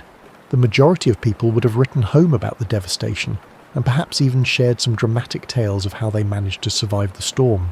However, Alexander sat down and wrote something completely different because he was Alexander. In his letter, he characterized the hurricane as a window into the great power of nature and the frailty of human ambition, in addition to being a destructive force. Everyone who read the letter was taken aback by its beauty. It wasn't overdone or flowery. Alexander never liked superfluous ornamentation, but it encapsulated a fundamental aspect of what it was like to live through such a moment. It revealed a young man capable of finding meaning in devastation and patterns in chaos. It was like watching someone realise they have a lovely singing voice when his letter appeared in the local newspaper. Alexander was suddenly recognised as someone special by those who had previously thought of him as just another clerk's assistant. Local businessmen and clergymen were drawn to the letter and concluded that the young man's abilities were too valuable to be wasted on a small island. They started a collection, which is similar to passing a hat around your neighbourhood, except that instead of collecting money for someone's medical bills, you're collecting money to send a teenager to college in the United States. The kind of investment in human potential that transforms everything was demonstrated by this extraordinary act of faith in Alexander's potential. With only a few books, some clothing, and some ideas that would eventually help reshape a continent, 18-year-old Alexander Hamilton set sail for New York in 1773. He was leaving behind not just a location, but a whole way of thinking about what was possible as his island home vanished behind him. Alexander must have felt like Dorothy leaving her farmhouse and entering the land of Oz when he first arrived in New York, only instead of a yellow brick road, he discovered cobblestone streets that were busier than his entire island had been. With the kind of energy that comes from living in a place where anything seems possible, the city was a whirlpool of intellectuals, merchants, sailors and craftsmen, all pursuing their different dreams. King's College, now known as Columbia University, was where he enrolled. Imagine a young man from a small Caribbean island entering those halls for the first time, surrounded by the sons of wealthy New York families who had been raised to take their privileges for granted. It might have been frightening, but Alexander had something they didn't: a voracious appetite for information that only comes from having earned every chance. Alexander threw himself into his studies like a man who realised that education was his only way to influence others, whereas his classmates may have approached their studies with the casual attitude of people who knew they would inherit their father's businesses regardless of their grades. He studied history, economics, philosophy and law with the fervour of someone who understood that these subjects were more than merely academic pursuits. They were instruments he would need to construct the life he desired. What set Alexander apart from even the most committed learners, however, was that he synthesized knowledge rather than merely absorbing it. He was already considering how the lessons he was reading about ancient Greek democracy might be applied to the political unrest that was developing in colonial America. He was thinking about how British economic theory might apply to a nation that did not yet exist, but that he was already starting to envision when he studied it. For young people interested in concepts related to society and governance, the 1770s were a unique period. Taxes, representation, and the basic issue of who had the authority to decide on other people's lives were the subjects of escalating disputes between the American colonies and Britain. These were pressing real-world issues that had an impact on everyone's day-to-day existence, not theoretical philosophical arguments taking place in some far-off capital. The political conversations that seemed to emerge everywhere, whether in coffee shops, on street corners, or in college dorms late at night, when young men with more fervour than experience would solve the world's problems over candlelight, and whatever alcohol they could afford drew Alexander in. Alexander, however, approached these arguments with the gravity of someone who thought ideas had consequences, in contrast to many of his contemporaries who saw them as intellectual amusement. He started penning pamphlets, which were the blog posts of the 18th century, but they were more difficult to create and disseminate. His earliest works revealed a mind already pondering difficult issues regarding the interplay between local autonomy and national unity, as well as between individual liberty and collective security. Alexander was developing concepts that he believed would soon become crucial. So these weren't merely smart academic exercises. Alexander was 20 years old when the Revolutionary War finally broke out in 1775, and he had to make the same decision that all young Americans had to make. Would he try to avoid danger and wait to see how things worked out, or would he take up arms for the cause of independence? There was really no other option for someone who had studied political theory in depth during his college years. Alexander was not an idealistic idealist who viewed war as a glorious adventure when he enlisted in the Continental Army. He realised that winning battles would only be the first step in a long, costly and challenging conflict. He immediately made a name for himself as someone who could solve the kinds of real-world issues that armies encounter when attempting to wage war without sufficient supplies, rather than as a warrior in the conventional sense. When you don't have enough money to buy food, how do you feed soldiers? When there aren't enough wagons or horses, how do you transport supplies? When everyone is aware that the enemy has superior gear and more consistent funding, how do you keep morale high? These may seem like trivial issues, But Alexander knew that strategy is just as important in winning a war as bravery. His teenage years in the Caribbean Trading Office had taught him that intricate systems necessitate meticulous attention to details that may appear uninteresting but are actually very important. No matter how valiant its soldiers are, an army that is unable to effectively move its supplies or feed itself will lose. General George Washington, who was facing difficulties that would have overwhelmed most leaders, was drawn to his abilities.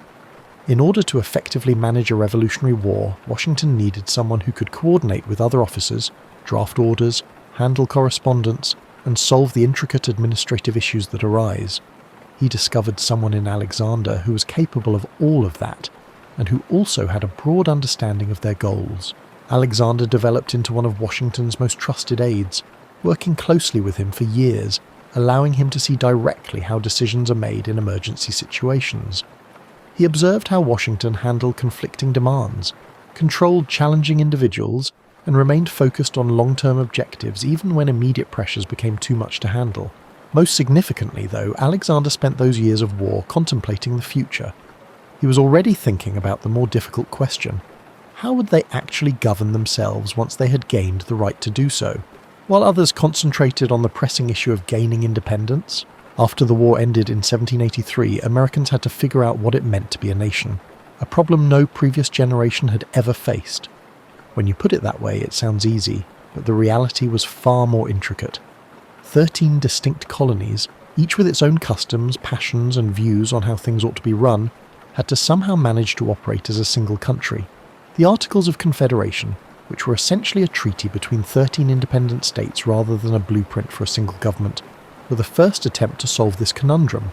A group of roommates agreeing to split the rent but not granting anyone the power to ensure that each person pays their share was the political equivalent of that.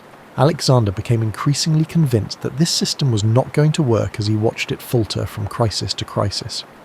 Because each state produced its own currency, trade between them became needlessly complicated. They treated neighbouring states more like foreign nations than as parts of the same country, imposing tariffs on each other's goods. There was no efficient system in place to settle disagreements when they occurred. Most annoying of all, there was no dependable method for the national government to raise funds. It could request funding from the states but not mandate it. This meant that soldiers who had fought for independence could not receive their back pay, debts from the Revolutionary War remained unpaid, and the new nation's credit was so bad that foreign governments started to question whether America would be able to remain an independent nation.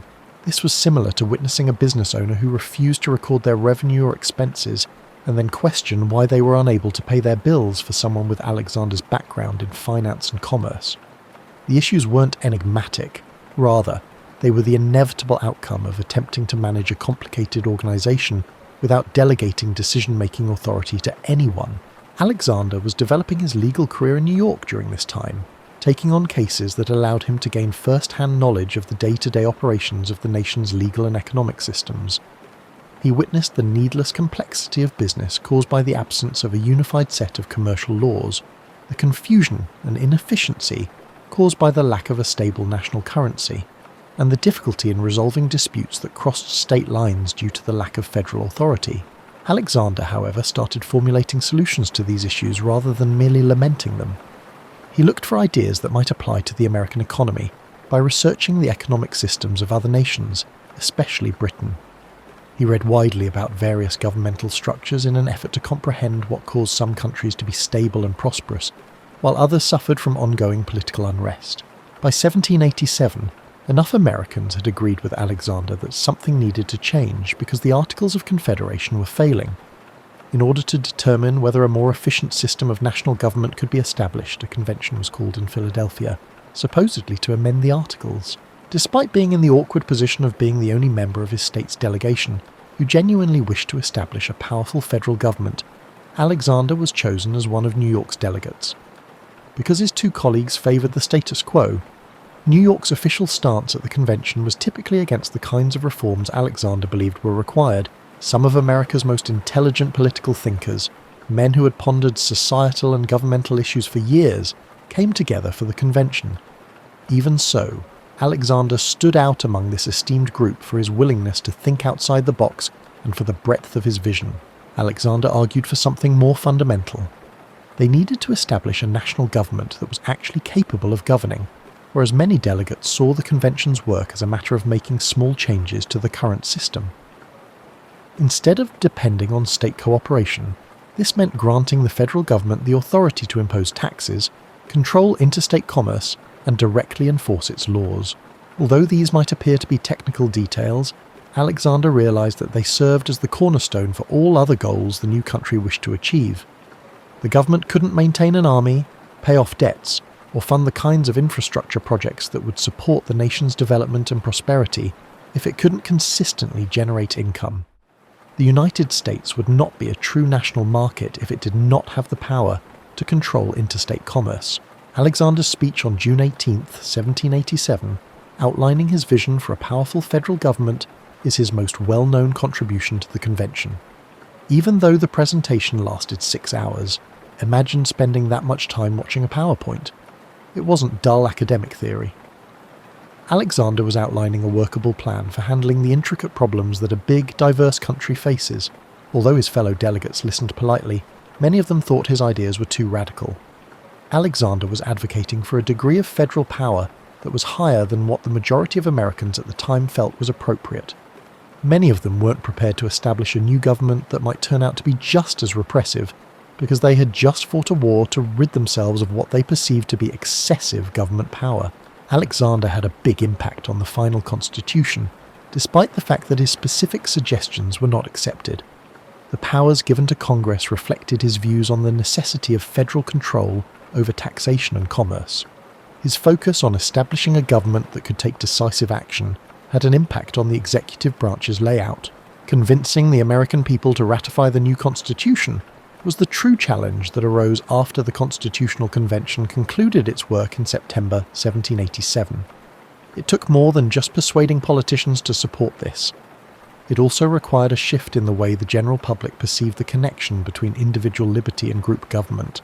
Alexander recognized that this was essentially an ideological conflict, and he threw himself into it with the ferocity of someone who thought the nation's future depended on it.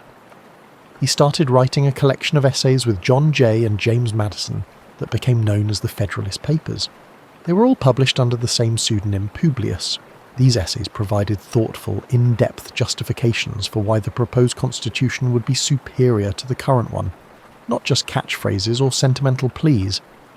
Of the 85 essays, Alexander authored 51 that addressed some of the most intricate and contentious facets of the new system of government. Imagine him working late into the night by candlelight in his New York law office, developing arguments that were both rigorously intellectual and understandable to the average reader.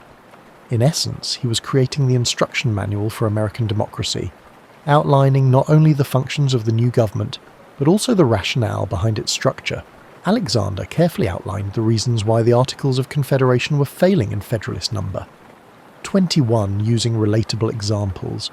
It was similar to trying to manage a household without a steady source of income when the national government was unable to collect taxes. You might manage for a while, but eventually the bills would arrive and you would be unable to pay them. He made the case in Federalist number 23 that if a federal government was to exist at all, it must be powerful enough to carry out its mandate. Establishing a national authority that was meant to oversee commerce and provide for defence, but lack the authority to do so successfully was pointless. Perhaps his most significant contribution, however, was Federalist number 78, where he introduced the idea of judicial review, the notion that courts ought to have the power to judge whether laws are constitutional, and described the function of the federal judiciary. Alexander was considering how to keep the new government from going too far while still granting it sufficient power to carry out its duties, so this wasn't just a theoretical legal theory.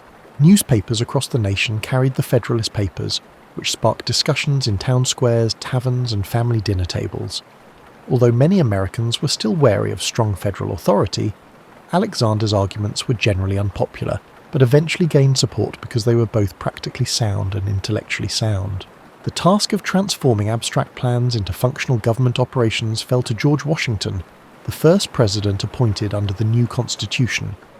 Selecting Alexander Hamilton to be the first Secretary of the Treasury, a role that would allow Hamilton to put many of the ideas he had been working on for years into practice, was one of his most significant choices.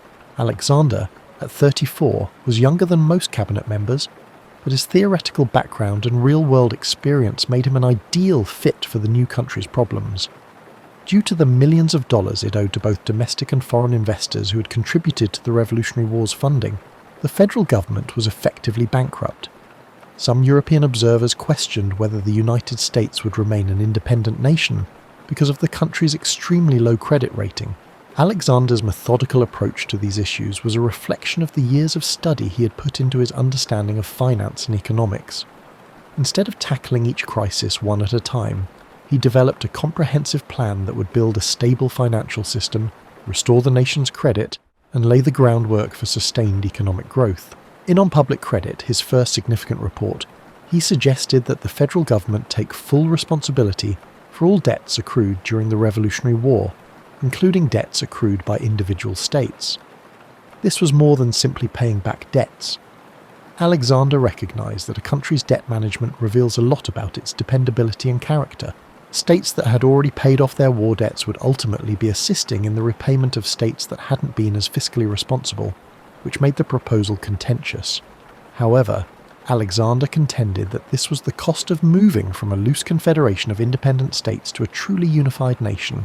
Imagine a family that, despite some members having been more frugal with their money than others, decides to combine their resources to pay off everyone's college loans. In the short run, it might not seem fair, but it builds a foundation of mutual commitment and shared responsibility that makes the group stronger. In order to manage government finances, maintain a stable currency, and provide credit to promote economic growth, Alexander also suggested establishing a national bank. While the concept of a central bank was widely accepted in Europe, it was revolutionary in America, where many people equated banks with the type of concentrated financial power from which they had fled. A national bank, according to its detractors, would favour affluent investors at the expense of common farmers and artisans. In response, Alexander said that a well-run financial system would help everyone by increasing the availability of credit for profitable investments, stabilising currency, and improving trade efficiency. His goal was to build the financial infrastructure that a contemporary economy needs, not to enrich bankers. Reliable financial institutions are necessary to control the flow of credit and money that enables commerce, just as good roads are necessary for the efficient transportation of goods. Alexander's report on manufactures, which he presented to Congress in 1791, was arguably his most forward-thinking contribution as Treasury Secretary. Alexander envisioned something more ambitious, a country that could produce its own goods and compete with established industrial powers. This was in contrast to the majority of Americans of his era who believed that the United States would continue to be primarily an agricultural country that imported manufactured goods from Europe in exchange for raw materials. Alexander recognized that political independence was useless without economic independence, so this was more than just economic nationalism. A nation that relied on other countries for basic manufactured goods would always be at risk from political and economic pressure. His defense of American manufacturing, however, went beyond mere self-sufficiency. Alexander thought that as industry grew, more varied economic opportunities would be created, enabling Americans to pursue a greater variety of careers and raise their standard of living. Compared to a farmer who solely relied on agricultural revenue, a farmer who was able to work part-time in a nearby textile mill had greater financial security. Additionally, he contended that manufacturing would more effectively utilize what economists refer to as human capital, the abilities and skills of individuals who might not be able to fully engage in an agricultural economy. Women could be paid in textile mills. Children could work in factories. This was before the issues surrounding child labour were recognised. And immigrants with industrial skills could immediately contribute to economic growth instead of needing to learn how to farm. For its time, Alexander's manufacturing vision was extraordinarily advanced. He realised that building factories was not enough for successful industrial development. It also required access to capital, skilled labour, supportive infrastructure, and markets big enough to turn a profit. Protective tariffs to help American manufacturers compete with well-established European producers are among the policies he suggested the government implement to promote these favourable conditions. Alexander's understanding of what is now known as economic diversification was also demonstrated in the report. He maintained that a country with a diverse economy, one that includes manufacturing, services, agriculture and commerce, would be more resilient than one that relies too much on any one of these industries. Manufacturing could remain profitable even if agricultural prices declined. Even if one area experienced economic challenges, other areas with distinct economic foundations could still thrive. Alexander's manufacturing vision was rejected by critics as unrealistic fantasy, claiming that Americans lacked the markets, capital, and skills required for effective industrial development. However, Alexander knew that these capabilities could be developed over time with the right investments and policies because he had studied the economic development of other countries. Alexander was at the centre of increasingly contentious political discussions as he carried out his economic and financial policies, which ultimately resulted in the establishment of the first political parties in America. When people with essentially different ideas about the country attempted to cooperate, partisan divisions emerged, which was not something anyone had anticipated or desired. The founders had hoped to avoid the kind of partisan divisions they associated with European politics. Thomas Jefferson and James Madison, who favoured a more constrained federal role, an agricultural economy, and closer ties with France, disagreed with Alexander's vision of a strong federal government, a diversified economy, and close ties with Britain. These disagreements were not merely about policy, they also represented divergent views on the ideal form of the United States of America. Alexander's plan for a national bank, which Jefferson claimed was unconstitutional, because the Constitution didn't specifically give the federal government the authority to charter banks, was the final straw in the dispute. In response, Alexander presented a thorough legal defense of implied powers, which hold that the Constitution gave the federal government the right to do whatever it takes to effectively exercise the powers it specified, in addition to the specific powers it listed. This debate was about how to interpret the Constitution, and what kind of federal government the American people had truly agreed to establish, not just about banking. While Jefferson supported strict construction, which restricted federal authority to powers specifically stated in the Constitution, Alexander argued for what became known as a broad construction of the document. Both of his most trusted advisors made strong cases for their positions, but President Washington was forced to make the difficult decision. On the bank issue, he finally took Alexander's side, but the political rifts that resulted from these discussions would influence American politics for many years to come. Alexander rose to prominence as the intellectual head of the Federalist Party, which promoted pro-business policies, industrial growth, and a powerful federal government. The Democratic-Republican Party, founded by Jefferson and Madison, promoted stringent constitutional interpretation, agricultural interests, and limited federal power. Although these party differences may appear regrettable, Alexander recognized that they were a positive indication of a robust democracy. People with differing opinions about politics and policy should be able to band together, promote their positions, and run for office in a free society. Either dictatorship or political anarchy was the alternative, not peaceful unity. Alexander's personal life was characterized by both great success and heartbreaking setbacks, even as he was establishing himself as one of America's most significant public figures. He had 8 children with Elizabeth Schuyler, a member of one of the most well-known families in New York. According to all accounts, it was a devoted union founded on respect for one another and similar ideals. However, Alexander paid a personal price for his unwavering commitment to public service. In order to achieve his political and financial objectives, he frequently put his family and his own health last while working incredibly long hours. When he committed to a project, he threw himself into it wholeheartedly, sometimes to the detriment of everything else in his life. He was the type of person who couldn't do anything halfway. Alexander made a choice in 1797 that would follow him for the rest of his life. In an attempt to dispel rumours that he had exploited his role as Treasury Secretary for personal financial gain, he released a pamphlet confessing to an affair. The Reynolds pamphlet, as it was called, demonstrated that Alexander was innocent of financial corruption, but guilty of adultery. Both Alexander's complex personality and his dedication to public integrity were evident in this choice. Instead of letting people think he had violated the public's confidence, he decided to ruin his own reputation. This was basically political suicide in a time when political and personal reputations were intertwined. Although Alexander's aspirations for higher office were essentially dashed by the scandal, his impact on American political and economic advancement remained unabated. He still advised other political leaders, wrote about public policy, and practiced law. His theories have influenced discussions of economic policy, constitutional interpretation, and federal power. Most significantly, the Reynolds pamphlet exposed a fundamental aspect of Alexander's personality. He was prepared to incur significant personal expenses in order to uphold his honour as a public official. He was aware that democracy relies on people having faith in their leaders, and he was unwilling to let that faith be undermined, even if it meant ruining his own reputation. In a duel with Aaron Burr on the Weehawken, New Jersey, cliffs on July 11, 1804, Alexander Hamilton lost his life. The duel symbolised something greater about the nature of honour and public service in early America, but it was also the result of years of political and personal hostility. A newspaper article that quoted Alexander criticising Burr's character was the direct cause of the duel. Alexander refused to offer Burr an apology that would have appeased Burr's sense of honour. They were forced to meet on the field of honour due to the social norms of the time. Alexander wrote letters to his wife and friends the night before the duel, outlining his reasoning and offering insights into his life and work.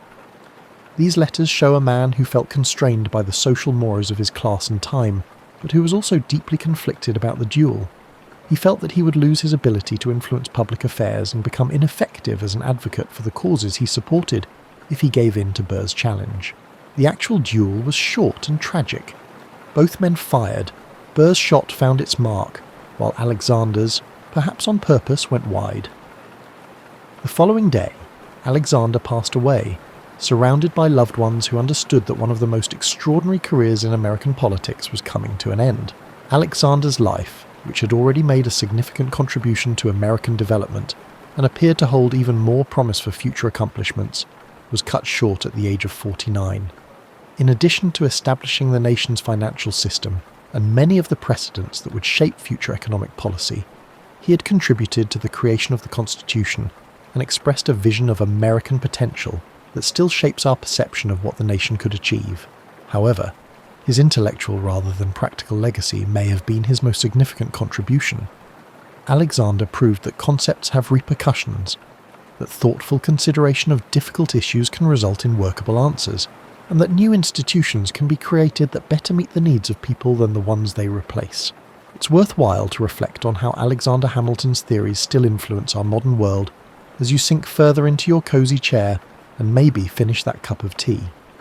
His financial system laid the groundwork for the next 2 centuries of economic expansion in the United States. Debates concerning individual rights and federal authority are still governed by the constitutional principles he outlined.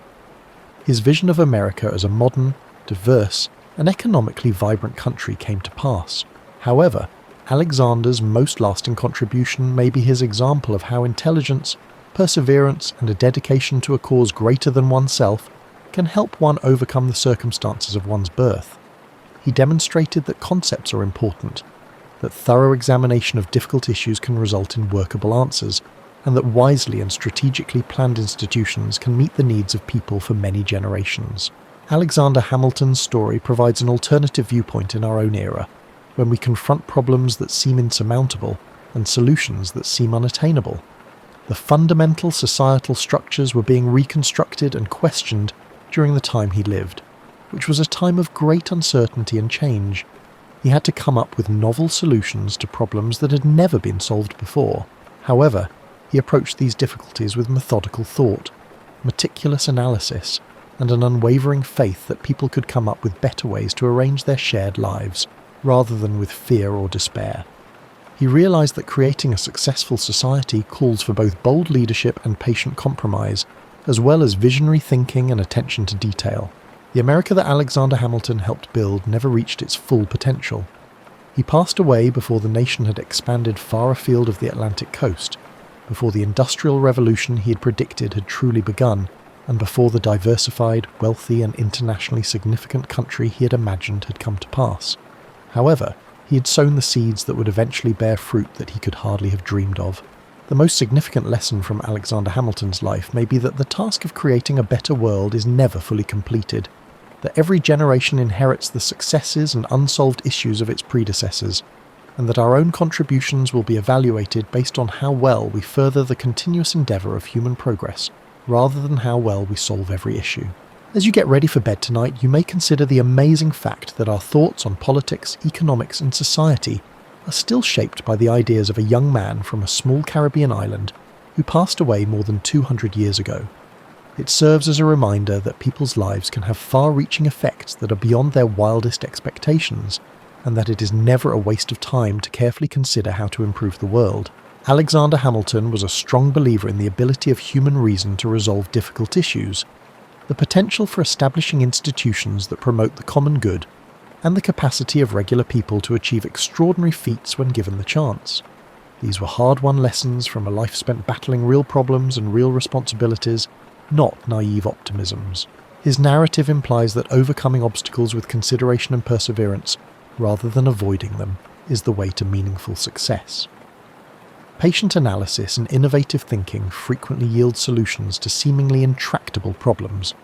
When enough people are dedicated to the cause of change, institutions that seem permanent and unalterable can be changed or replaced. Most significantly, Alexander Hamilton's life shows that despite uncertainty and disappointment, it is possible to hold on to hope and purpose. He endured personal scandal, war, economic crisis, political unrest, and innumerable other setbacks, but he never lost hope that with clear thinking and hard work, people could make tomorrow better than today. That seems like a nice thing to think as you go to sleep. That the future is still up in the air, that people are still intelligent and kind, and that everyone has the chance to add something worthwhile to the continuing narrative of our shared existence. After beginning his life as an orphaned teenager on a small island, Alexander Hamilton went on to contribute to the founding of a nation. What else could we do? Sweet dreams, and may you awaken tomorrow with a semblance of Alexander Hamilton's quiet faith that difficult issues can be resolved, that brilliant ideas have the power to transform the world, and that there is always more significant work to be done.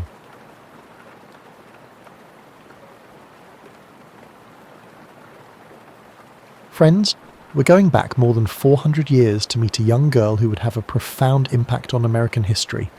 The interesting part of our story is that almost everything you believe you know about her is likely incorrect. Of course, you've heard of Pocahontas. Everybody has. However, her name wasn't really that. Amanute, which translates to Little Mischief in her native Powhatan language, was her true name. And believe me when I say that she immediately lived up to that moniker. She was born in what is now Virginia in 1596.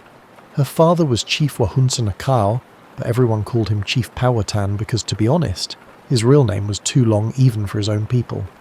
Now picture yourself as the daughter of a chief, in a world where your father ruled over 30 tribes and about 15,000 people.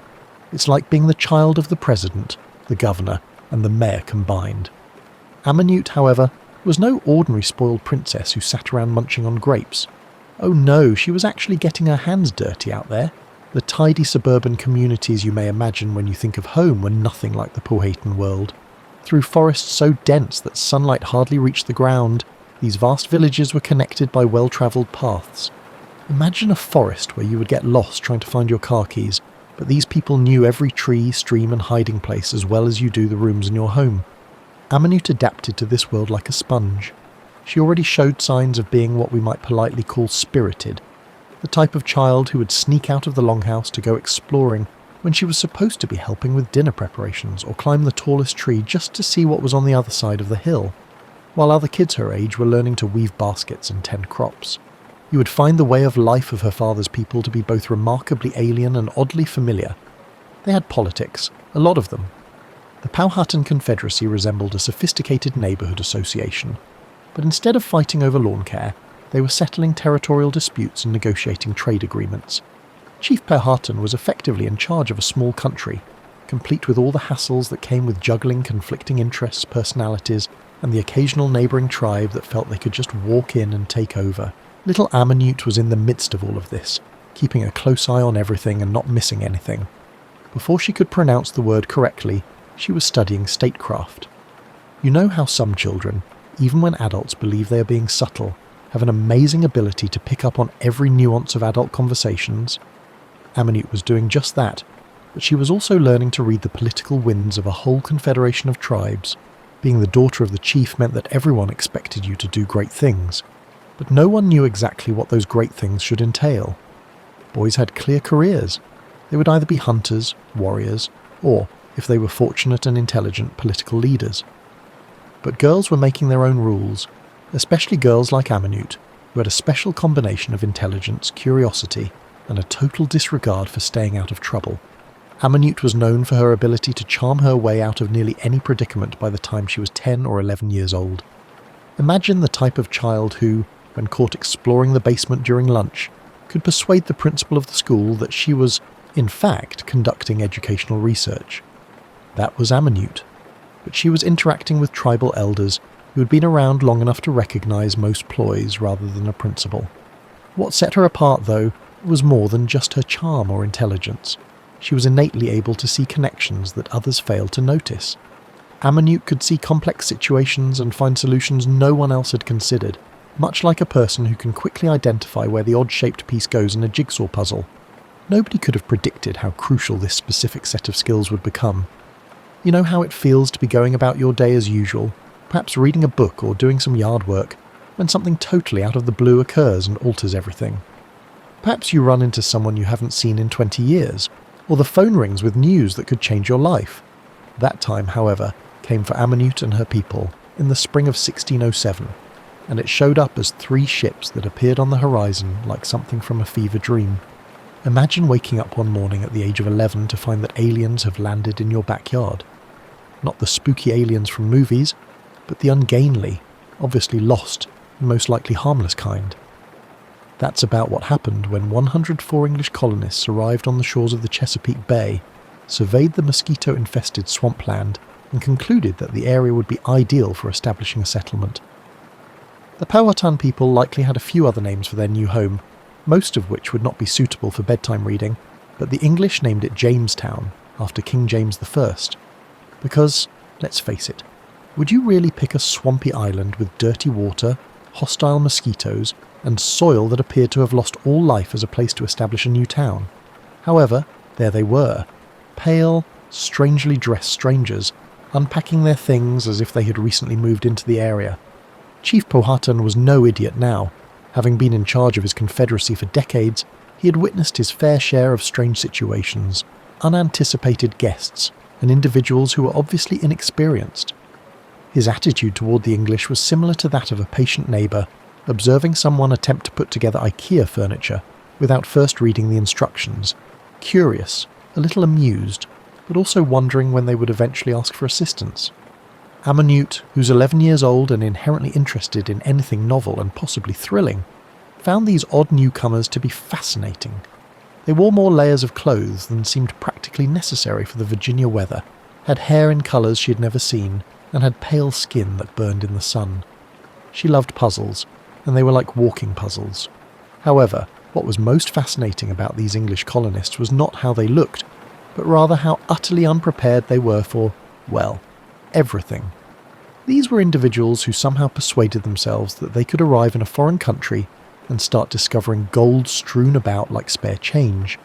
It seems that no one had considered bringing anyone who truly knew how to grow food or construct houses that wouldn't collapse in the first strong wind, despite the fact that they had packed a ton of expensive clothing and weapons. It was similar to watching your city cousins attempt camping, but instead of spending a weekend in the woods, they were planning to stay forever, and they had forgotten how to survive rather than where the can opener was. One of the colonists' leaders was a man by the name of John Smith. Historians take some of Smith's stories with a grain of salt the size of a dinner roll, because Smith was the type of person who would later write extremely detailed accounts of his adventures. If you've ever known someone who tells really great stories that get a little better every time they tell them, you'll understand why. Smith's later writings claim that he met Ammonute when he was taken prisoner on one of his exploration trips. Back in England, he told a very dramatic story about how young Pocahontas, he used her nickname, threw herself across his body to save his life just as he was about to be executed. Although it is a romantic story that has served as the basis for innumerable novels and films, the real world was likely far more ordinary and fascinating. Most likely, Smith misinterpreted Ammonute's presence during a formal ceremony, which could have been an adoption ritual. Imagine assuming the bride and groom are in trouble because everyone appears so serious during a wedding ceremony from a different culture, without knowing what's happening. That was most likely Smith, standing there feeling as though he was going to die while being accepted into the community. Ammonute most likely found the entire scene to be both amusing and fascinating at the same time. This adult man was obviously afraid of a ceremony that was supposed to be helpful to him, and he was totally unaware of the significance of everything that was going on around him. She was already learning that the ability to translate not just words, but entire worldviews is sometimes the most crucial competency when interacting with people from diverse cultural backgrounds. And the most significant event in her early life was going to be that ability, that innate talent for recognizing connections and creating bridges between other worlds. You may be wondering how an 11-year-old girl became one of the most significant diplomats in history as you settle into your cozy spot for tonight's chapter. So grab that hot beverage and prepare yourself for a tale of a person who learned to speak two languages that were not simply Powhatan and English, but rather the languages of two completely different worldviews. Anyone who has ever been the only person in a room who can understand both sides of an argument will recognise Amanute's situation after her initial meeting with John Smith. You know how it feels when your friend is upset with your other friend, and you hear both of their points of view, only to discover that their anger is about entirely different things. That was Amanute's life, except that two civilizations' survival was at stake rather than a friend's drama. If they weren't so desperate, the English colonists' struggles would almost be humorous. Imagine attempting to cultivate a garden without ever seeing a seed sprout or building a house, without ever holding a hammer. Like people who arrive at a beach expecting to find a shopping mall, these individuals had travelled to Virginia expecting to find cities teeming with gold. They were put in the awkward situation of needing assistance from the very people they had thought would be impressed by their superior European ways when reality set in. Amanute started going to Jamestown on a regular basis, and her presence there was like having a professional interpreter at a multilingual meeting. She did a lot of literal translation, but she also translated expectations, traditions, and entire ways of thinking. She could explain that the English probably didn't mean to come across as rude or menacing to her people. She could explain the rationale behind her people's actions to the English when they did something that scared or perplexed them. She was developing into what we might refer to as a cultural interpreter, but she was doing it naturally, much like some people are born musicians or athletes. She understood the reasons behind each side's reactions and, more crucially, how to facilitate mutual understanding. This work wasn't simple. Consider yourself constantly caught between two groups of people who both believe they are correct about everything and who continue to turn to you for solutions to issues that seem to be growing more complex by the day.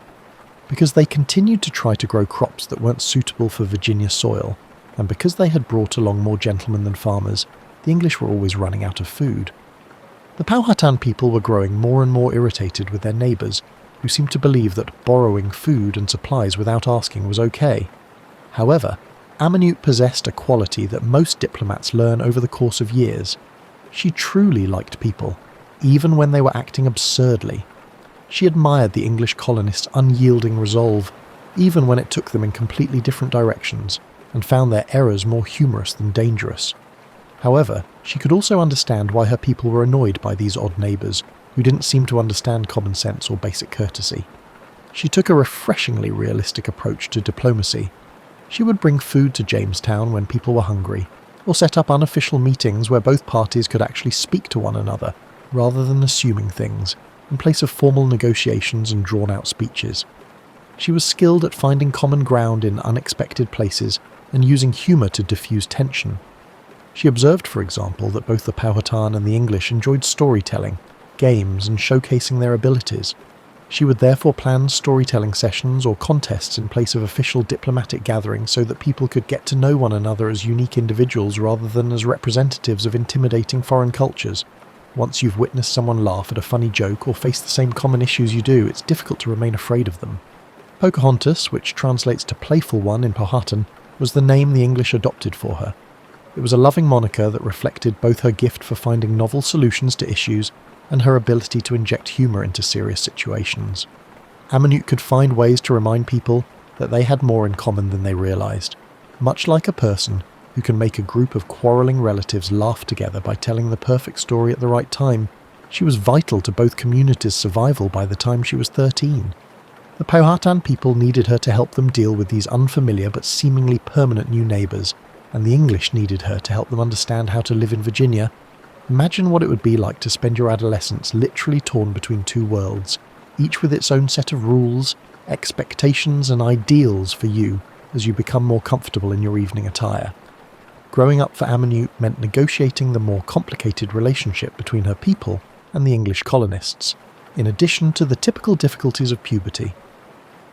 The situation at Jamestown had changed from being awkwardly funny to actually dangerous by 1609, when she was around 13. The colonists had to endure what they dubbed the starving time, a severe winter in which they had to eat tree bark and shoe leather in order to survive. It was similar to witnessing your neighbours go through the most dreadful camping trip imaginable, only instead of being able to simply leave when things became too tough, Amonute was in the unique position of being a teenager and a prominent figure in two distinct societies. Imagine being in high school and being asked for your opinion on important political issues by adults from two different communities. Most adults would be overwhelmed by this kind of responsibility, but she managed it with a sense of humour and wisdom that seemed well beyond her years. Her father's relationship with the English had grown more tense. Chief Powhatan faced a problem that would be difficult for any leader to handle. How do you deal with neighbours who consistently take more than they give, who don't seem to understand the fundamentals of reciprocity, and who keep making promises they can't or won't keep? It was similar to having house guests who had stayed for years and had no intention of going. Though not in the way the Disney films would have you believe, something happened during this trying time that would forever alter Amonute's life. She was taken prisoner by English colonists in 1613, when she was around 17, with the intention of using her as a bargaining chip with her father. Although the term captured conjures up images of a dramatic chase scene, the truth was likely more akin to being duped by people she trusted. A betrayal that must have been like learning that friends you'd supported during adversity had been plotting to take advantage of you all along. She was brought by the English to a community known as Henricus, where they intended to detain her until Chief Powhatan accepted their demands. Amonute didn't spend her time in captivity planning retaliation or longing for her freedom, which is where the story takes an interesting turn. Rather, she began constructing bridges, as she had always done. Alexander Whitaker, an English minister she met at Henricus, was tasked with converting her to Christianity. In reality, it was more akin to a lengthy philosophical debate between two highly intelligent individuals with diametrically opposed worldviews. Whitaker was confronted by a young woman who questioned preconceptions, asked insightful questions, and approached Christianity with the same curiosity she had always shown in learning about other cultures. At this point, our story begins to resemble a romantic comedy, albeit one with far greater stakes and a lot more cultural nuance. She also met a tobacco farmer named John Rolfe. Rolfe was a widower, a businessman, and a man who devoted most of his time to contemplating tobacco plants. He was not the handsome hero of movie fantasies. In addition, he had a sincere desire to comprehend Amonute as a human being rather than just as a political figure or symbol. Their bond grew gradually, much like a friendship that progressively transforms into something more. Rolfe was one of the few English colonists who treated Amonute as an equal, rather than an exotic curiosity, who genuinely listened when she spoke, and who inquired about her culture without passing judgment. Finding someone who was prepared to meet her halfway must have been like finding a cosy chair, after years of standing as the link between two worlds. However, the romance was more than a straightforward tale of love. Amonute was faced with a decision that would shape the rest of her life. She could attempt to return to her father's world, given the growing hostility between the Powhatan and the English, or she could dedicate herself to creating something new that incorporated the best aspects of both worlds she'd learned to appreciate. She made her choice in 1614. She became a Christian, changed her name to Rebecca, and wed John Rolfe in the first known interracial union in American history. Politically speaking, the marriage established a formal alliance between the English and the Powhatan, which resulted in years of peace in the area. More than that, though, it was a decision that reflected who she had grown into, someone who thought that intercultural understanding was not only feasible, but also necessary. Imagine an 18-year-old woman who had just made one of the most important choices in early American history, as you delve deeper into this evening's story. Although the term American wouldn't be coined for another 150 years, Amonute was essentially creating a new way of being American when she changed her name to Rebecca Rolfe in 1614.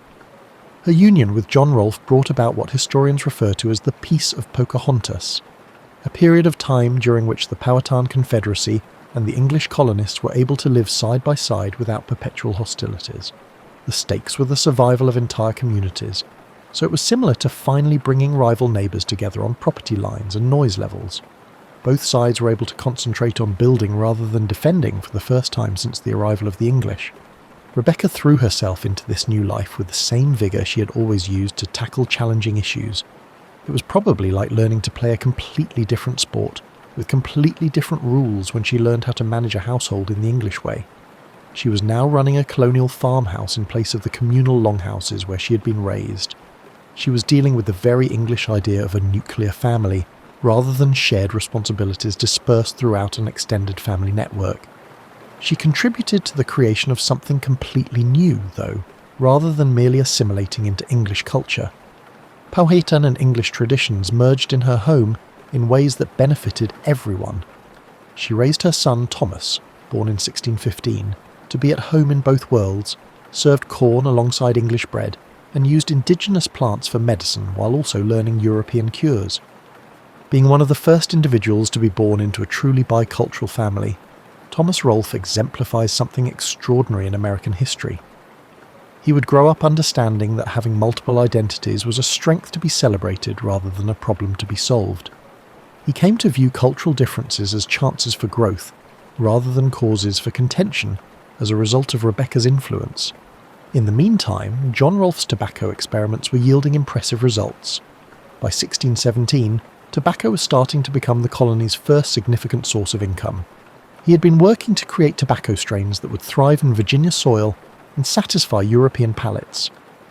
The establishment of long-term economic ties between her people and the English may have seemed like a side note to Rebecca's story, but it was actually essential to everything she had been striving for.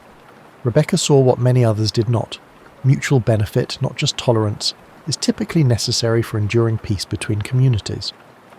The tobacco industry produced financial incentives for collaboration, providing both parties with realistic justifications to uphold mutually beneficial partnerships. It was similar to discovering a profitable business venture that simultaneously resolved a political issue. In colonial circles, Rebecca had gained some notoriety by 1616. Both sides of the Atlantic were captivated by tales of the Indian princess who, despite their exaggerated nature, had saved John Smith and subsequently wed an Englishman. She was viewed by the Virginia Company, which was constantly searching for methods to draw in more colonists and investors, as the ideal spokesperson for the success of their colonial endeavour, in part as distinguished visitors and in part as tangible evidence that the colonial experiment was successful. They invited Rebecca and John to come to England. Rebecca saw this invitation as an amazing opportunity to visit the country of the people she had been working with for almost 10 years, and perhaps to speak directly to English authorities about treating her father's people fairly. She had no idea what the trip to England would be like. One of the biggest cities in the world in 1616, London was a place of both extreme wealth and debilitating poverty, grand architecture and foul odours, sophisticated culture and cruel entertainment. Walking through London must have felt like visiting an alien planet to someone who had grown up in Virginia's forests. However, Rebecca adjusted to London society with the same poise that she had displayed in each of her previous difficult circumstances. She attended court events, met with nobles, and enchanted everyone with her intelligence, dignity, and innate ability to negotiate. She became the first Native American to be welcomed as a guest of honour by English royalty when she was introduced to King James I and Queen Anne. More significantly, she made use of her time in England to tell her people's story. Not the idealised one that English audiences desired to hear, but the truth about a civilised society deserving of dignity and justice. She discussed the agricultural innovations, the intricate political structure of the Powhatan Confederacy, and their aspiration for peaceful coexistence with their English neighbours. The establishment of true understanding between peoples who had initially viewed one another as incomprehensibly foreign was, in a sense, the result of everything Rebecca had been striving for since she was 11 years old. She had turned into a living example of how such comprehension was not only feasible, but also had the potential to serve as the cornerstone of enduring harmony and shared prosperity. Pour yourself another cup of tea and settle in for what may be the most moving part of Rebecca's story as we draw to a close our evening journey together. Because sometimes, rather than on either side, those who dedicate their lives to constructing bridges between worlds find that they are most at home in the crossing itself. Anyone who's ever felt torn between two different versions of themselves will recognise Rebecca's time in London as both triumphant and difficult. She was hailed as evidence of the success of English colonialism, hailed as an exotic princess, and admired as a Christian convert. However, she was also exhausted, homesick, and becoming more conscious of how little the England she was seeing resembled the impoverished towns she had left behind in Virginia. During her months in London, she ran into John Smith once more, the same John Smith who had made her famous with his dramatic rescue story. Their encounter was likely awkward, as reunions with old friends can be when both of you have undergone difficult-to-explain changes. Smith was now earning a living as a writer and professional explorer, sharing his tales of the New World. As a mother, wife, and unofficial ambassador, Rebecca had to negotiate the complicated politics of two continents. The thing that most impressed her about Smith was how his account of their early interactions had developed over time. In his stories, the ceremony she recalled had evolved into a last-minute escape from certain death, probably a formal adoption ritual that he had misinterpreted. Hearing someone characterize your childhood neighborhood as a perilous wilderness when you remember it as just home was like that. However, Rebecca refrained from publicly correcting his stories. She had discovered that sometimes the understanding that develops from shared narratives, even if they are flawed, is more significant than the truth. Despite their embellishment, Smith's stories had influenced English audiences to feel pity for her people. Perhaps the larger truth that these stories conveyed was more significant than the literal truth, if dramatic tales of romance and rescue helped English people see that Native Americans were deserving of respect. In addition to being a well-known visitor, Rebecca actively supported her people during her stay in England. She consistently argued that the Powhatan Confederacy should be regarded as a valid political entity deserving of respect and equitable treatment when she met with representatives of the Virginia Company, religious leaders, and political figures. She was effectively acting as an unofficial ambassador, attempting to influence English colonial policy from within by utilising her special position. But the physical strain of London life was wearing thin. For lungs used to Virginia forests, the city's air, heavy with smoke from innumerable coal fires, was harsh. For someone accustomed to a more active outdoor lifestyle, the rich foods, formal attire, and ongoing social obligations were draining. The psychological toll of always being on, always standing in for something greater than herself, always conscious that her actions would be taken as proof of her entire people, was the most difficult of all. Rebecca, John, and infant Thomas got ready to leave for Virginia at the beginning of 1617. She couldn't wait to return home, see her family, and get back to work fostering useful collaboration between the Powhatan and English communities. Rebecca became gravely ill with what was likely either tuberculosis or pneumonia, which were common diseases that killed people in the 17th century London just after the ship had left the Thames River. At around age 21, she passed away in Gravesend, England, in March 1617. According to John Rolfe, she expressed her faith and hope that her work would continue in her final remarks. Although the precise location of her grave has been lost to time, it was in St George's Church in Gravesend. Although Rebecca's remarkable life came to an end with her passing, her influence persisted. She'd contributed to the peace between the Powhatan and English, which persisted for a number of additional years, allowing both groups to build stronger bonds. Her son Thomas became a prosperous planter who remained connected to his Powhatan and English roots, eventually visiting his mother's family in Virginia as an adult. Most significantly, Rebecca had shown that people from vastly different cultures could not only understand one another, but also develop completely new lifestyles that respected the best aspects of both traditions, something that many people in her era believed was impossible. She had demonstrated that being torn between two worlds could mean belonging everywhere rather than nowhere. As our time with Rebecca draws to a close, remember this. You just spent time with someone who, more than 400 years ago, figured out how to do something we're still learning, how to create true understanding between people who have very different perspectives on the world. Rebecca's death in England was not the end of her story. It was only the beginning in many respects. Thomas Rolfe, her son, became the embodiment of all she had strived for. He was equally comfortable in Powhatan council meetings and English drawing rooms, equally proficient in both indigenous ecological knowledge and European agricultural methods. He took his mother's genetic heritage and her talent for seeing connections where others saw only differences with him when he eventually visited Virginia as an adult to meet his grandfather, Chief Powhatan's people.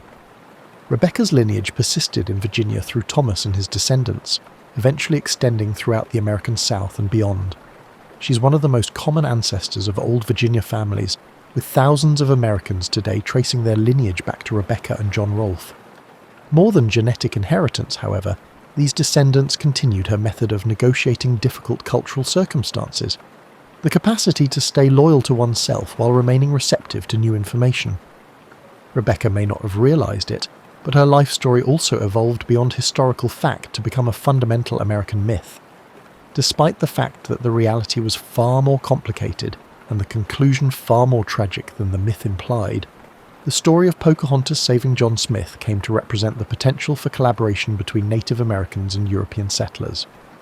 Every American generation has retold and reimagined her story, which is fascinating because it frequently reveals more about the storytellers than it does about Rebecca.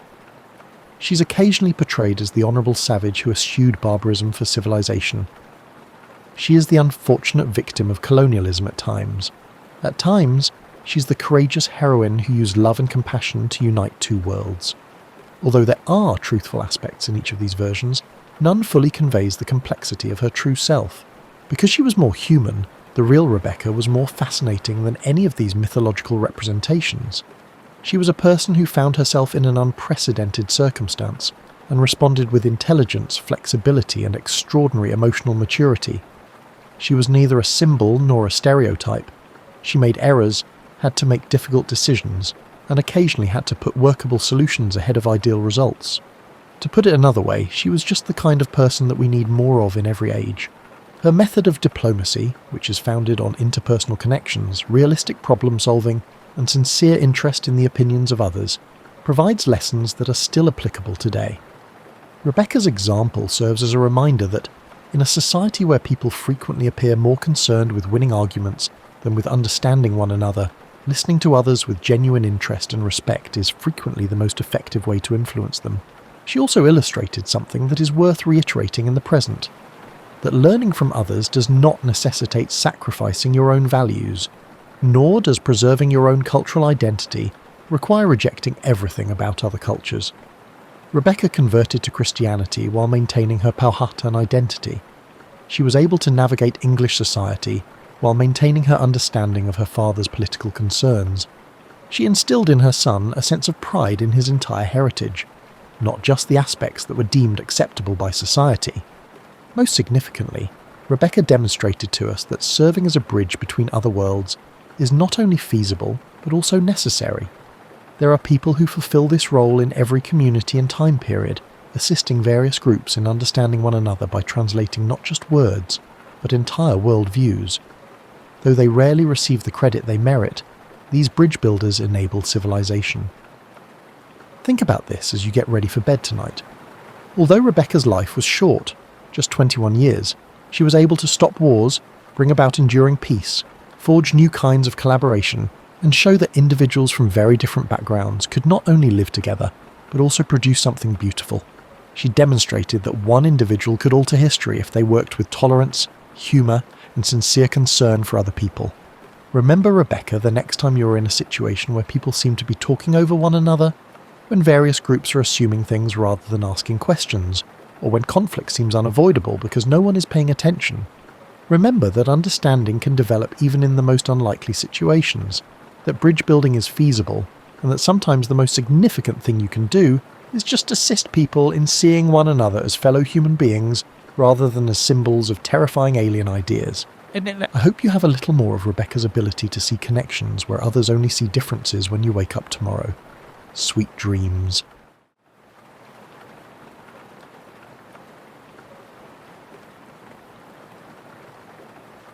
You know how some kids collect baseball cards or spend hours perfecting their video game scores? Well, young Musashi collected bruises and spent his time perfecting the art of hitting things with sticks. Born around 1584 in a small village that probably had more rice paddies than people, Musashi didn't exactly have what you'd call a traditional childhood. Picture this. While other 7-year-olds were learning their letters, Musashi was already convinced that wooden swords were far more captivating than books. His father, Munisai, was a respected martial artist, which meant their household conversations probably went something like, "Pass the rice," and "Oh, remember to keep your guard up during dinner." The funny thing about Musashi's early years is that he wasn't born some sort of sword-swinging prodigy. He was more like that kid in your neighbourhood who practiced basketball shots in their driveway until their parents had to drag them inside for dinner. Except instead of basketball, it was swordplay, and instead of a driveway, it was anywhere he could find space to swing a piece of wood without breaking something valuable. When Musashi turned 13, something shifted in his world like a puzzle piece finally clicking into place. He decided he was ready for his first real duel. It was not a practice session with wooden swords, nor a friendly sparring match, but an actual, honest-to-goodness duel with a grown man named Kihei. Now, you might be thinking this sounds like a terrible idea, and you'd be absolutely right. But Musashi had that particular brand of teenage confidence that makes you believe you can conquer the world armed with nothing but determination and a powerful stick. The duel took place in front of what was probably the entire village population. All 47 people, including Mrs. Tanaka's chickens. Kihei, being a reasonable adult, likely expected this to be over quickly. After all, what could a 13-year-old boy possibly do against someone with years of experience? Well, as it turns out, quite a lot. Musashi won that duel, not through some mystical samurai magic, but through pure, stubborn determination and what was probably the first glimpse of his unconventional thinking. While Kihei followed all the traditional forms and expected moves, young Musashi fought like someone who hadn't read the rulebook, mainly because he hadn't. This victory did something important. It taught Musashi that sometimes the best way to win isn't to do what everyone expects you to do. It's a lesson that would follow him like a faithful dog for the rest of his life, though it would take him decades to fully understand what it meant. After this first taste of success, Musashi developed what you might call an addiction to proving himself. He began seeking out opponents the way some people seek out good restaurants, with enthusiasm and a willingness to travel considerable distances. His teenage years became a series of challenges, duels and victories that built his reputation one wooden sword strike at a time. But here's where the story gets interesting in that quiet human way that makes legends more relatable. Despite his growing reputation, Musashi was still just a kid trying to figure out his place in the world. He'd win these duels and then probably wonder what to do next, like finishing a really challenging puzzle and realizing you still have to find somewhere to put it. By the time Musashi reached his late teens, he had developed what modern people might call wanderlust, though his version involved significantly more sword fighting than your typical gap year. He decided to embark on what he called his warrior pilgrimage, basically a cross-country tour of Japan where the main attractions were people who wanted to fight him. Imagine being 20 years old and deciding your career path involves walking from town to town, asking if anyone wants to have a sword fight. It sounds ridiculous when you put it that way, but for Musashi this made perfect sense. He was like a travelling salesman, except instead of selling vacuum cleaners, he was selling the opportunity to test your sword skills against someone who had never lost a duel. During these travels, Musashi began developing his famous two-sword technique. Most samurai used one sword, following centuries of tradition and training. But Musashi looked at this situation and thought, you know what might be better than one sword?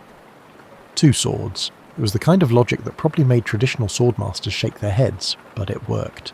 The thing about fighting with two swords is that it's incredibly difficult. It's like trying to write your name with both hands simultaneously while riding a bicycle. Most people who attempted it ended up looking like they were conducting a very violent orchestra where all the musicians were playing different songs. But Musashi had that rare combination of natural ambidexterity and stubborn refusal to accept that something was impossible just because it was really difficult.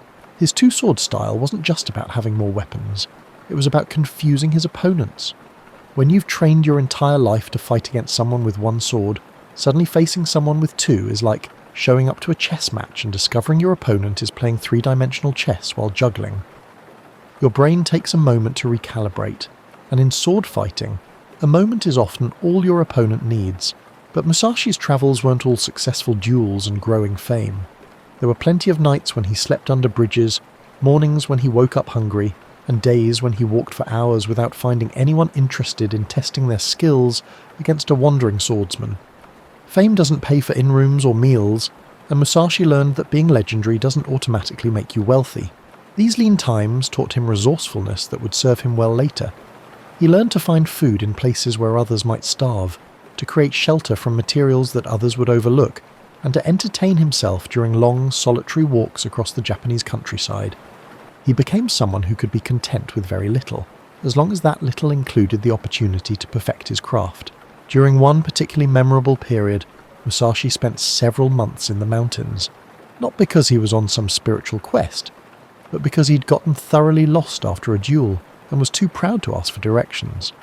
He later claimed this time of solitude was crucial to his development as a warrior, which is probably true, though it started as a simple case of poor navigation skills.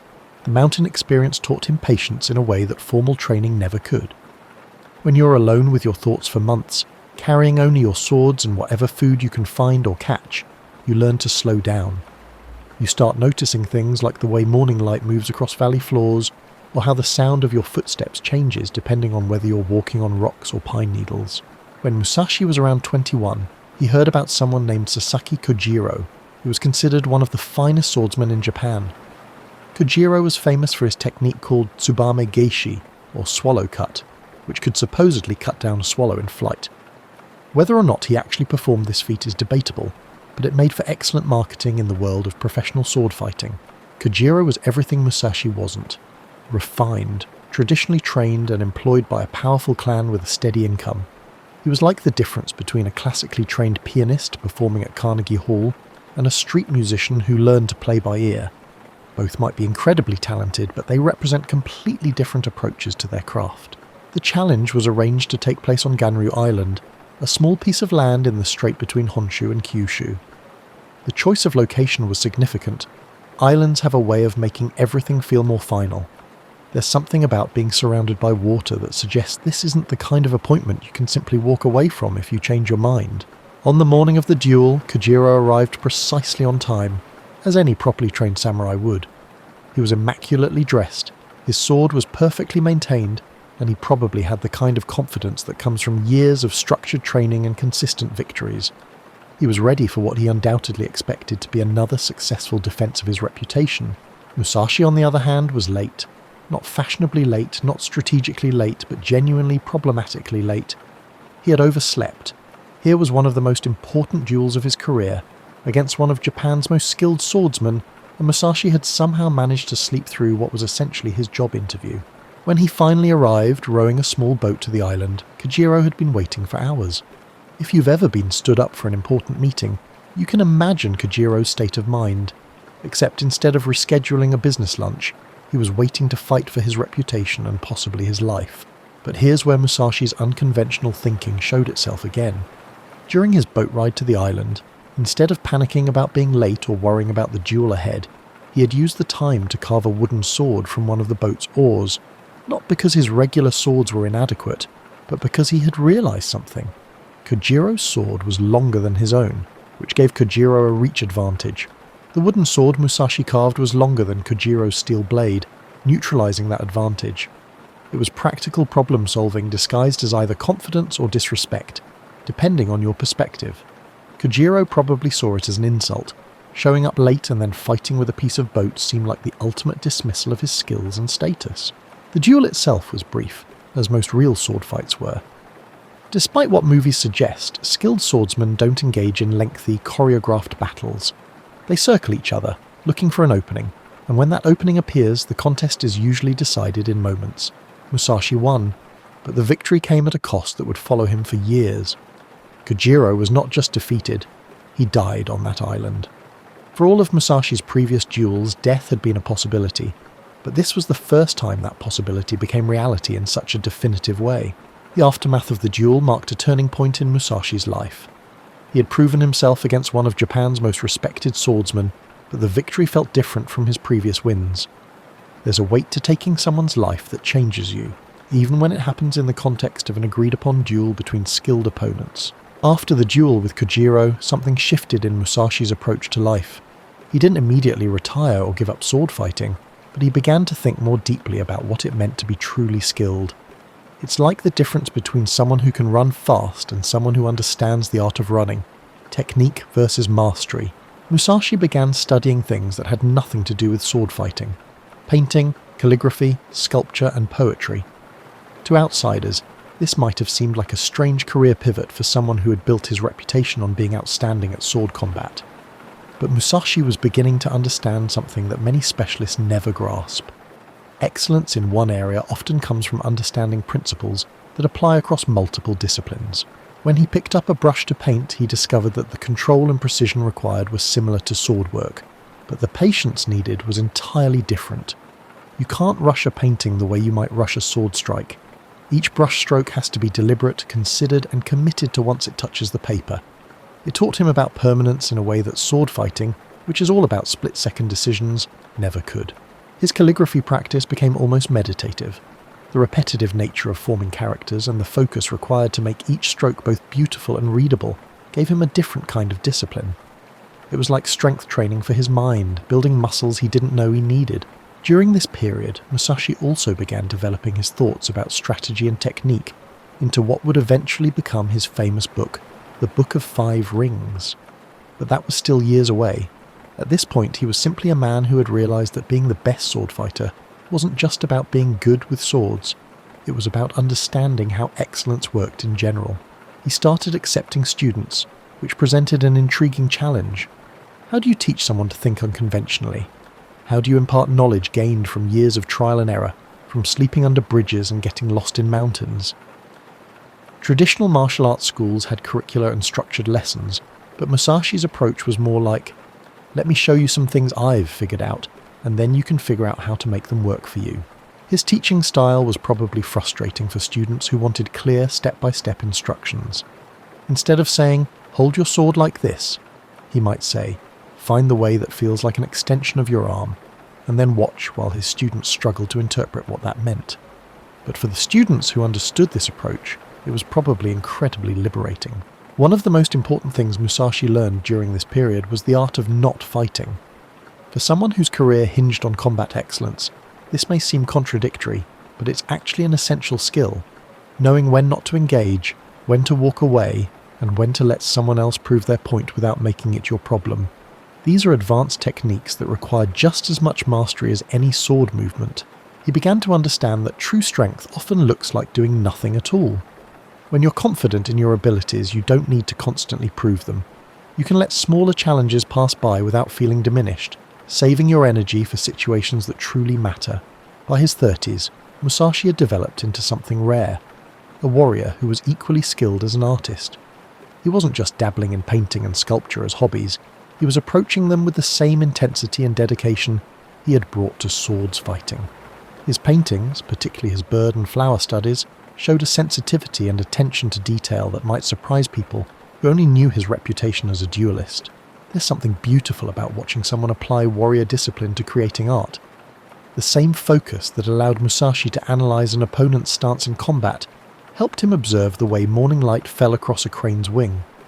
The patience he had developed through years of training enabled him to wait for the perfect moment to make a brush stroke, just as he had waited for the perfect moment to strike in duels.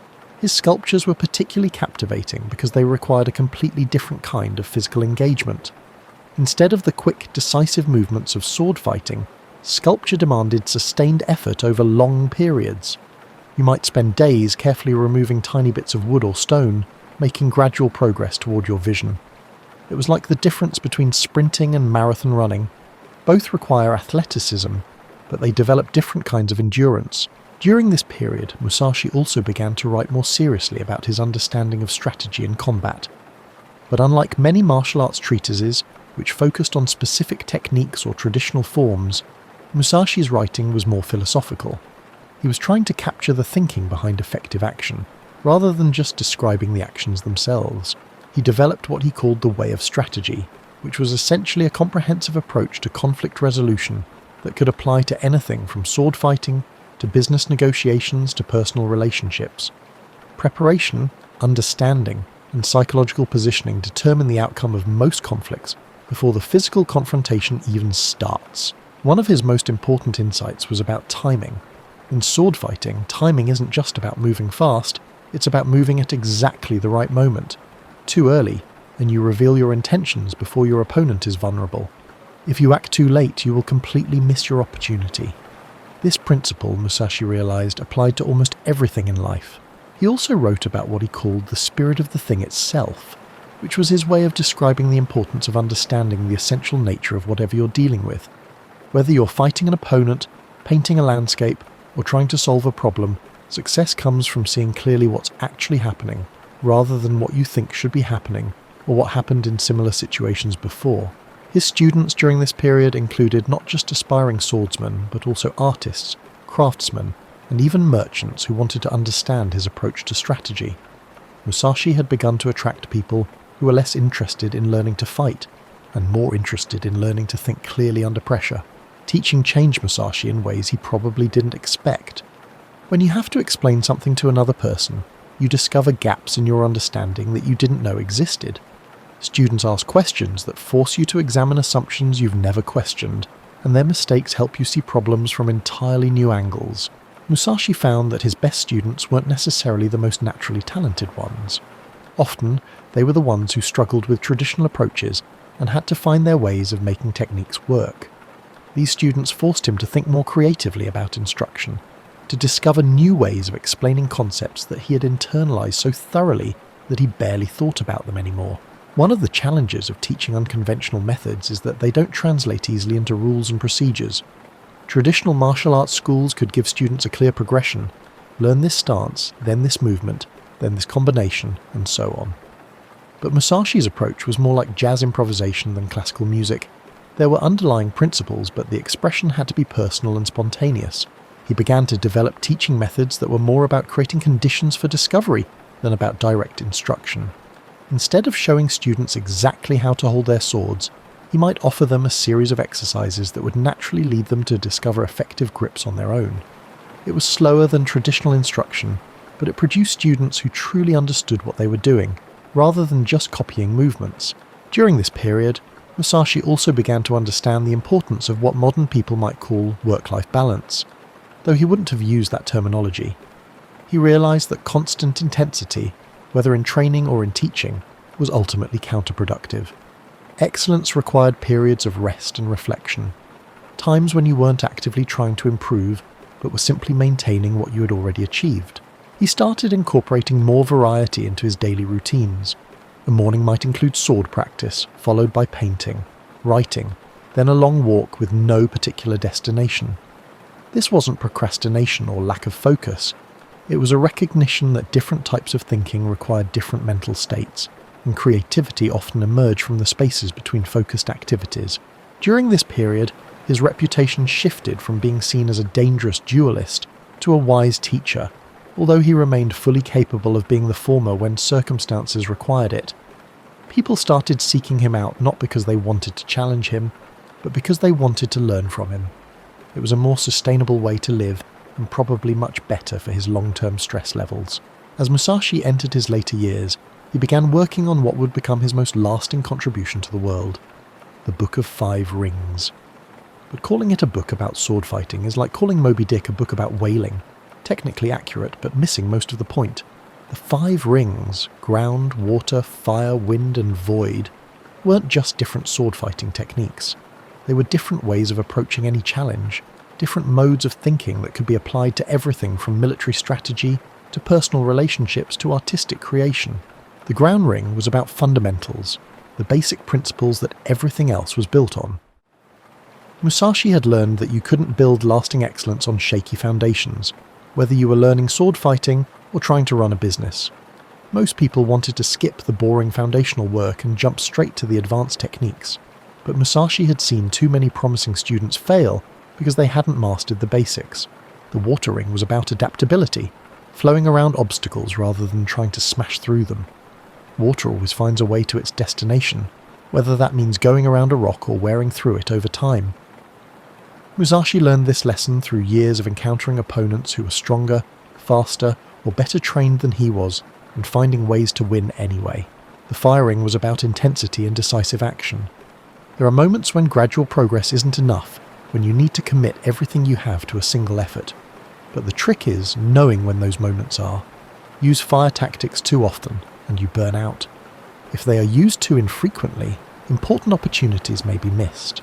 The wind ring was about understanding what others were doing, seeing clearly without being distracted by your preferences or expectations. Most conflicts are lost because people fight against what they think their opponent is doing, rather than what their opponent is actually doing. This requires a kind of mental emptiness that most people find uncomfortable. You have to set aside your plans and reactions long enough to really see what's happening. The void ring was the most difficult to explain, because it was about the space between techniques, the pause between thoughts, and the moment of potential before action.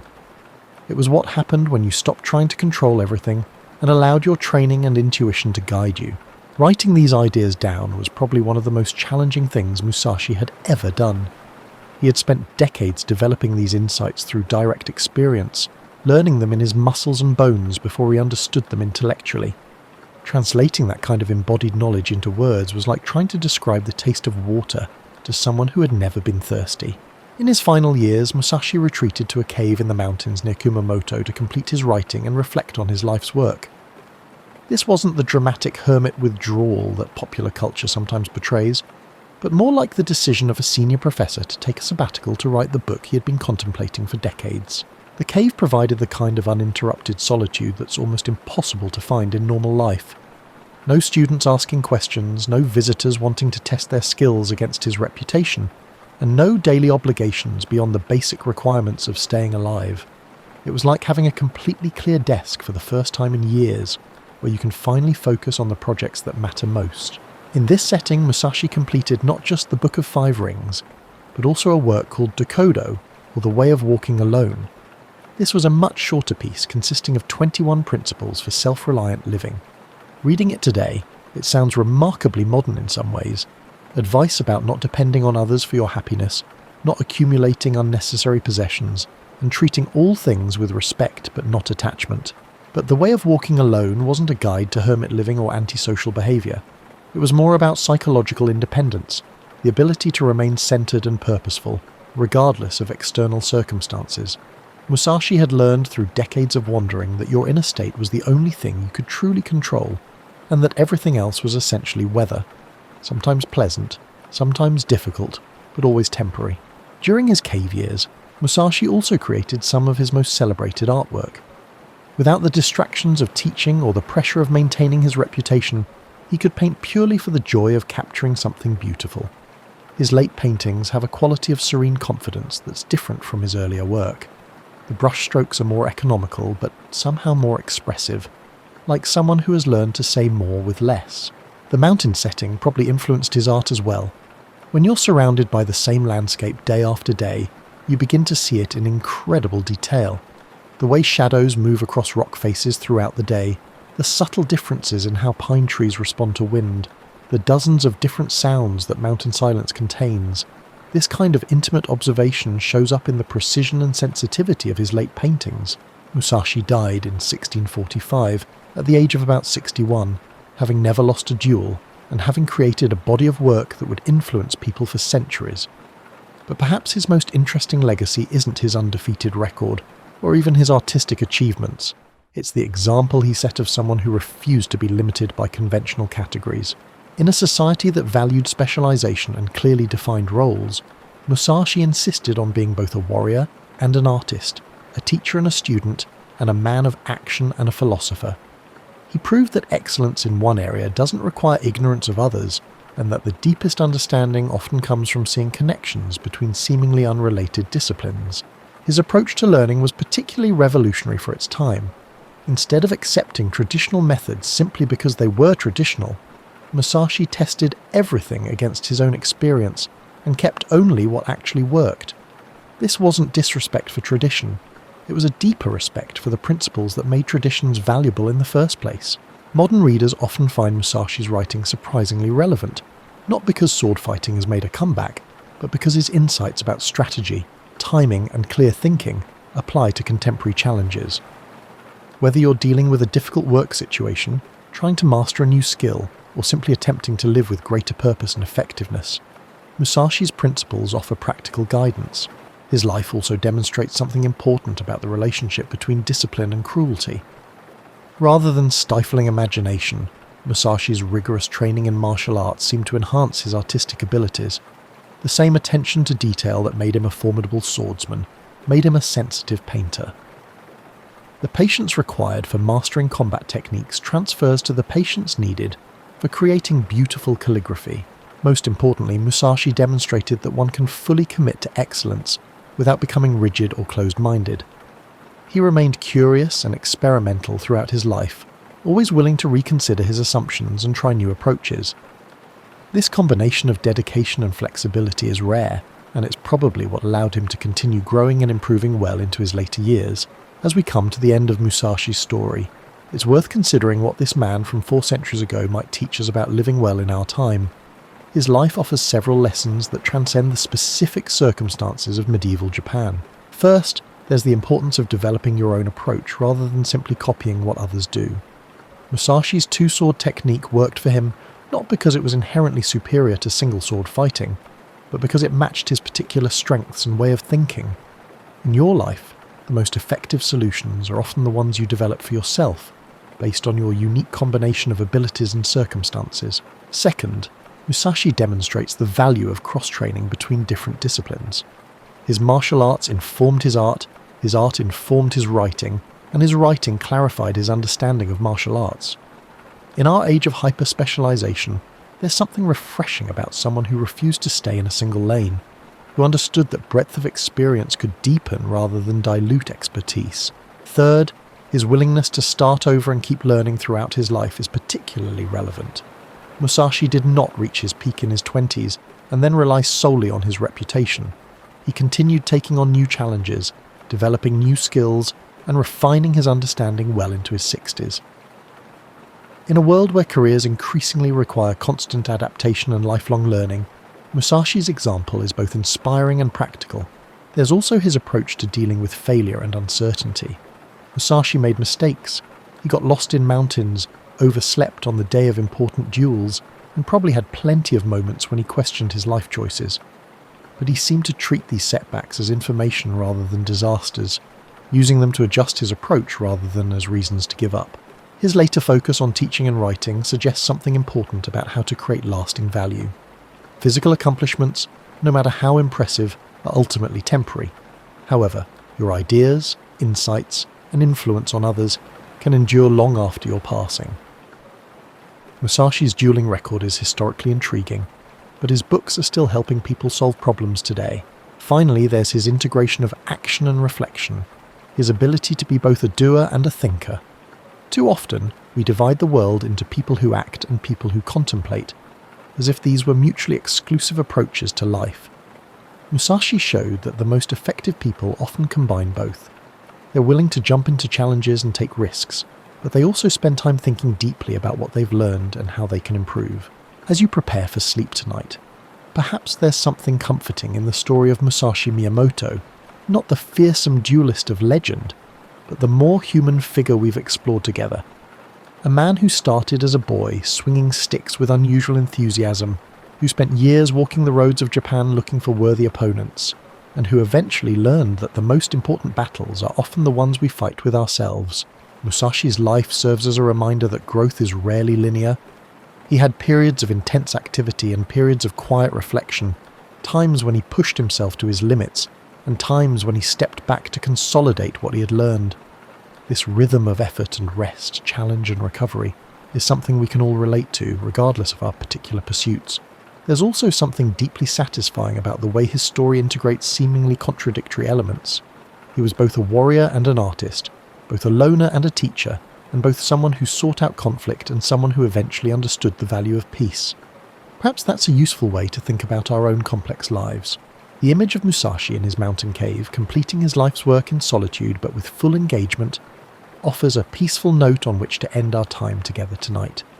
Here was someone who had experienced enough of the world's excitement and challenges to know their true value, who had learned to find satisfaction in simple things done well, and who understood that the most profound victories are often the quietest ones. As you drift off to sleep, you might think about the wooden sword Musashi carved from a boat oar, transforming a simple tool into an instrument of victory through nothing more than clear thinking and careful work. There's something encouraging about that image. The idea that we all have access to the raw materials of success, that creativity and determination can often matter more than perfect equipment or ideal circumstances. Sweet dreams, and remember, sometimes the most unconventional path is the one that leads exactly where you need to go.